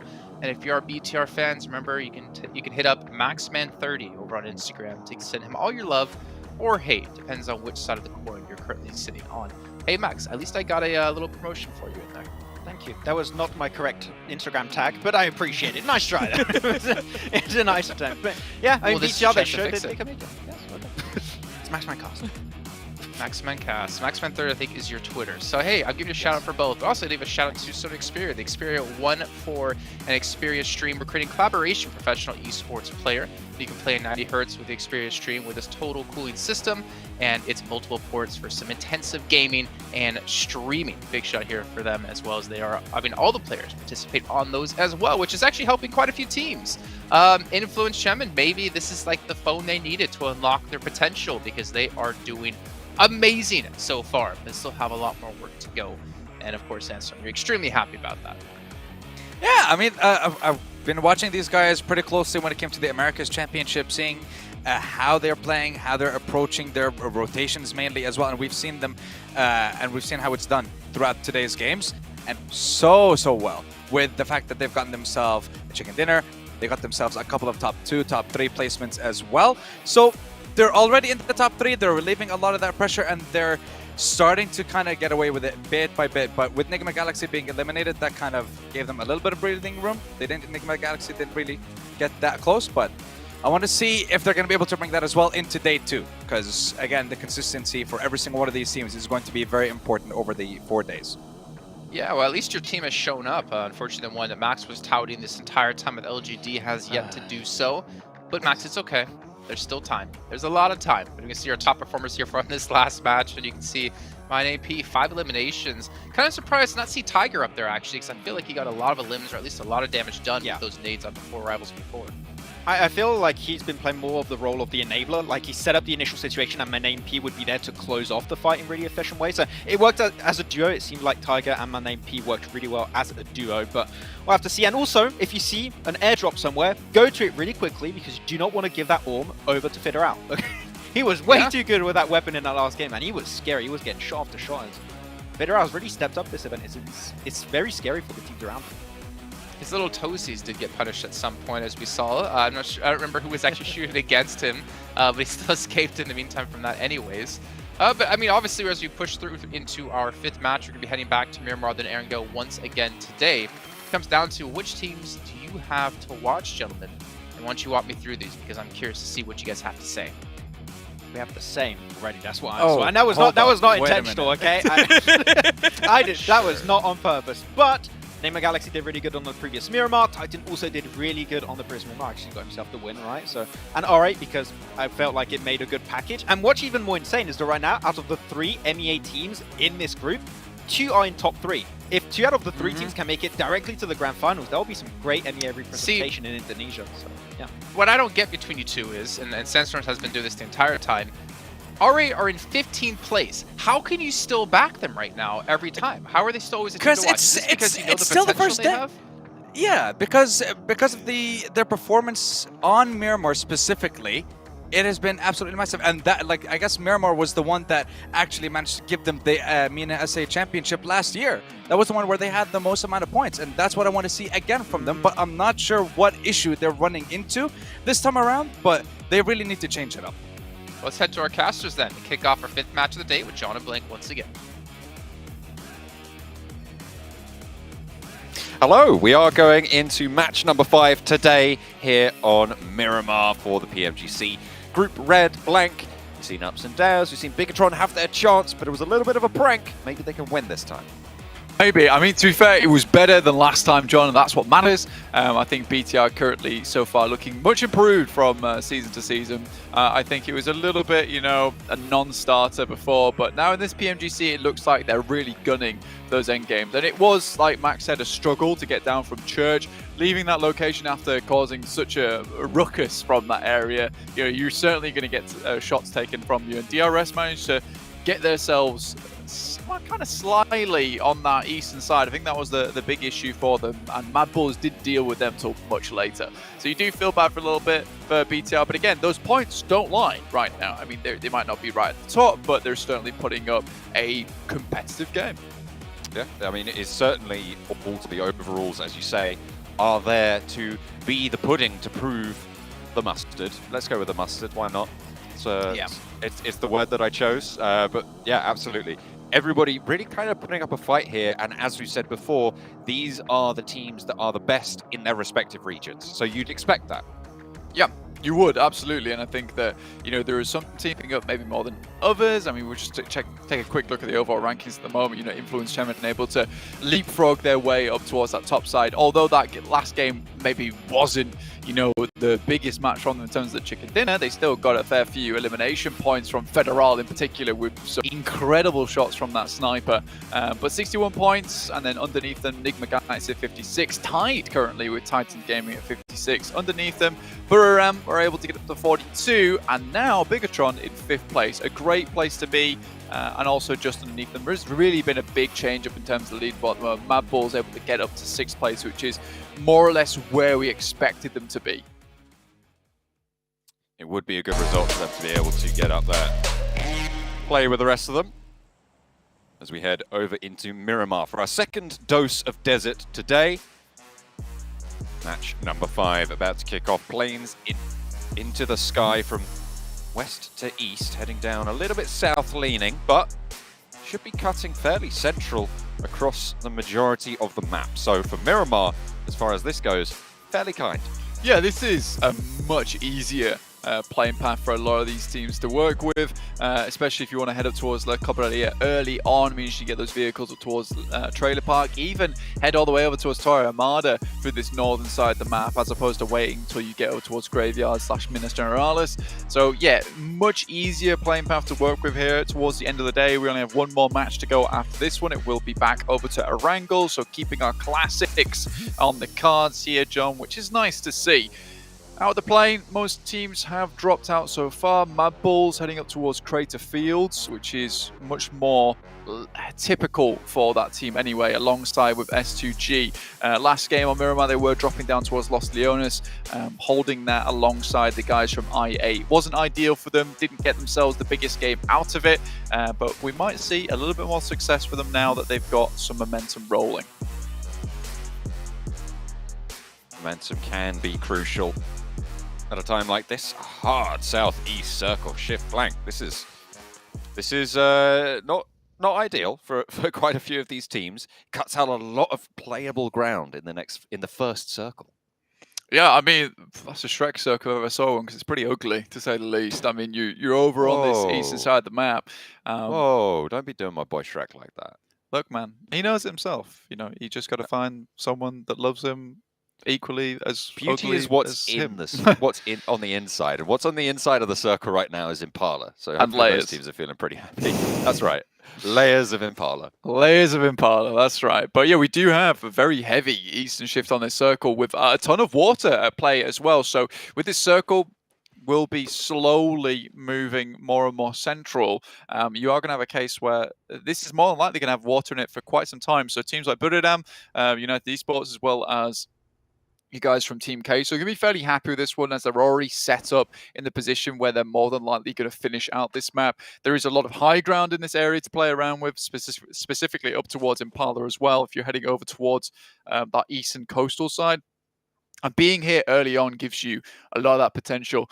We saw a very similar circle to like this over in the Americas Championships, in which case Influence Chemin came down from El Azahar and kind of stayed out of the fight for a long, long while, all the way on that eastern coastal side, and then ended up taking the victory on that very final game for themselves from very, very late entry towards the circle. And this is just a case of playing the time right, being patient, and waiting for that opportune moment, essentially.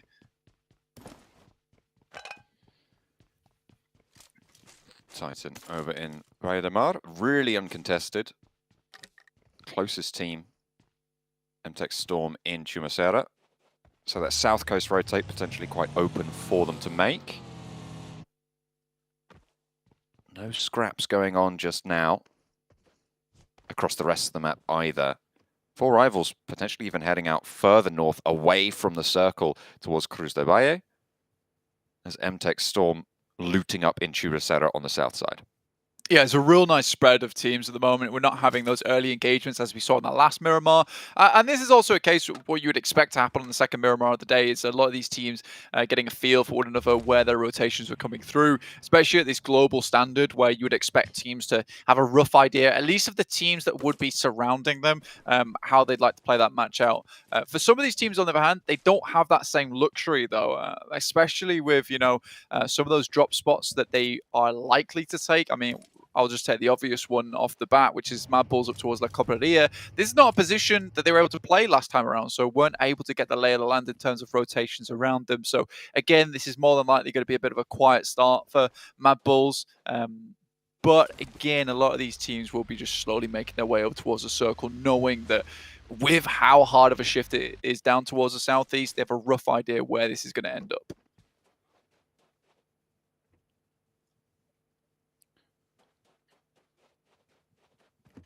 Should be fairly slow going for the time being right now, Blank.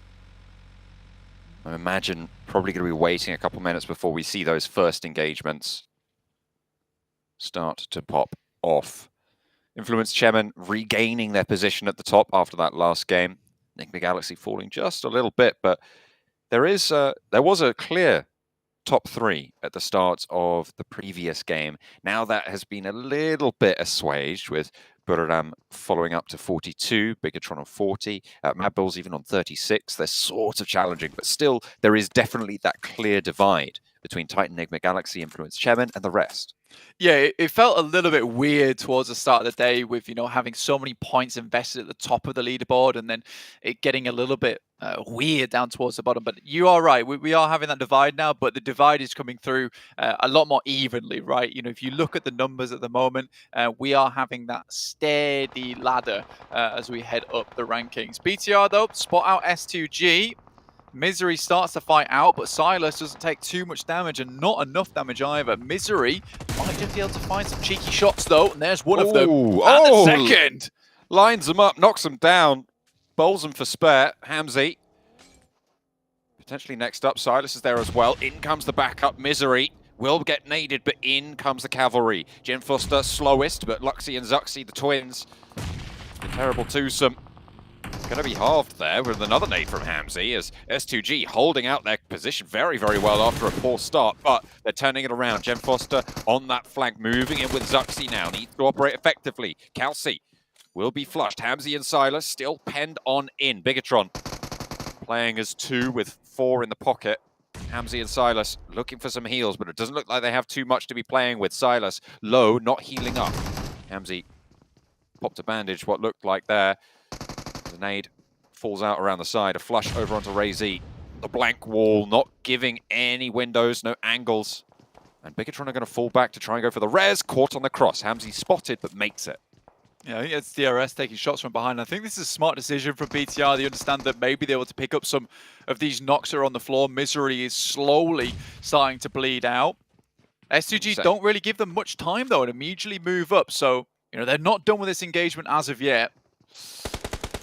Luxy crawling to safety, Misery res there. They're playing for safety. Luxy not there. Zuxy down. You need to respond now if you want to keep your teammates alive. They will lose one, but S2G fall. Bigatron staying alive. Zuxy trapped out in the open, actually getting flushed on out as well, as Agon I8 will be able to plink away a couple of shots, bring Bigatron down to 2.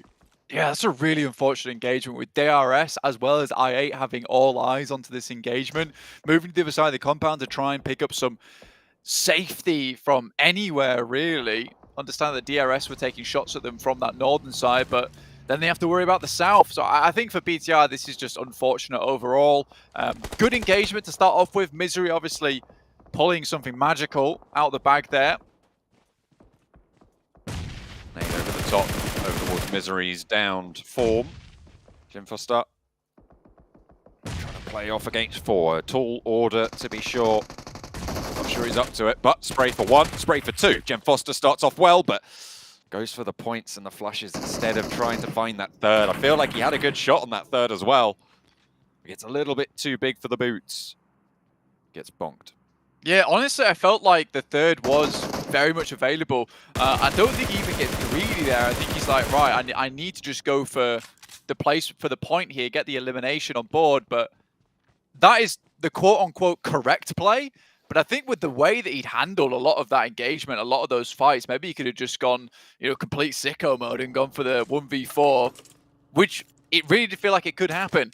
Next circle, very, very big shrink on the circle here over towards the side. Very much an Impala finish now. Enigma Galaxy lost a player to Mad Balls as they're rotating down from water treatment.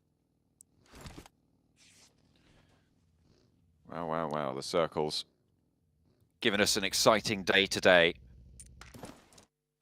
About 40% water in this next one. As things start to slow down. After that brief engagement, that brief pop-off, Mad Balls maybe still in some trouble, but the Infinity, they've moved just a little bit closer on and maybe going to be running into the back of MTech Storm. If they go too much further, but they should be able to scout that. They're nice and spaced. They have got that split, but looks like they're going to sail underneath the view of MTech Storm there. Yeah, I mean, the Infinity is a massive oddball in this lobby at the moment. First place in Fall, Thai League. Obviously, they'd also took the PUBG Mobile Regional Clash, take first place there, and also the first place in the Southeast Asia Championship. The fact that they're currently on 12 points and already have lost a player is such a weird turn of events, in my opinion. Yeah, for first day, this is not the performance you expect from a region champion. You want more from them because this is just one slice of the lobby, and it's not even the big group, right? So if they're not able to stand up here, do they have a shot against other teams? Of course, it is only day one, but this is, as you say, not looking hopeful. I mean, they're already at risk of just being dropped from PMGC entirely. They're in that bottom 5 at the moment and haven't been able to put up too many points. And you look at that, though, it's 13, 12, 12, 12. LGD, Team Queso, the Infinity, RA, all struggling massively. Able to pick up a few eliminations here and there, but that's really about it, where, a lot of the story is being told at the top of the table at the moment. That top 3 defined for now, with a 16-point buffer between Enigma Galaxy and Bigatron, which won't move too much further unless Buriram... Actually, hang on a minute. Buriram will be above. No, they won't. Hang on a minute, because the elims get added on. Okay, I'm getting confused here. But Buriram down in 5th with 42, sat about 12 points behind, or 14 points behind that third place. This early on, that's quite a large buffer. That's basically a full game's worth of play. Yeah, they're happy at the moment, but Mad Balls have made their way in on the top of Minas Generalis, playing very much edge play style. They want to get too far into it. Again, I think that for Enigma Galaxy, they went for the safe play. Goodness me. I was seeing a Goomba Stomp in action going on there. LGD will be able to roll over the top of the hill, find Buriram. Certainly one of the players. Kengzo goes down, 3 alive now for their strikeout to break that top 3 barrier. Anyways, like I was saying, Enigma Galaxy went for the safe play up towards that northeast side to move down through the rows towards Influence Chairman, LGD, but it gives you a lot more time to stay out of the action. Mad Balls instead taking the approach over very open ground, and again, already taking a knock there from R8, just, it shows how exposed that position, that ingress is. So they will group restabilize and try and make something out of this engagement, but losing another there, goodness me. Pressure from 4 rivals. You've got Aegon I8 as well, right around the corner. Nade in. The Volky backed off. Low. Scribe rezzed right now, getting rezzed. I don't want to go for this push. For last player, you don't want to be running into 3 or even 2 of those sight lines with Trisme out the hill as well. You've got to be very, very worried now, especially when the door next to you gets blown off its hinges. And the nade blows you up as well. Will fall down. 14th place for 4 rivals. They had a good start, but it feels like they're trailing a little bit. Yeah, it's slowly falling off. All right, Bandar does go down now. Prestige all on his lonesome. Zerich looking to battle off against this. Only 2 players up and standing, looking to bring Skills back into the fold as R8 has moved back together as a unit, started this engagement as just 2 players as Mad Balls moved in, but a very nice nade to open this one up meant that Mad Balls went down to just the 3. This could be a good nade from Monkey. He's insane when it comes to nades. Perfectly placed there, right over the wall. Bandar res down again. 7 Prestige. SK turn up the top as well for R8. They're playing as this 3-man unit lining up on the wall for Monkey to try and get that spray angle. SK not moving around to try and suppress it as well. Allows Zerich to fall out the door. Will be able to find that forward knock. 2 players down now for R8, but 2 down for Mad Balls in response. SK now into the fight, but super low. 2 players for Mad Balls down, leaving Monkey alone. Doesn't have any nades to lob on through because that could have been devastating. Looking for the reses instead. Nades now coming out from SK Turn around the side of the building. Puts it down the wall line, and that's pretty good, but it's behind the pillar. Only finds 1, but that res is going to be really risky. I don't think you're going to want to go for it. SK Turn with another nade on the inside.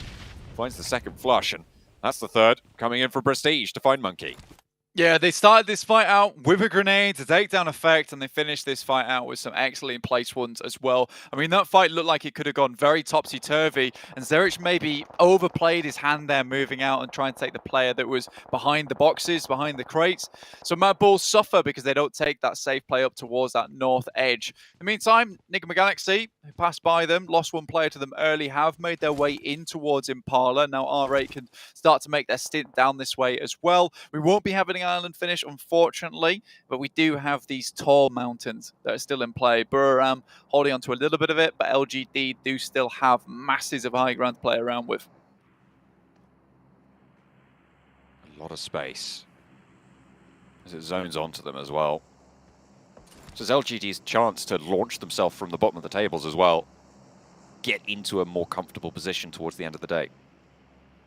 Yeah, only 3 players though. It's not a lot to play off the sidelines of one another, and if one of you goes down on that top side, it's even less likely you're going to get a res available. So they will have to play their cards tight to the chest here at the end of the game. The Infinity already out. 12 points once again. Still sat at the bottom, not able to pick up a single point on this game. It really is a very much wild card for me.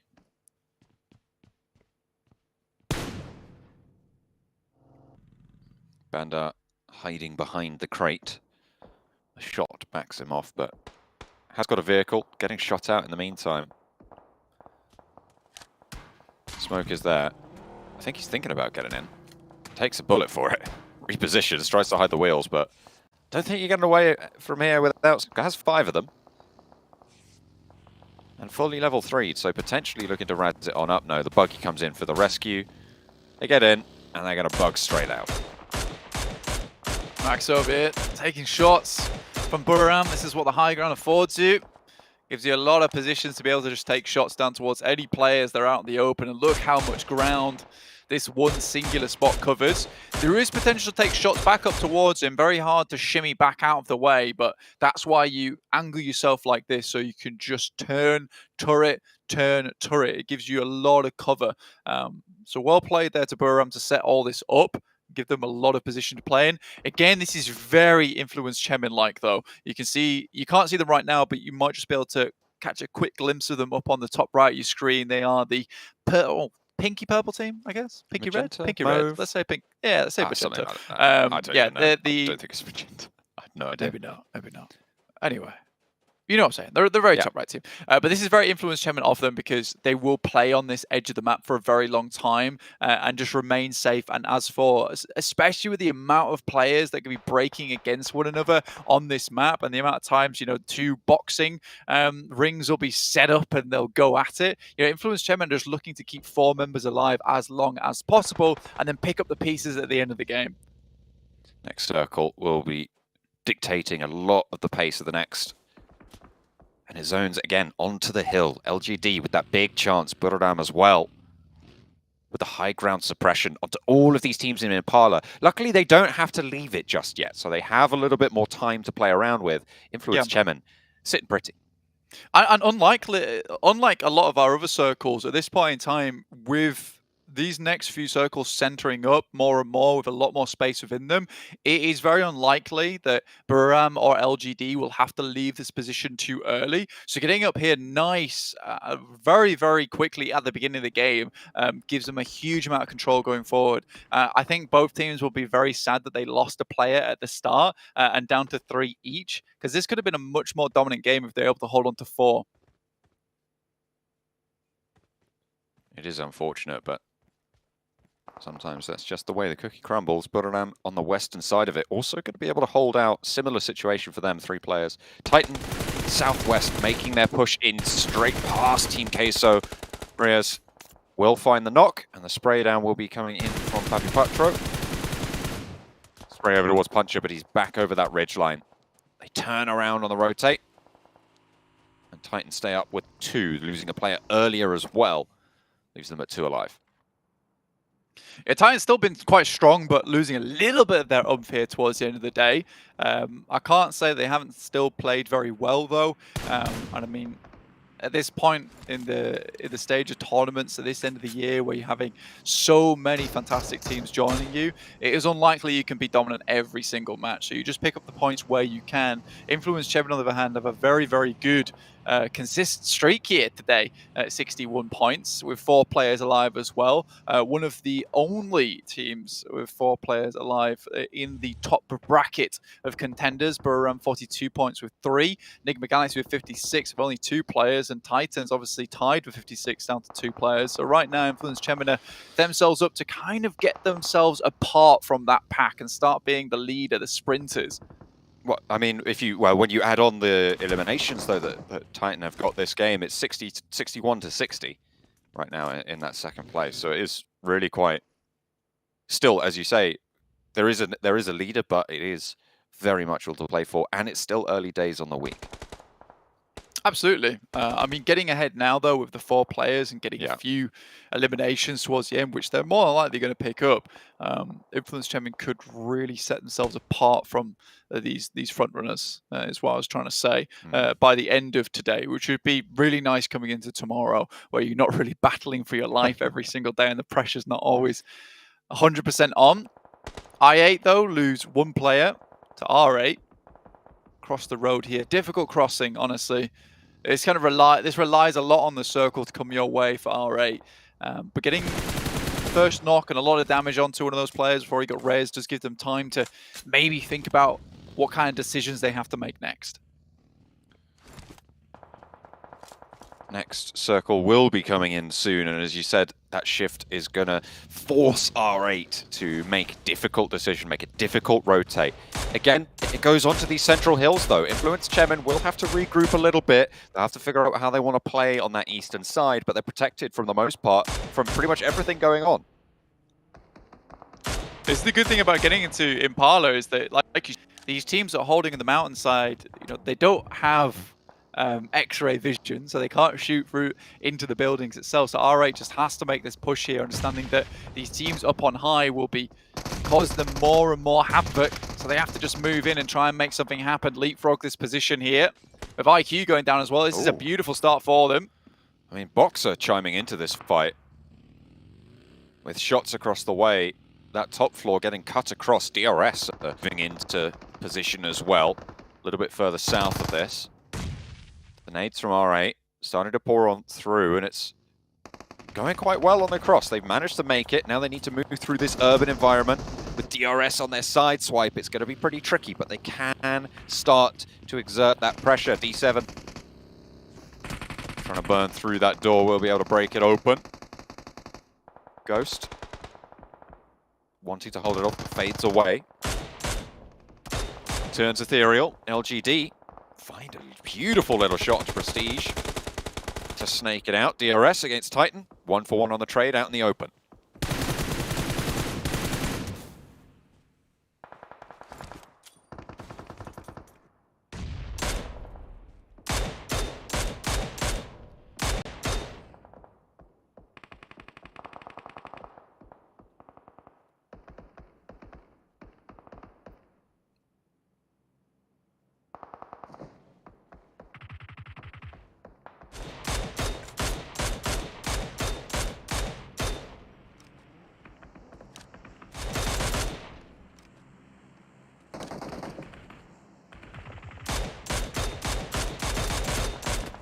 Yanti.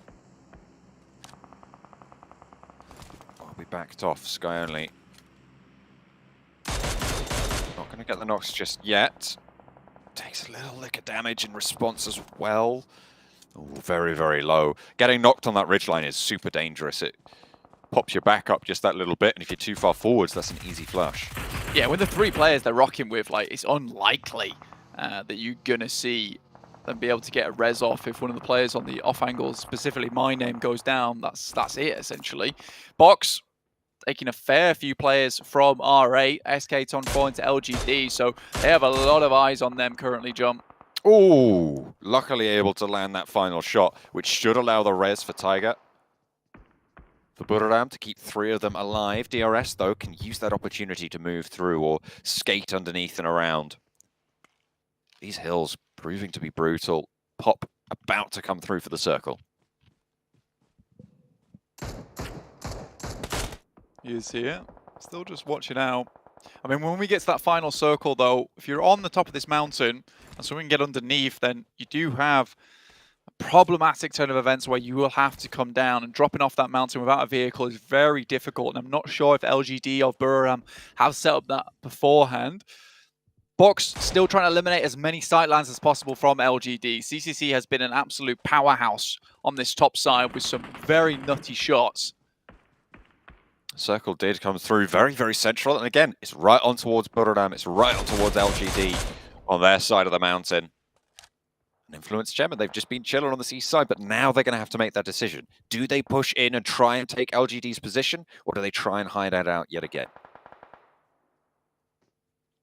Titan taking the shack. Team Case are unable to get close with oversight coming through from Buram at the moment.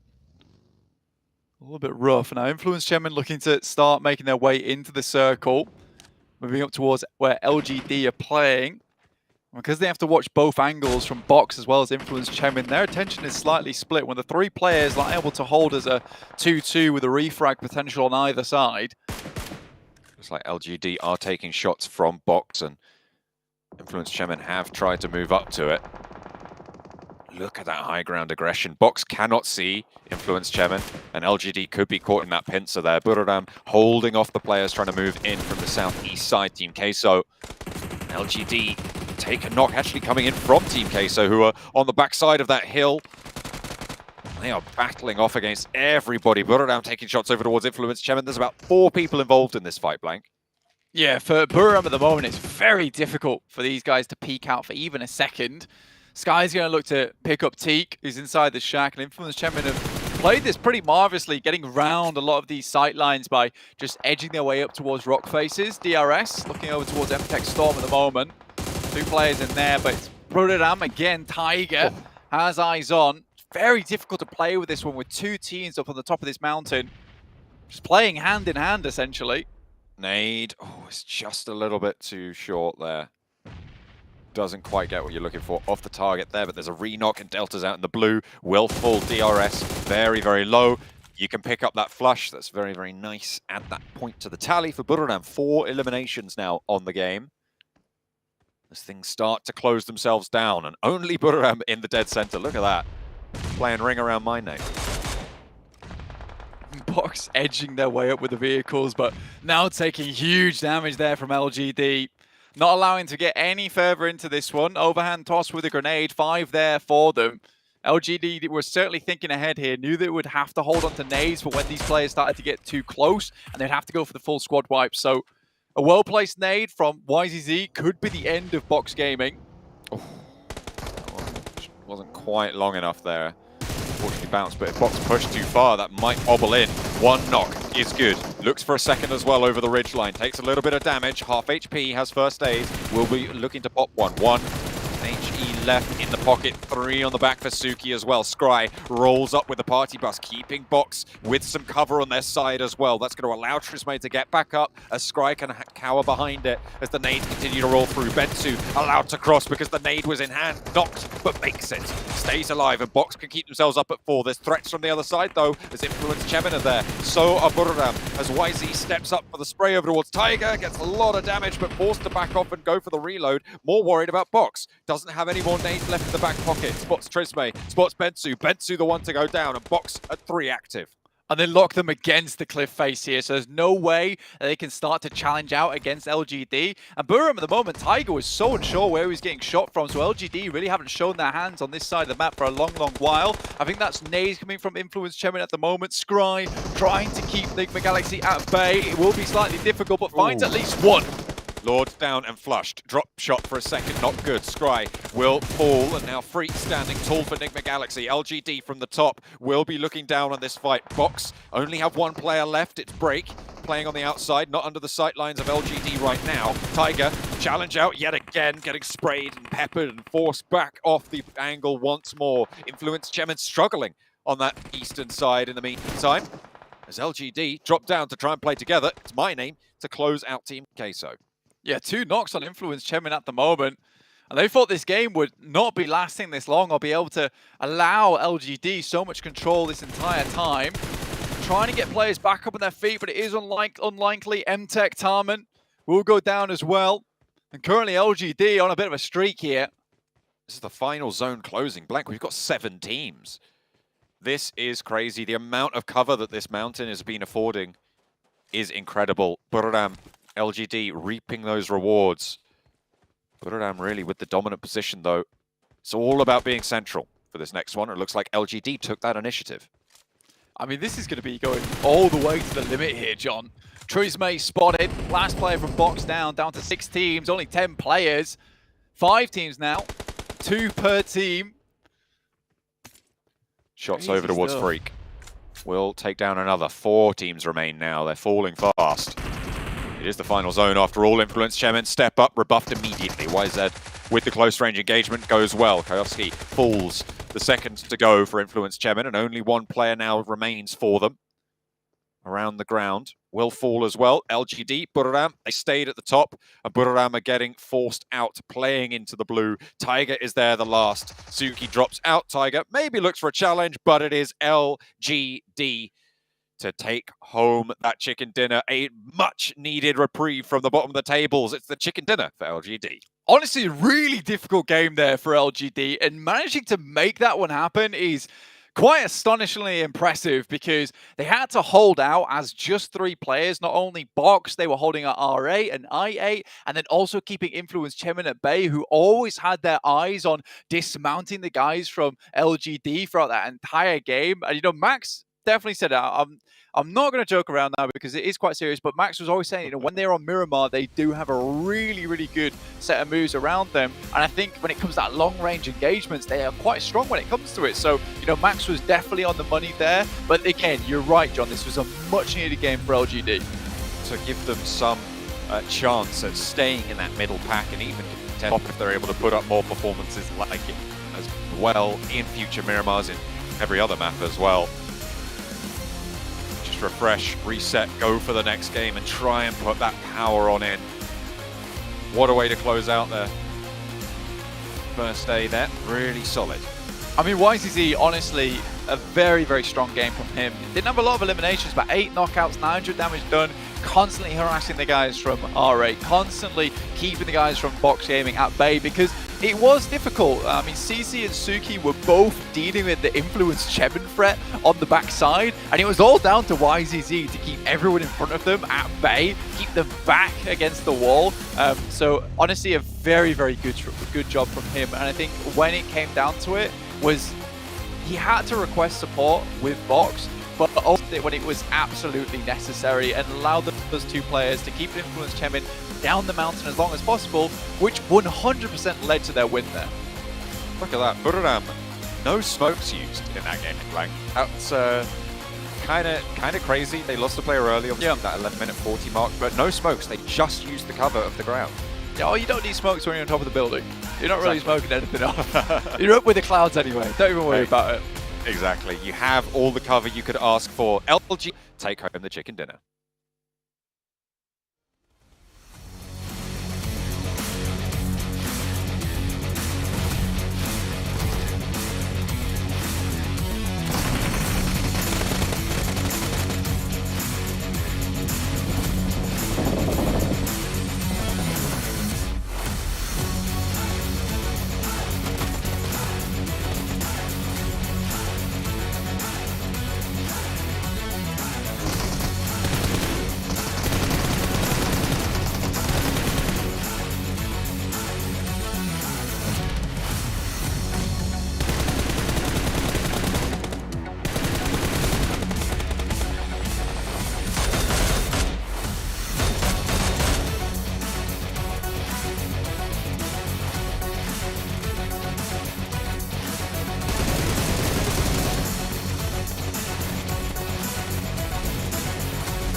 Well, I have to ask, Max, man. Not even ask. I'm going to put you on the spot.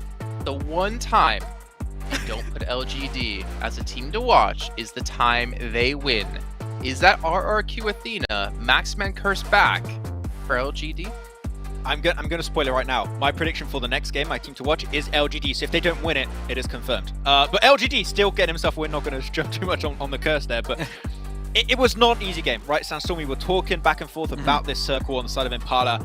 You very rarely see this circles, and yet LGD, the way they were just keeping teams away as much as they could, with only 2 to 3 players, by the way, they were getting pushed by Box, getting pushed by Influence. So many teams are trying to get that spot, and yet they hold down the fort as a 3-man crew. The team can do great. One thing they can do even better is not lose a player early game. If they do that, they're looking great. Yeah, They're no they definitely Mad use their Bulls, right? position. Exactly, lose too early. Pretty much. Go ahead, Sandstorm. No, I was just saying that it was a very good use of their position, and the same thing could be said for Buriram Esports as well. They had perfect use of the high ground. They managed to try and pressure a lot of the teams that were coming in as well. You had Enigma Galaxy as well, very close to the area as well, very close to the mountain. They kind of used teams above them for extra cover. So they managed to get themselves another high position, which is very good. But LGD again, Max, don't pick him, please. Just give him a break. Give him a break for the last game. It's the last game. It's the last game. Just give him a shot. No. That's Max woke up and shows a little bit of violence today. He knows what teams he wants to really win. Let's take a look at overall rankings. I'll get an idea of where teams do stand. We had Enigma Galaxy in first place going into this match. Will they maintain it? We're going to find out here. They won't. Influence Chemin actually going to be in first. Actually, I might have been wrong. It might have been Influence actually first before that Enigma second. But the fact is, these two teams, if you asked me at the start of the day, would they be number 1, number 2? I would have said, hell no. No chance. They would be first and second place with how the performances might have been going into this, but also the caliber of teams that we have currently participating. But Buriram United Esports, nice to see them in third place, actually. I mean, they had a fantastic finish before. They had a good placing here as well, as we just got to see. They are proven to be a pretty damn strong team from Thailand. Yeah, I mean, we saw in the previous Erangel game, we saw My Name P and also Tiger doing great with the rooftop plays, etc. They've been doing fantastic, but... Look how the turntables. It's very unfortunate, though. I expected them to be top 3. This is not top 3, I believe. I got my glasses on, so yeah, this is not looking good. They're just giving everyone a chance, right? They're giving everyone like, hey, we'll play the first day really slowly, guys. Day 2, we're gonna step up. That's how it goes, Sandstorm, I believe. Copian. Yeah, 100%. Listen, day 1, we don't want to talk about it. We just want to get into game 6 and like wrap it up. But day 2, we'll see what happens with our boys.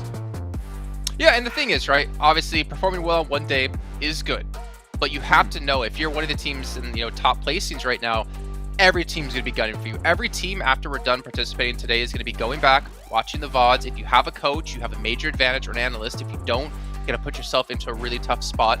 Everyone's gonna be watching at the rotations. In day 2, it's basically be almost a fresh start yet again. Maybe your drop locations will be secure, but teams are gonna be knowing exactly how they want to play against you and rotate around you. But obviously that still is yet to come. In the meantime, before we get into our 6th match of the day, we're going to throw it down to the stage here with an interview with Contra. And we've already concluded 5 matches for today, and there's 1 more to go. But before we go into our final match, we are now joined by Enigma Galaxy's very own Freak. Welcome on board. And first, for the first 3 games, you guys have been looking phenomenal and are feeling it today. So, of course, previously we've talked to a few teams, and coming into the group draw, some teams really wanted to avoid Enigma Galaxy, especially Bigatron Red Alien. So, I really want to hear from you. Is there anything you really want to say to all the other teams, like BTR, that are also in Group Red? I mean, not really, but I could see why BTR had a big reaction for us being in the same group, because we had the same drop spot, but they changed. I guess, yeah, that was good for us. The other teams, I don't really have anything. They're all strong teams, and we're just trying to have fun and do good, trying to qualify to Grand Finals. فاسأله انتم يعني عندكم شيء تريدون تقولوا الفرق الثانيه خصوصا مثل بيجاترون. فجواب فريق قال انه احنا الحمد لله بيجاترون يروحون اماكن ثانيه، احنا كنا هم ينزلون نفس الاماكن مثلنا تروح اماكن ثانيه، والفرق الثانيه ما عندنا شيء نقول لهم، احنا بس هسه نحاول نوصل توب 3 ونروح المركز الثلاثه الفوق ونروح المرحله الثانيه.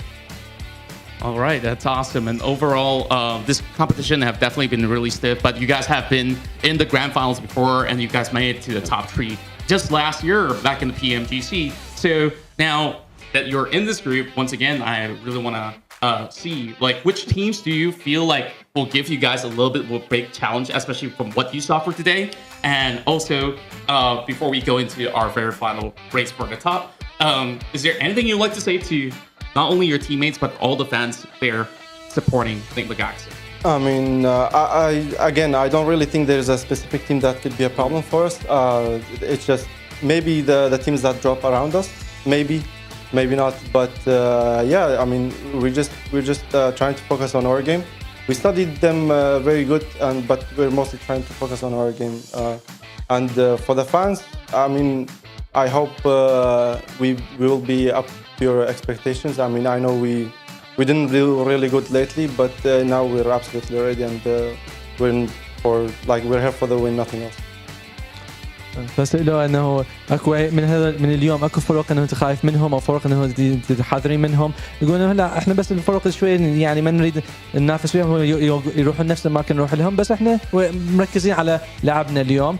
واذا عندك شيء تريد تقول المشاهدين، بس احنا ان شاء الله انه يعني نوصل مرحله انتم تريدون نوصل لها، وانا نعرف انه قبل فتره ما كنا بالمستوى اللي نلعب به، بس احنا ان شاء الله نوصل للفاينلز وان شاء الله نربح البطوله كلها. It's great to hear that you guys are very well prepared to go into grand finals in Jakarta, and there's still many more games to go. So definitely, I would love to wish all the best to you and the rest of your team. And we still got one more game to go, so I hope that you guys stay with us for this one, and we'll be seeing who will get our final chicken dinner for day one of the PMGC League 2022.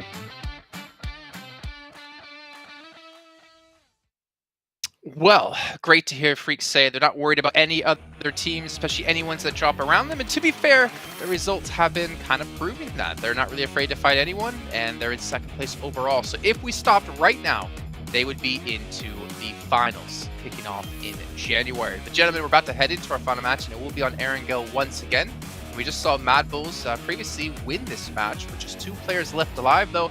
I don't think it's going to be a Mad Bulls win yet again. I don't think we're really going to see any double chicken dinners for any team. I almost want to say on any day, but who knows?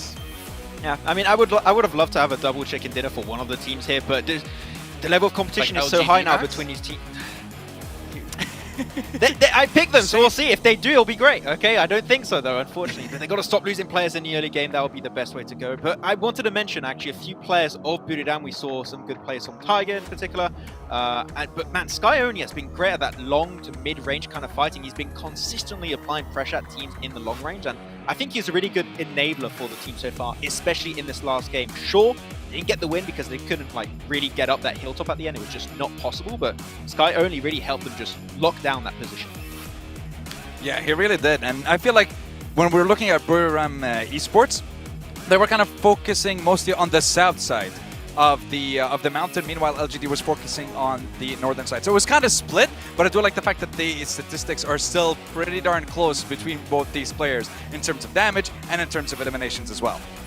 I mean, looking across the board, Limbs is equal for all 4 of these players here, but the team contribution percent definitely spiking here for Freak, for Prestige as well at 62%, which is pretty ridiculous. And that kind of worries me would be for R8, because we have been talking about them as, you know, you mentioned quite a few times, Sam, started one of the better teams.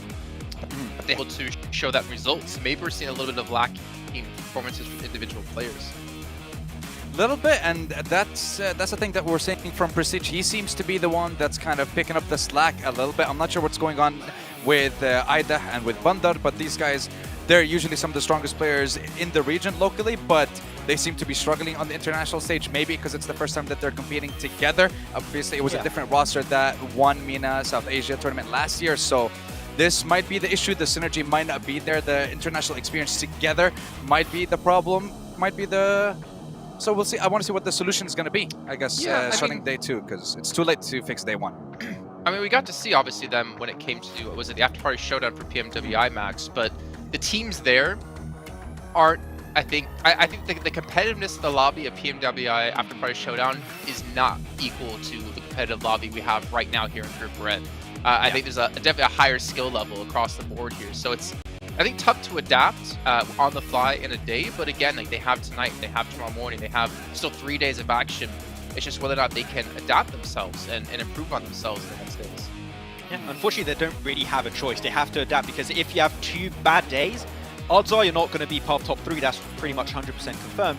You might not even make it into the survival stage, and you really need to make it right there if you want to potentially have a chance to go into in Indonesia in January for the grand final. So, all right, need to do better. I mean, you mentioned it right there, Sandstorm also, and I think it's a really good point. Ida and Banda have not been present. It's been SK-Tom and Prestige all day so far in these games, and we need high teams to step up if they want to get high in the rankings. We know what we need to see. You guys' teams to watch. I'm curious, Max, did you put LGD down yet again? You mentioned, I think, that you did. I'm sorry.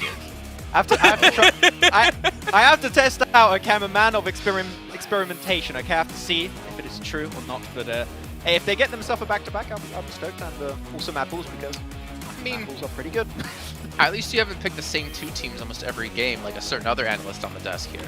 Am I wrong, though? Am I wrong? The 3 teams that I have picked, they have consistently been showing up, influenced Chemin, constantly getting top 4, top 5 in every single one of those games, and they're still in the top spot. Nigma Galaxy, same thing can be said. They're not doing it to the same extent, but they're still getting a decent amount of points every single one of those games, unlike someone's team, Mr. I pick LGD. Hey, they don't win. Imagine picking the same teams every single time. I know Jason would never do that. No, and I was going to back you up, Max. I was going to be on your side here, and now I'm on Sandstorm's side. How dare you, Max, not pick teams that are in the top 3? You should be doing that every time. That's always your teams to watch. But the thing is, we're going into the final matches shortly. We have about 20 seconds till we'll be kicking off the game. And it's going to be tough here because this is like the final note you're going to be leaving day 1 on. You want to get as many points as possible, obviously looking towards that survival stage. Top 3, like you said before, Max, it might be difficult for teams to kind of collapse on that position if they can't have any sort of step up now. But there's every opportunity to do so. So we're going to throw it back to our commentators here to kick off our final match here of day 1, the PMGC Red Group Stage. Game left to go, Blank. We are ready for it. Or back over to Erangel to close us out where we started. Another dose of the good old green. We are going to be seeing just who can close out with the strongest performance. We're now seeing a top 4 bracket start to form. A lot of teams at the top now who are kind of vying for this position, which is great to see. I mean, I'm definitely interested to see if anyone else can start to jump their way back up again. LGD's already had that singular performance, which was so very important to them as well on day 1. You do not want to be left out in the cold towards those bottom 5 teams, especially when all of them were getting so limited amount of points. The Infinity is in a real struggle bus at the moment. They need to really pick some things apart in terms of their gameplay for tomorrow and try and fix some stuff, because they're certainly not a team that should be down here towards those part of the rankings. Like you said, this is not even the difficult group either, right? So yeah, not enjoyable right now for some of these teams, but for the likes of Nigma Galaxy, if it was Chemin, they are looking to themselves towards that top side. It will be just a few more moments towards the games. Don't worry, you know, all the players are seated, comfortable, ready to go. We want this last game the most magical time, but we'll get there eventually, don't you worry. I'm sure we will. We're just getting it all set up. With only the 1 game left to go, though, it's all about clambering out of those bottom spots, really, for a lot of those teams, right? Bottom 5, not where you want to be. Top 3, very cool. That's going to get you all the way into all the way into those grand finals. I mean, you talked about that earlier, and that top 4 bracket currently looking good to try and take that. Of the 24 matches that we're going to be seeing over the next couple of days for this group, they have only just about broken into that first quarter of them. So being in the top 4 at this stage, it's good, but it's by no means the be-all, end-all. Yeah, I mean, for Budoram in particular as well, I mean, this is an impressive team on their lonesome. Like a 3rd place on with 64 points. Very, very well done to them with 28 elimination points, which is quite good, which is evened out by their 36th place with points as well. But I think the most interesting thing about this team is just their rise and their performance, right? And so you look at them in the entirety of 2022, right? Like their first tournament, PMPL-wise, Thailand, obviously spring 2022. They got a 14th place in that one. And then they have played a load of third-party tournaments since then, getting third, fourth, and they come into the Southeast Asia Championship of fall after doing a lot of practice. You got to say this team has been putting in the work behind the scenes. They come out with a second place, which is really good to see. And I like personally watching a team that is able to put in the work outside, behind the scenes, to make sure that they're ready for a tournament like this. And here they are, now performing to a very, very high standard. Good to see that step up, and you need to be making those steps if you want to frag out with the best of them. Of course, it's PMGC, it's time to do so. And this is only one of the groups that we've got on offer, right? So if we're seeing this sort of step up come through here, I'm really excited for the other groups as well that have still yet to come, with green and yellow. Obviously, people are talking about Group Green as this massive powerhouse of a group that seems to be stacked full of some of the toughest challenges coming into this tournament. For sure. I mean, when we get round to it, it'll be extremely enjoyable to watch, and I'll certainly be there watching from the audience as well to make sure I keep up to date with all these incredible teams that are coming in, these powerhouses. But there are just a lot of teams here currently in Group Red that can some massive performances. You know, S2G is probably an outlier here in 12th place. Currently, this is a team that, you know, is in that position where they will get knocked out of PMGC if they keep playing to this performance. I mean, we were saying halfway through the day, was it, John? You know, they were 22 points and BTR was 21 points. They were similar positions, but this gung-ho playstyle where there is kind of almost a lack of regard for rotations or making sure that they are scouting enough has led to this type of performance. And that team, BTR, who was 21 points behind to their 22, now currently sat in 5th place with 44 points. It is strange how far S2G has fallen today. I mean, you look at their spread as well, 17 eliminations, 8 placement points. On their 25 total, it really is indicative of exactly what you're talking about there, right? They are taking fights, they're losing a little bit of power, they're not carrying momentum through to those late games, but they are getting a couple of points every game. It might not be enough though. 12th place is that bubble, remember, where you are fully eliminated from PMGC entirely, so you do need to be putting up better numbers than that. I sat right next to teams like Box Gaming, who 18 eliminations, 6 placement points coming through.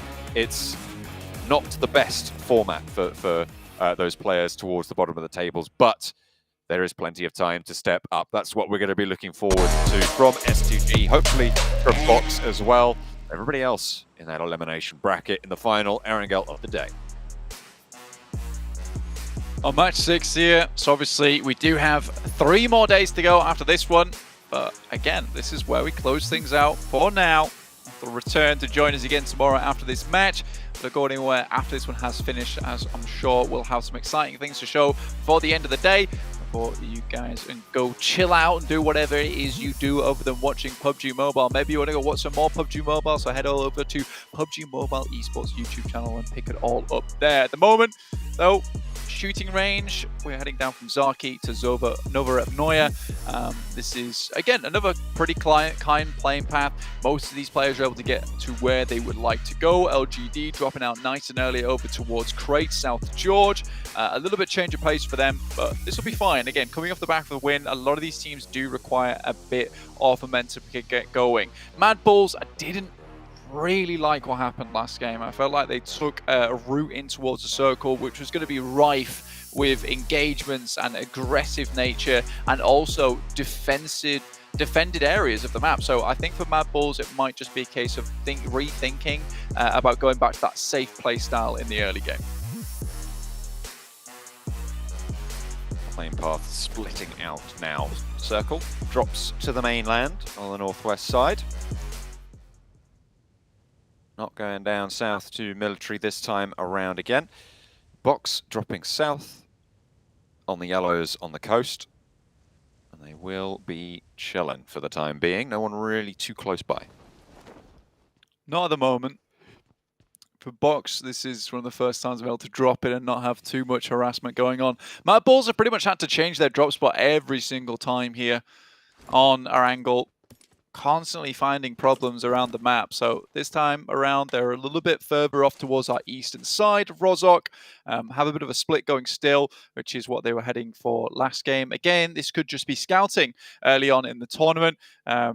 Trying to figure out where exactly is free, where exactly is open, and then deciding on more of a permanent drop spot in the future. Again, we know that this team works very closely with their coach as well as their analysts to make sure that they're able to find the best position on the map and the best routes of ingress to get towards those positions that they're favorable to win from. So I think there's going to have to be a lot of rethinking going on at the moment for this. Nevertheless, 38 points are still decent, 7th place, very much safe right now. There is that drop off between 8th place and 9th place with LGD and 4 rivals dropping by 10 points. So there is this nice buffer going on between first and 8th place. It's looking pretty calm between those areas. And there are those clear divisions starting themselves known. I think at the end of this game, we will have that clearer picture as every single game further. North contested for R8. LGD South George. Team Queso making all the way up to Severny on a split. And they're going to be pretty happy about that as well, shifting the way it did. Yeah, if you didn't quite catch the circle itself on the map, it did actually head up towards that northwest side.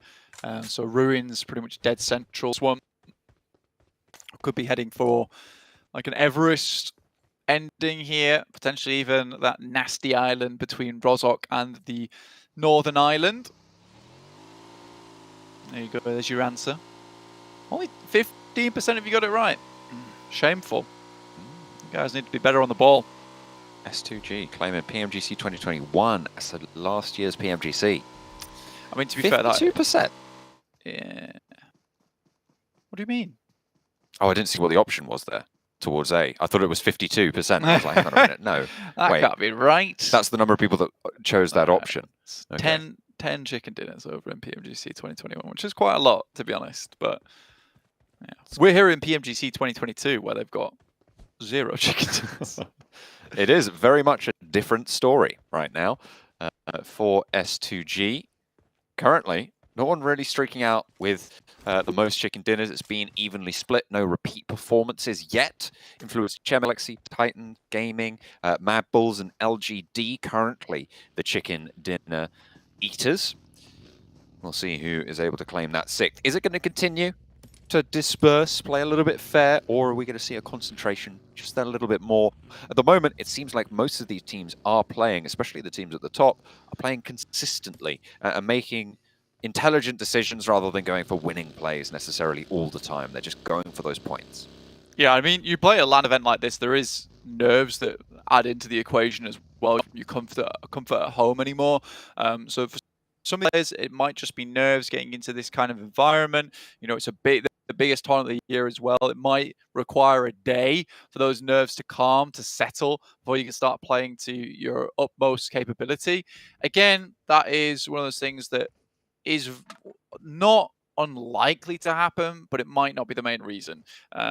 We'll see again tomorrow what happens, because I think if you can't quite get things right tomorrow, that's where you start to have to really worry quite a bit, because you only then have 2 days to rectify any mistakes that you might have made over those last 2 days. And with the way, you know, we're seeing the point split happen currently, it could be quite difficult to climb back up. Again, we do have a lot of leeway at the moment, with the 1st through 3rd place getting an instant invite to those grand finals of PMGC, and then 4th through 11th getting through to the survival stage.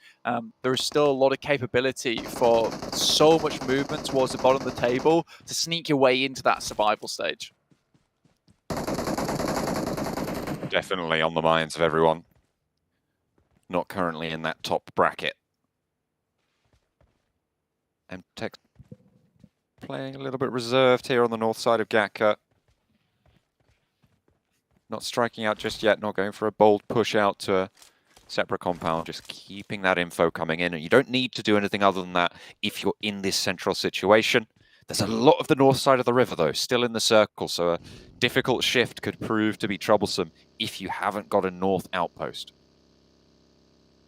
I think for a lot of these teams, setting themselves up on the banks, on the coasts, on the bankings of this river throughout the north side of the map is most likely going to be the smartest maneuver, which is what you can see a lot of these teams doing, as you mentioned, John. You need to be able to cover all your bases, and if it does require you to move up towards that northern side, you better be ready to cross that bridge and not get taken down by some players that may be gatekeeping one of the Harry Potter towers on that northern edge, which is a little bit more difficult. R8, obviously, Team Queso, as well as Influence Chemin, all having a very good time of it at the moment if that should happen. Already raring to go on that northern side setup. 4 rivals as well, and Rozhok have an easy enough rotation across, with Rozhok Hill providing a lot of information in the early game towards that northern side of the river anyway, so you should be able to identify a route that is easy enough to traverse. Enigma Galaxy having a little bit of a standoff across the field with onlookers as well. And Tech Storm spotting out Aegon XI8 as well. Enigma Galaxy roll across, looking for a little opening. A play their own. Looks like they've found it. Titan, a little bit too slow to be able to claim it themselves. I mean, it's quite odd for Tech Storm as well, because this is a team that I feel like I've not seen a lot out of, yet they are currently in position to go through to towards the survival stage. Very central circle, I would say, including that water on the western side, heading down towards the south side of that northern island. So happy days where a lot of teams are already here. There is still a little bit of circle over towards that northern bridge towards Rozhok side, but I think most teams will now start thinking about where can they get to in this circles. I mean, Ruins is an awkward position to play. Rozhok can still in this one with apartments about in too, but it's that open ground towards the eastern side of Ruins, which is going to be really difficult to play around. Will not be easiest, but it could be the only option for a couple of teams. LGD sprayed on towards by Ayala from Team Queso there. A side of Ruins, just near that river crossing, the foothills of Everest. Team Queso trying to make their way across. They've already lost a player on that crossing. R8 are in the mix of it as well. Looks like they want to head further south, go deeper into Ruins. This is fairly central of an area, is Ruins anyway, so getting here and being able to pick up some high ground would be nice for you, be able to hold out some of these teams towards that northwest edge too, John. Again, a lot of teams not really wanting to head towards that open ground towards Headshot Hills. Horrible positions to play in if you get caught out there with no recourse, no hope of escaping.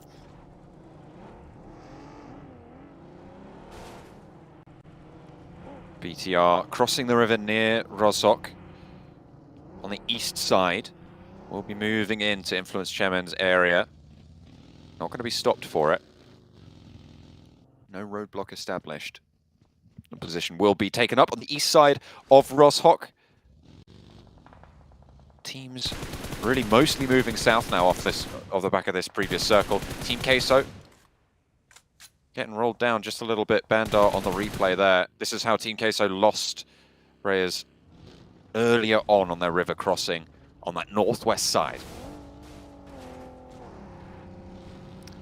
Right, well, you're not Tarzan, so you don't want to be swinging from the trees. But quickly gets back in the buggy and back on his way. Does take a bit of damage though. For Team like S2G, yeah, sorry, I apologise. Wrong name. No, George. Is it? Better movie. I mean, they both do swing from vines. Yeah, better movie though, really, let's be honest. What, George of the Jungle? Oh yeah, of course. S2G though, managed to make their way down from the north side of Ruins into a fairly decent spot. It is quite central though, and we know S2G, if they start breaking out, taking too many fights, it might be a case that this is a team that goes down rather early. In the meantime, Mad Bulls are able to get ahead of 4 rivals this time with that circle heading down towards the southwest as well. That's going to be completely in the favor of Mad Bulls. This is towards Pachinki though, but with this circle over towards that western side, you're more than likely going to see just a few of these compounds from Pachinki still being in. I8 currently holding their position down towards that southwest side on the edges of the field towards those compounds. One player in UZM actually being able to hold one of those smaller compounds for himself to provide some information back to the rest of his team. Most likely will regroup later. south push coming through from Enigma Galaxy. Playing very, very stacked in the vehicle. Is this all of them at the same time, moving in just the one vehicle? I don't like it. They're regrouping with Hamodi, though. They do have that outpost. Okay. Seems they scouted that route. They saw R8 cross it. They knew it was a little bit safe, so maybe that was giving them the confidence to stack up in the car, but they make a dangerous push either way. I think for a lot of these teams, they realize that they need to get towards a decent position in the circle. There's not a lot of real estate here, John, honestly. There's some of these compounds on the outer edges of Pachinki that are available to play, but again, the entirety of the western side, like right on the edge area, it is mostly fielded. And you have these hills down towards the south end of Pachinki they might be able to play in, but other than that, this is quite the awkward zone to be messing around with at the moment. Spray over from R8. Four rivals give them the broadside on the roll-up as well. Pamburu caught unawares, certainly be aware of it now, goes down. Enigma Galaxy are here as well on the other side of the warehouse.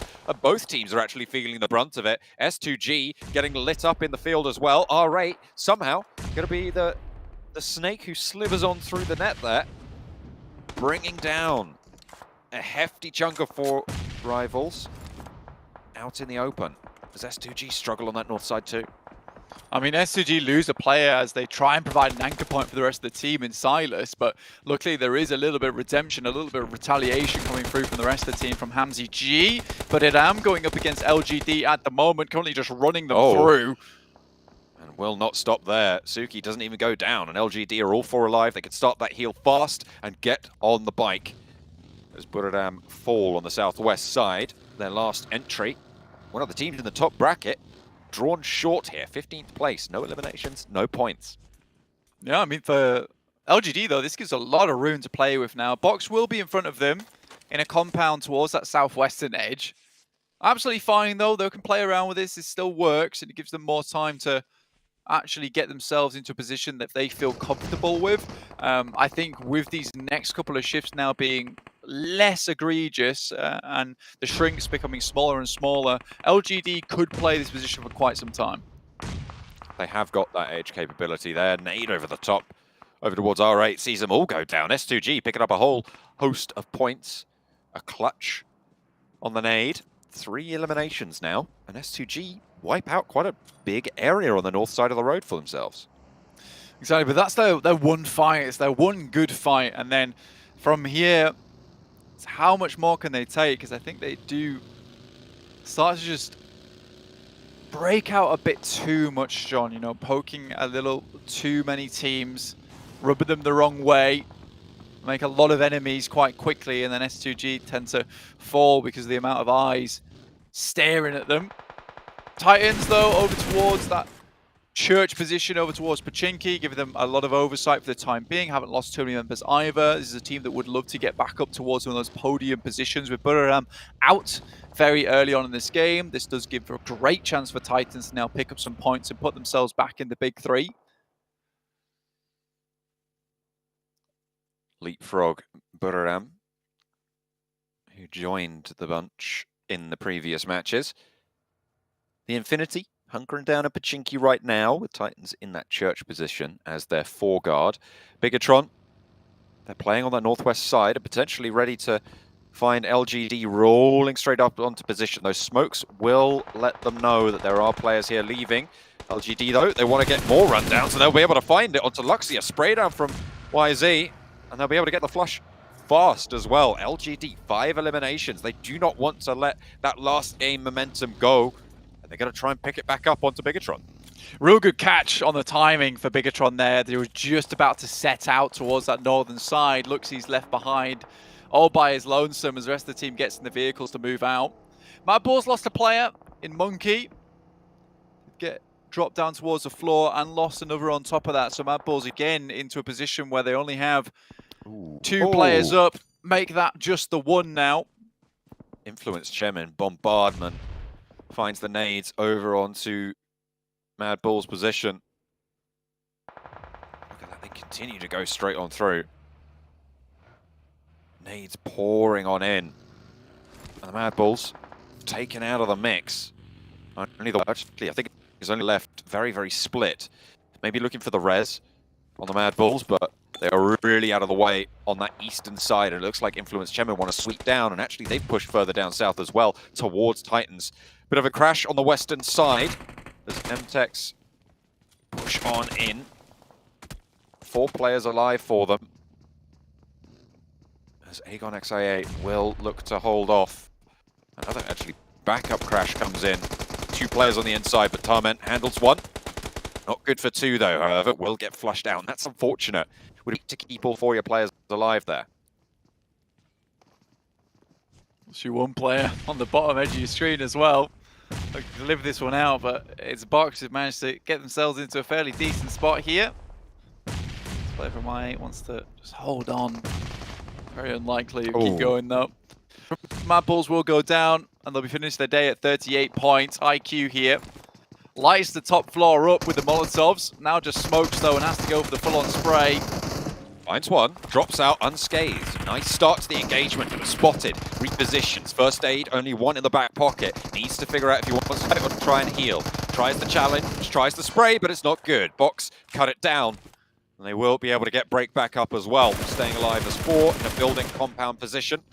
As LGD try and rock on up, but they're turned away swiftly. I mean, CCC was looking for another rundown. Unfortunately, you can't quite fit the buggy through the door there. Now it's a break out wide. CCC's also spotted by Tizzy from MTech. Oh, should go down here. Is able to find that knock. Box also suffering on their side. Nade actually out towards CCC. One up, Tizzy. There's no one there to spray at, I'm afraid. They will have gone down already. Box regrouping. Infinity in the meantime challenging with DRS, moving through already, finding the first. Delta the next to bear the brunt, with rules up top to lay down some covering suppressive bombardment from those nades. Delta backs the nade incorrectly there, unfortunately. Strafes back into the rocket, doesn't quite find the arc on it. Don't quite land over towards the Infinity, but Mela going down, leaves Logan and Nuzi to challenge up the hill. They're getting continually pressured by this blue zone as well. Team Queso, in the meantime, full. Pretty uneventful game for some of just falling with little to no eliminations found. Box have found that elimination with an insane compound. They're able to take off their hands of IA, albeit only being 1 player that was left inside that building. Played from this spot very strongly though, with it being extremely central and has eyes on towards a lot on the outside. That final zone, Bombing should have a really good shout into this game. S2G out for eliminate. Influence Chemin coming in from that northeastern side. Really at this lobby today. Certainly have. Nades. Killer has 1 in hand towards Infinity. A little bit left. Will not find too much, but Infinity are making that push up the open hillside. Can Rules find those shots, find those angles? They're putting nades back the way of DRS in the meantime on the southeast side to try and get a little bit of control over this hill that will give them a good launching point for the rest of the zone. But they have to dismount DRS if they want to be able to do it. Nuzi goes down first. That's a bad start for Infinity. Killer swings out with the Groza. Delta low but not has that first aid, can heal and regroup. 2 players remain for the Infinity. DRS looking more and more like hedgehogs without a shrapnel that's currently in them, but surviving nonetheless. Infinity now slow things down, start to crawl up. DRS still not out yet, not a single player down. Influence Chemin, 5 limbs for them found. LGD were trying to remove them from the equation.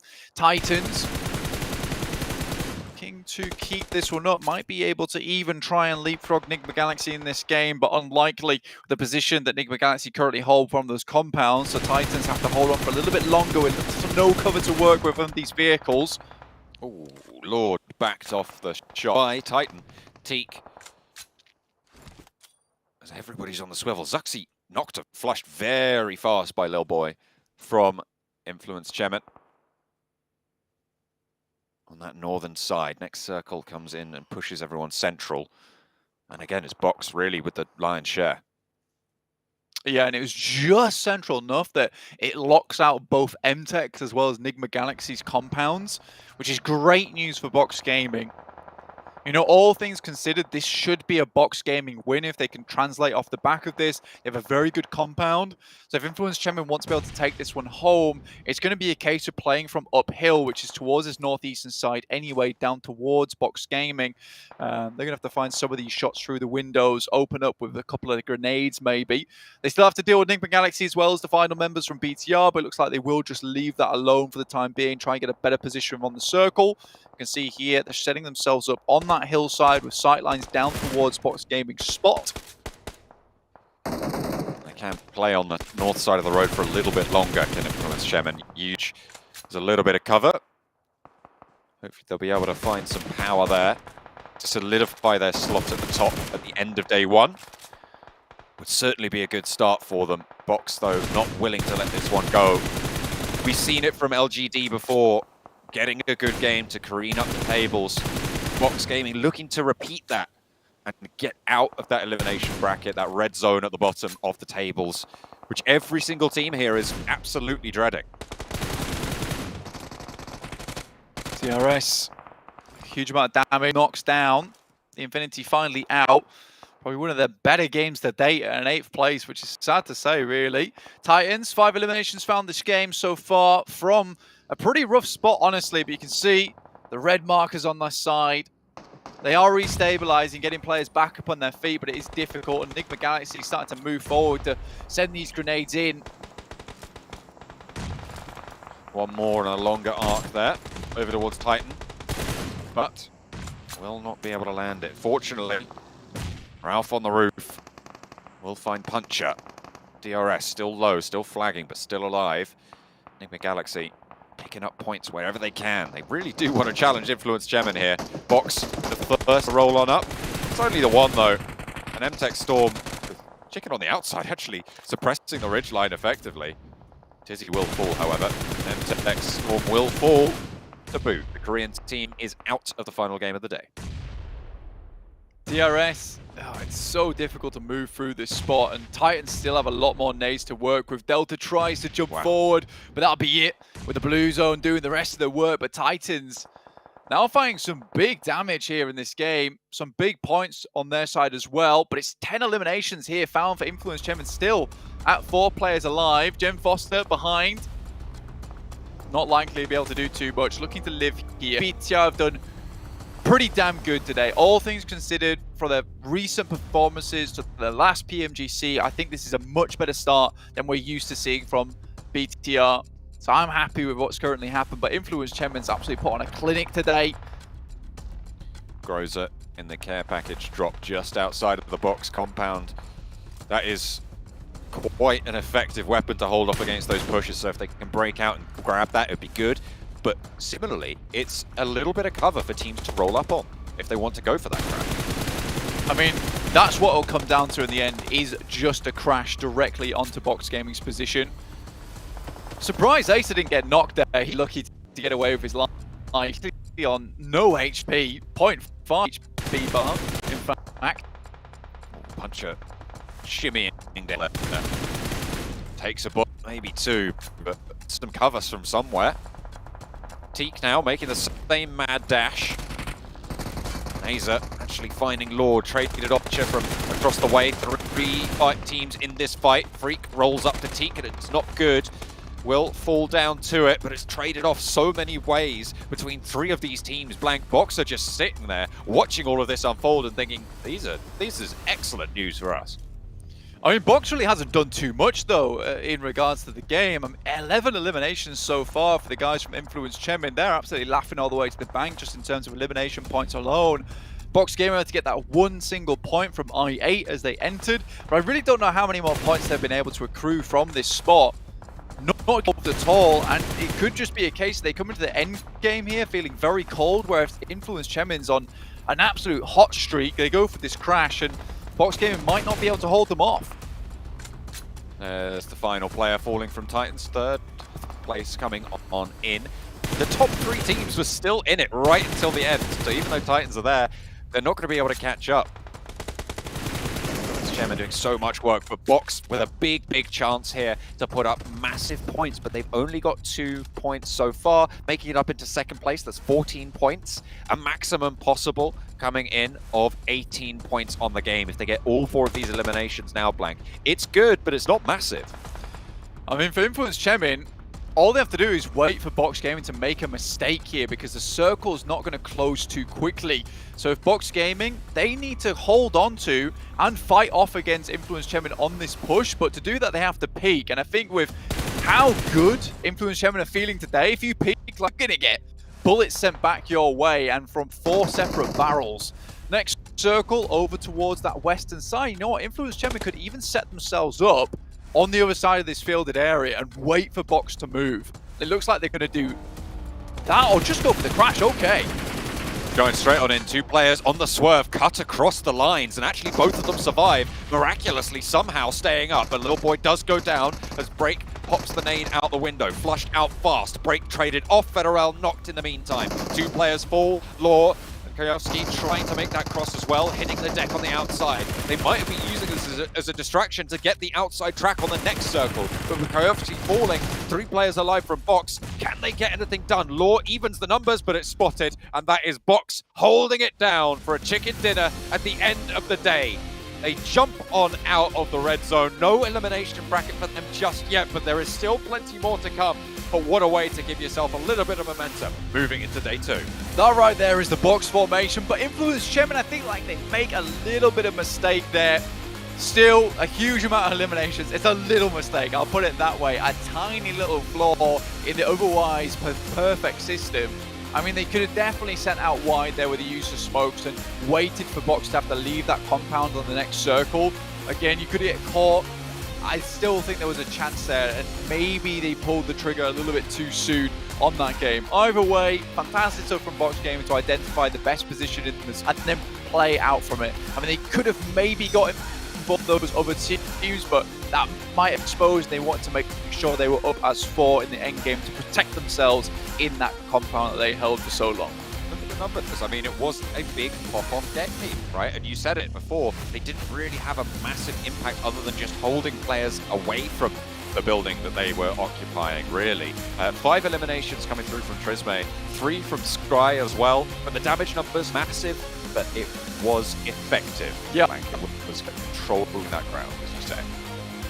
I still think today has just been a one hell of a performance coming through from Influence Chemin. Look at the nade usage compared to anyone else in this game. 40 both for nades, 4 Molotovs. Incredible stuff coming out from these guys. 21 to 40 as well on the seconds from Influence Chemin. I mean, that final engagement did occur quickly.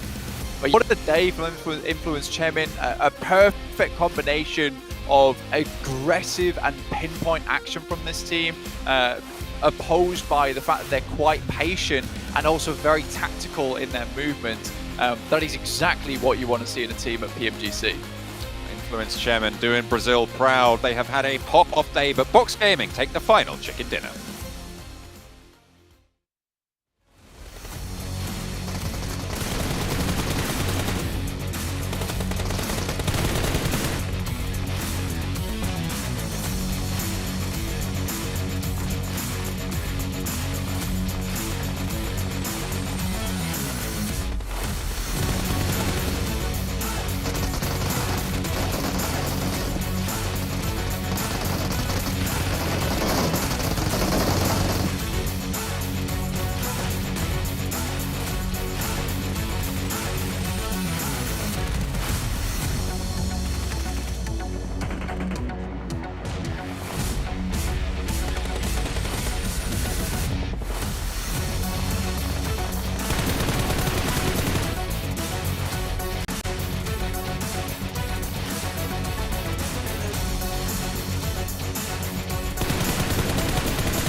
Well, a good closeout here for Box Gaming, able to get themselves the chicken dinners. However, they don't get the most points in the match. Influence Chairman with 13 eliminations and 12 points, putting up a big 25 to add to their tally and to secure them a spot into first place, even more ahead of Enigma Galaxy. But let's dive into Box Gaming, because that was kind of like a wait and see, right? They just kind of got to the compound and just waited for any teams to come to them, or just waiting for the zones to finally squish in enough that they can just close out the game, it seemed.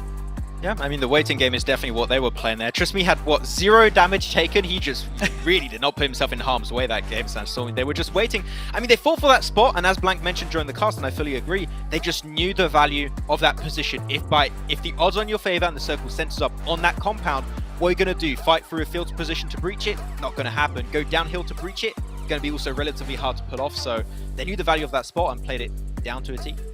Yeah, the space was very open. There was no need for them to peek. They just let all the other teams kind of destroy each other, kill each other, and then they managed to secure the chicken dinner towards the very end. So they played it by ear. And then looking towards the other teams as well, Enigma Galaxy, Titan Gaming, I love the fact that they're still staying in the top 4, in the top 5. They get to that top 3 spot and they are not letting go whatsoever. Here's our players over the course of the day, not just the last match here. Federal coming in top with eliminations and damage. 20 limbs, 3,400 damage. Not a bad start here, but you can see coming in from Titans, TQ with 6 assists here as well, helping his teammate get that chicken dinner earlier on today. Yeah, I mean, you're talking about Federal. You're talking about the MVP for the fall and spring split for Brazil for 2022. You also are talking about the MVP for the Americas Fall Championship, back-to-back championship as well when it comes to the Americas tournament. So definitely not surprised with this incredible performance that we're seeing from him. Well, here we go. Here's our overalls at the end of the first day. 97 points for Influence Gem, and that is a fantastic result here with 6 matches played and only 1 chicken dinner. But look at those eliminations to go with it. Them on 43, Titan second at 42. Those are some big elim days. I mean, there's only one word to describe Influence performance today, and it's a word we are very familiar with. It is consistency. Big. Start off the day. Oh, yeah, that too could have worked out, Extreme. but no, consistency. Extreme consistency. Chicken din on the first game, 4th place after that, 12th place, not too good, but then a 4th, a 3rd, and then a 2nd place right now. They've almost always been in that top 5 position. This team is looking great, and Sandstorm had my questions as how they could perform in a PMGC ecosystem, but I mean, so far I think they shut down a lot of the doubts in the world because they came out swinging in this game. Yeah, they really, really did. And this is one of the reasons why I decided to pick them as, well, one of the contenders for top 3 going into week 1 of the tournament. But I saw how strong they were in the Americas tournament. I saw how strong they were when it came to PMPL Brazil Season 1 and Season 2. The synergies there, the consistency's there, and my God, the strength is there. Well, looking at our kind of representatives, Max, I mean, we're seeing Mad Bulls currently going to be going to the survival stage if we stopped right now. But this is the first time I feel like we've seen Mad Bulls properly challenged, not able to rotate in the zones quickly enough to get towards the center or have a clean path. This is a Mad Bulls who have finally been pushed a little bit more difficultly, if that makes any sense. Pushed a little bit harder than we've seen in the past, and I find that kind of interesting because I want to see what kind of team they become. Can they adapt to this now going into day 2 and improve? Yeah, I have the impression when you're looking back on PMPL Western Europe and the European Championships, they were getting positions that were just not contested and they would just have free range to do pretty much anything they wanted, but here teams are just quicker than them. They're also potentially at some times smarter than them, and they're just like, we want to go there, but we just don't have the time to do so. The teams around us are so quick. They need to adapt, and one day didn't go well, but they need to adapt for tomorrow. Yeah, we know the coach they have behind them to help them improve. He's been really well known in other battlegrounds as well. But it's time to head to the stage, though, to actually have a quick chat here with our #1 ranked team at the end of day 1, Influence Gem. And we have concluded all the 6 matches that we have here for our very first day of the 2022 PUBG Mobile Global Championship League. And here in Group Red, we finally found ourselves a team at the top of the leaderboard, and it's Influence Kemen. Of course, here with me is one of their players. Could you please introduce yourself? Então, poderia se introduzir a tua pessoa? Oi? Introduzir a sua pessoa, o nome. Meu nome, eu sou o federal da Influence Kemen, o primeiro homem, faço o fragger do time. First thing we really want to ask you is that how does it feel to be the top team on the first match of the day, and now you guys managed to finish at #1. Do you have the confidence to maintain this first place result?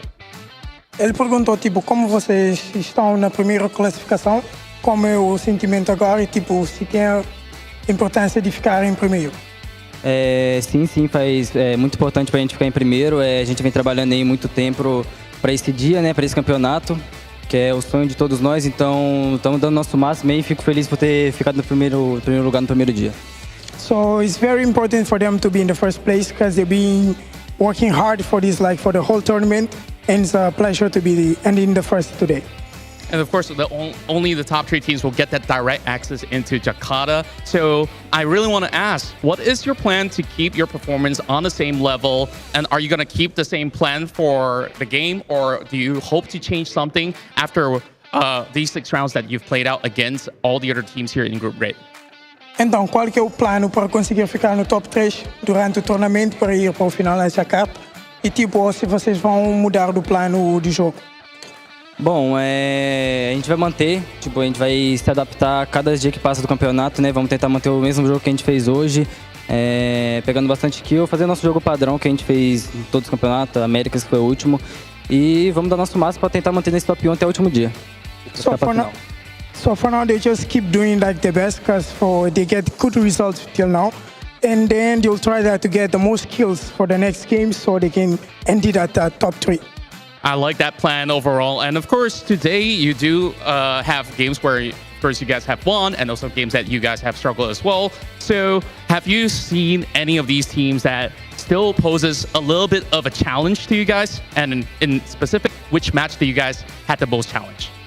Tipo, vocês já ganharam alguns jogos, mas perderam alguns também. Então, qual dos times que é o melhor candidato, tipo, para além de vocês, o adversário? Creio que todos os times, né? Quando a gente está falando de mundial, todos os times que estão aqui são os 16 melhores times do mundo, como os outros grupos, né? Mas creio que, não sei, todos os times. So, like, he's the fan of the championship classification. So for him, like, all the players here are good. So all the teams could pose a challenge for them. I love the respect that's given to all the teams out there, and there's still a lot to work for, but I only have one last question for you. So finally, is there anything you want to say to the fans who are supporting your team? O que quer dizer, tipo, para os fãs aí no Brasil ou aqui que estão suportando o vosso time? Queria agradecer a todos pela torcida aí. Vamos dar nosso máximo aí para trazer esse Mundial pro Brasil, que a gente sabe que a gente consegue. E bora, tamo junto. Queria mandar um beijo aí pra torcida da Inf, minha família também que tá assistindo. Então é isso, amo vocês. So like a big thanks like for all the fans here in the Brazil. Also like a big love and a kiss for all the families in the Brazil watching now. All right, thank you so much, Federal, and it's definitely a pleasure to watch you guys play. There's still more games to go happening tomorrow here at the 2022 PUBG Mobile Global Championship League. So make sure you guys stick around, and of course, we'll see you guys real soon. Real soon indeed. Thank you so much, Contra, and also Federal for his interesting words, saying they're not too worried. Just gonna be looking for a lot more eliminations tomorrow just to really spread their lead and maintain a spot in top 3. I mean, you look at Federal, he's played quite a few tournaments. He's played on the PMGC stage before. He's kind of used to this kind of pressure, and you see there's really no pressure on him at all, it feels like. He looked pretty relaxed, pretty comfortable. Yeah, I mean, during the interview, he's no stress. Like, that man is just knows what he has to do going into this, right? Given I think the translator looked more stressed than he did. Yeah. I mean, when you're next to Federal, you know, I definitely would understand. I would be scared too, so that's fine. But yeah, this team has been looking hyper consistent so far throughout today, and if they can keep it up tomorrow and for the next few days, this could be one of our top 3 teams going directly to the grand finals. And yeah, I think they can keep it up. That's the thing. Yeah, Well, I think obviously, not Sandstorm, only you got to see them. Do you think that's true? 100%. Not only are they a contender for, I want to say like first place, not even top 3 just for this group, but I think they're going to be a contender for the title when it comes to the grand finals. They're one of the strongest teams that we have. Listen, they're showing some pretty good things so far. They're a very strong team. The consistency's there, the synergy's there. I don't know what else to tell you. They're a pretty strong team, and I'm gonna put them up there. You know, let's have them play against some Chinese teams who aren't being cursed by Maxmen, and then we'll see how things go for them, okay? I want to see them up against Nova, Foreigner Man. I want to see what they've got. But yeah, I mean, they definitely have impressed me quite a bit today getting to cover them for the first time, and I'm happy to see what they can do tomorrow. But again, a lot of teams are going to be gunning for them. A lot of teams are going to be aiming for those top 3 positions, looking to improve on themselves. Question is, can Influence Chemin continue to improve and continue to maintain this high caliber of play that we saw today? But that all has to wait until tomorrow, though. So on the first day of 4, we'll be back, though, tomorrow at the exact same time to continue PUBG Mobile Global Championship Group Red. We'll see you guys then.